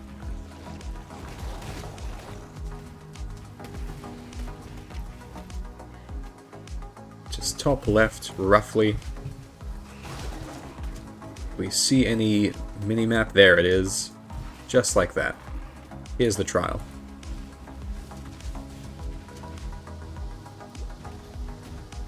In terms of paying attention to drops, you're going to rely on your loot filter. There's a crafting recipe, make sure to grab that when you're here. In terms of looking for drops, you're going to rely on your loot filter to filter out anything you don't want to see. If your loot filter is showing things that you don't want to pick up, you need to make your filter more strict. But for new players, or players who don't want to think about that too much, just a semi-strict, normal filter will be completely fine until like halfway through the end game. There'll be a bunch of shit on the ground you don't want, but it'll highlight important things enough. So go to filterblade.xyz, pick semi-strict, normal colors, and then download that file, and then follow the instructions on how to put it in. So press O for options, game tab, item filter. Open this folder, put that filter file in that folder, and it'll appear in the drop-down list, and you're good. I always use a semi-strict filter on League Start because it shows basically everything and hides very useless things. It shows a bit too much, but I'd rather see things than not.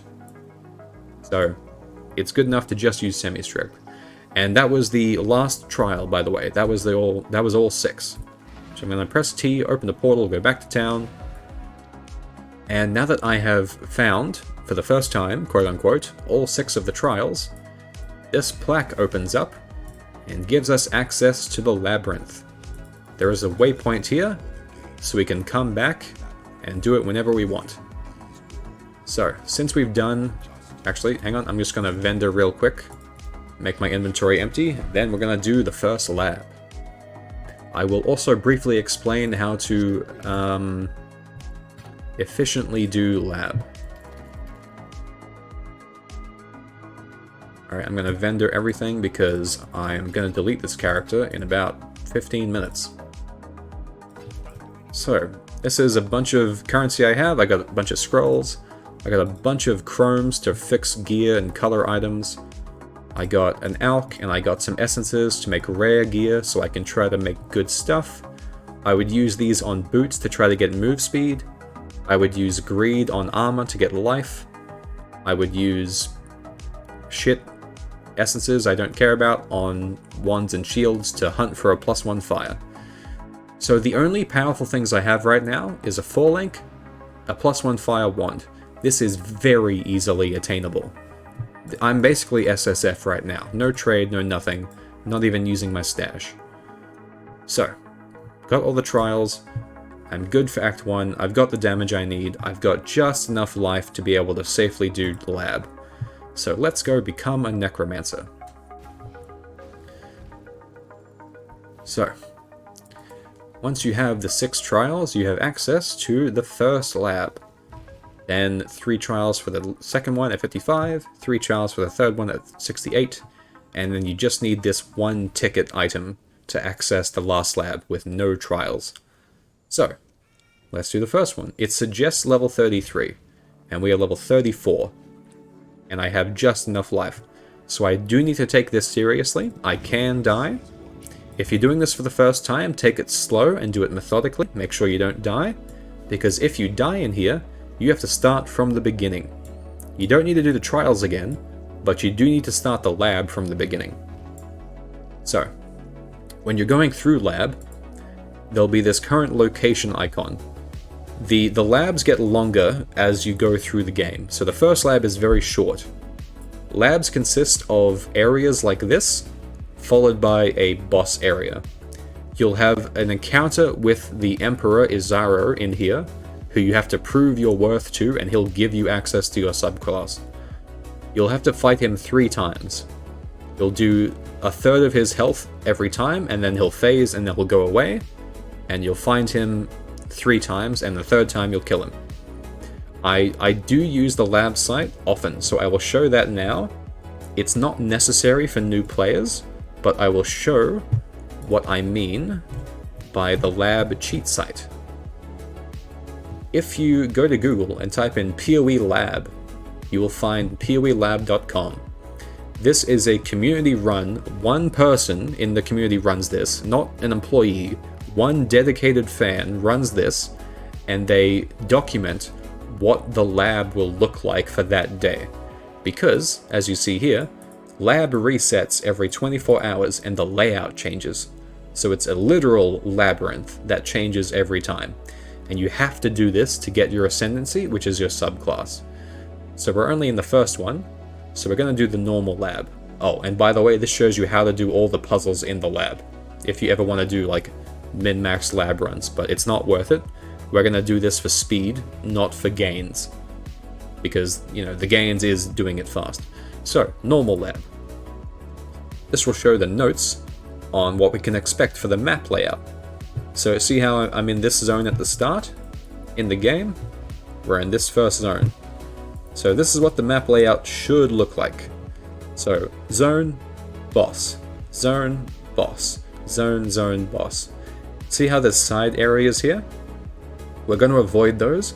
We're going to follow the main path. These blue lines tell you where the door is to the next zone. See how there's 2 here? This top one takes you to the side area. This top right one takes you to the boss. So we're going to beeline it through the main to get to the end. So we're going to go top right, top right, top right, top mid. So the first lab is very quick and easy. You don't need this, but I'll just show you real quick. In like Uber Lab, for example, it's a lot longer. There's more rooms, and there's at least 2 zones before each encounter, and you can get things that are called gold key rooms, which can be found in Merc and Uber Lab. Yeah, here it is. So a gold door. So a gold door can only be opened by a gold key, and you've got to find the gold key either in that room or in a side room. But we don't have to worry about that in the first lab, so I'm just going to speed through this, and then we're done with Necromancer. So, right display, and we're good. Okay, so this is a labyrinth. We're going to do this, and we're going to unlock Necromancer at the very end. We're going to be very careful, and I'm going to explain things at the very end, because there are 3 different rewards at the end of a labyrinth run every time, and they're all important. But I'll explain all 3 when we get there. You've got to interact with all of them. Be sure not to neglect them.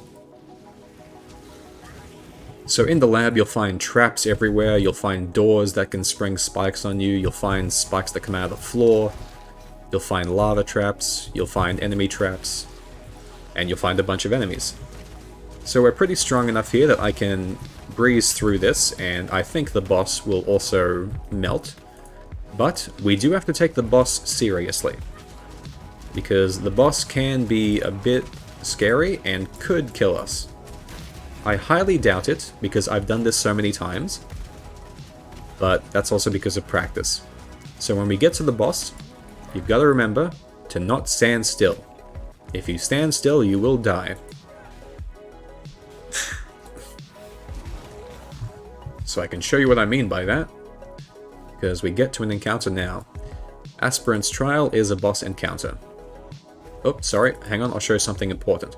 So if you are running through here and you find a door, you can click on the current location, and it'll tell you where that door goes to. So you're in there, and it's going to this. So if you're ever in an area with multiple doors, it'll show you where it leads. So we're going the right way.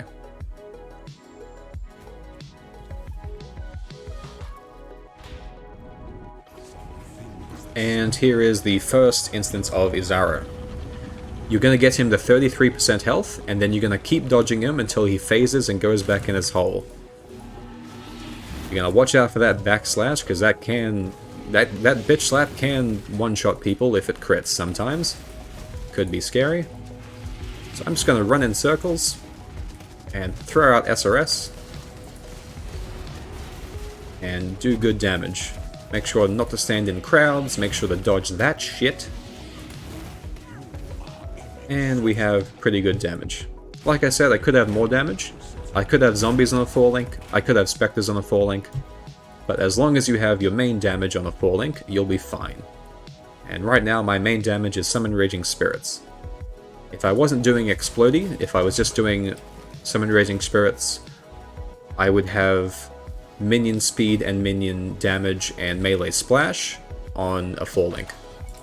And that will be a melee version of Raging Spirits, and it will do just as well, if not maybe better in some fringe cases. But I love playing Explodey because it is very satisfying and very guaranteed damage. It's more reliable, but less fast, I guess. So it is faster, but it feels slower. But, you know, you just have to trust me that I've done this countless times. The explosions do a lot of damage, but their hits do less clear damage because they're not doing melee focused stuff.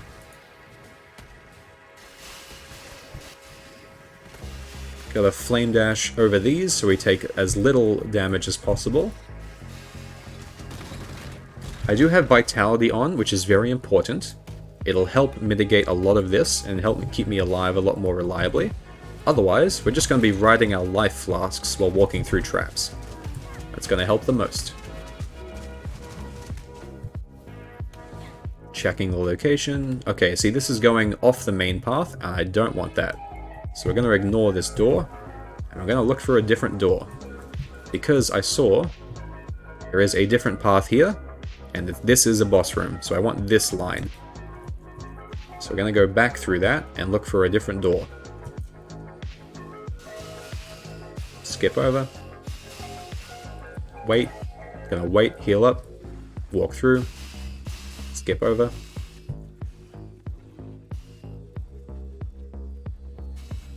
Let's try this side. I'm gonna guess there's a different door on this side. Again, the PoE lab site even gives you like directions on where to go, like a corner or a middle or a top corner. Should tell you which door to go to, but early on, not too important. I'm perfectly fine just running through until I find a door. Usually, just go top right. If you go top right every time, you'll find a door, and if it's not the right door, continue hugging that until you find the right door. And then you'll be fine. Yep, there's a door. That's got to be the right one, because there's only 2 doors here. Yep, trial. Good to go. In future lab runs, in the 3rd lab at the end of the campaign, and in the endgame lab, You can do certain things to make your lab more profitable by, like, exploring and getting certain side rewards in the lab. I won't talk about that today because it doesn't even exist in the first lab. So the first lab, we're just worried about getting through it fast and getting the rewards at the end. But for future labs, for the endgame lab, farming them is a legitimate thing and can be very rewarding. I will explain why at the end of this lab. Yep, and just running around occasionally casting SRS is more than enough to handle this. Just make sure to stay away from him, make sure to be always moving, do big circles, don't get hit. Just don't die, forehead. Easy. Alright, and we're going to run top right, and we're going to hope to find the right area. All my zombies are alive. Yes, good. Max 5. Good, good.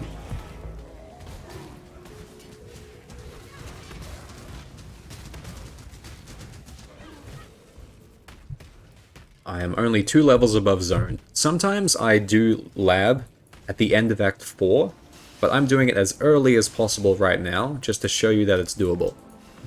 Also, because unlocking this is quite powerful. So while the floor is burning like this, it will do fire damage to you, and a lot, so wait for it to cool down, and then you can run through it. If you have good life flasks, or good life regeneration, and good fire res, you can run through this without thinking, but you gotta be careful, because you don't want to get stuck with no life flasks and no life regen. See, that got me to half-life, but I wasn't panicking because I knew what I was doing.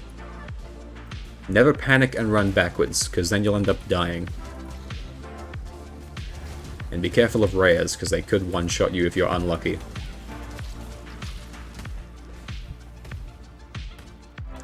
Check location. This is going to the side, so we don't want this one. We want a different door. Let's keep checking. Skip over that. Skip over that. There's a door. That's going the right way. We want that one. And this is the second last area. So we should find the boss room connected to this area.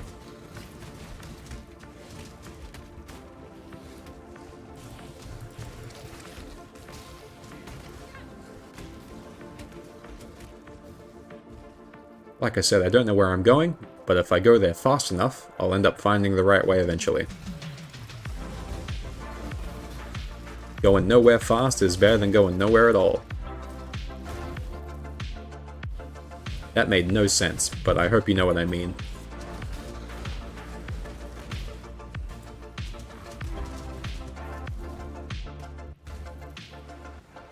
This looks promising. Nope.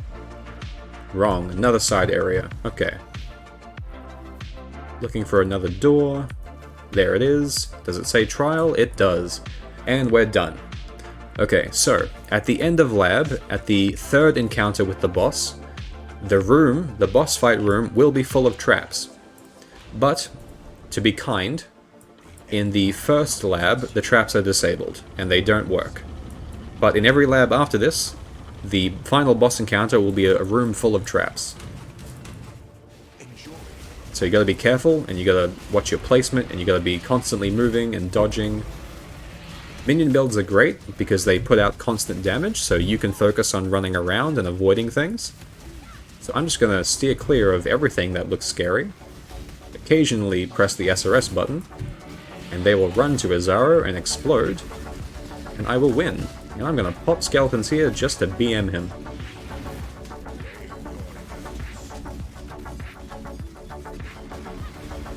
Oop.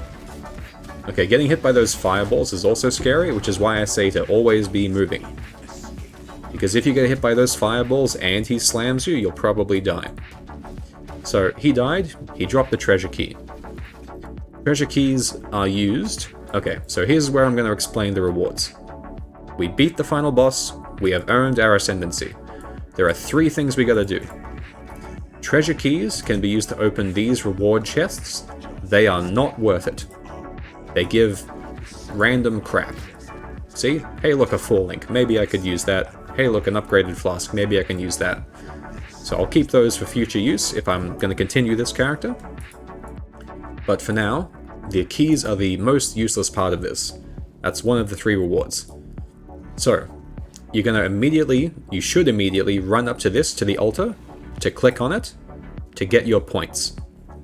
The reason for this is if you disconnect, or if you somehow manage to die in this room, you will have to do the lab again, because technically you haven't ascended yet until you select it. So you can choose any subclass here. We're going to go with Necro, because Necro. We're going to hit next, and we're going to ascend. Do that as soon as possible. We are now locked in as Necro, and we have 2 free points to spend. As a Necro, I always recommend going with Commander of Darkness first. This gives you 30% to elemental res to you and allies, which count as all your minions. Also, 30% damage. Also, 3% attack and cast speed to you and allies from your auras. So, because I have 3 auras, myself and my allies get 3% attack and cast speed per aura, so 9%. So this is just an easy no-brainer first lab, always. But let's have a look at what else Minion has. So going down here for Mindless Aggression is more max life and more damage. Seems pretty innocuous, nothing insane, but it is really good. But the reason this is kind of mid is because the 2 things that are locked behind it are the OP things for Necromancer. Bone Barrier makes your minions incredibly tanky, as well as making you incredibly tanky. The new Unnatural Strength is a way to make all your minions do chaos damage. So if you ever want to do poison minions, you kind of want this because it gives you free conversion, makes all your minions that deal physical instead do chaos, like a full 100% conversion from Fizz to Chaos, so you can then do any kind of poison minion. Otherwise, pretty much every minion player gets Bone Barrier. So, 1 lab, 2 labs gets this, 3rd lab at the end of the campaign would get this, and that would be what your campaign Necro would look like. And then in the end game, most people end up getting this one, or this one. I will be doing these 3 at the bottom for my Poison Necro. If I wasn't doing Poison, I would take this instead. But this is the first lab, it helps you so much. And you'll notice now we have so much res because we're getting a free 30%. It's not 30% per aura, it's just 30% permanently for you and allies. Necro is fantastic for that. So, we're not done here. That is the main reward. We are now officially a Necromancer, 2 levels above recommended. Fantastic, perfectly done. If you want to be even safer, I would do this at level 40 or 45 at the end of Act 4. So, we got the key, we got the Necromancer points. The last thing, and arguably the most important thing, apart from Necromancer Ascendancy, is the Divine Font. You're going to want to do this at every lab. This has a special thing. What can I use that won't be annoying? I'm going to use Temper Shield. I'm not actually using this. So, every time you do lab, every time you see the Divine Font, you'll always be given this top option, which is transform a skill gem to be a random transfigured gem of the same color. In future labs, you'll get better reward options that sometimes might even give you a specific transfigured gem, like turning a gem into the alternate version of itself specifically. Instead, this just gives one of a random color. Transfigured gems are, you can think of them as alternate versions of existing skills. You can think of them as remixes or different flavors of skills. So, in terms of minions, skeletons, as an example, there are 3 versions of skeletons. There is regular skeleton, there is skeleton archers, and there are skeleton mages. You can only get skeleton archers and mages by finding the transfigured version of skeletons. So that's a blue gem. So I'm going to sacrifice this blue gem, this blue skill gem. Has to be a skill gem, not a support gem. So I'm not using this blue skill gem. So I'm going to feed it into this. I'm going to select this, and we're going to get a random blue transfigured gem back. There is a long list of them, so the odds of getting one you want is very low. So people do end up farming these, and do end up selling these in the economy. But if you want to farm for your own, I recommend, if you want to spend all the time repeating the first lab, now that you have it unlocked, you can do that. I don't recommend doing that though. I recommend farming either the third lab or the fourth lab. So either the end of the campaign or in maps. I recommend farming for those, because they can give you a reward that says change a specific gem into one of its specific alternates. So it's much better for target farming if you want a specific transfigured gem. So enough talking, let's gamble. Let's hope I get a minion transfigured gem. Okay, I did, but I got the worst one. I got a different version of a minion, but it's the minion that no one likes. So, that's funny. So, Lightning Tendrils is a skill. This is an alternate version of Lightning Tendrils. Lightning Spire Trap is a trap skill. This is an alternate version of that. Summon Reaper is a minion, and this is an alternate version of that. I don't want any of these, so I'm just going to keep this, and I'll throw that away later. It also retains the level of the gem you put in. So if you're doing this in endgame, use a level 20 gem, and you'll get a level 20 transfigured gem back. Okay, I think that's everything. I think this will be a very good start. We're a Necromancer, we have res, we have damage, we have links, and we have a skeleton of a tree. If you were playing a minion that needed more damage and less life, you could unspec all this minion life and just get all the minion damage here, more minions and minion life, and plus maximum specters, zombies, and skeletons up here, which you would just do 1, 2, 3 points to bridge to. Otherwise, this is kind of the left side template for Necromancer, and you're kind of done. You can continue down here to get the life, or the cluster, or the staff if you do staff stuff.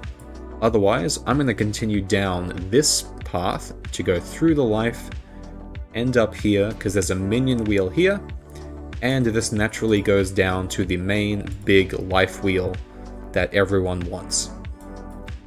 So this can be your template, and you can do anything from here that you like. Most minion builds continue down this path through the life, and down here for the minion double damage wheel. Otherwise, I think that might be a good place to end it. I did all of Act 1, 2, and 3, I ascended to Necromancer, I'm level 35, and this is essentially a really strong league start. If you're a new player, I think you could do this in one day. I myself would probably power through and try to finish the campaign on the first day, but that ends up taking a lot out of me. And usually, well, in a new season, we want to interact with a new league mechanic and have fun, so campaign runs usually take longer than like a speedrunner effort. So I could see like a 12 to 15 hour long campaign playthrough for this next season, and I will enjoy the fuck out of that. But with that being said, this has been a video showing you how to start as a Necro from level 2. So this is probably going to be a really long video, but it's going to show you literally everything that I went through, all the problems I solved, how to get the links and the colors, which gems to get and when, what quests to do and when, and how to become a Necromancer. And I think I'm going to wrap it up there. Thank you for watching. If you have watched all of this on YouTube, leave a comment and say the word pizza, because I want to know who the hell watched this to the end. Okay, thank you for watching. Alright, I'm going to cut that there. I'm going to have to download my entire stream to edit this, because I have not been recording. Because last time I tried to record in OBS for more than an hour, it crashed.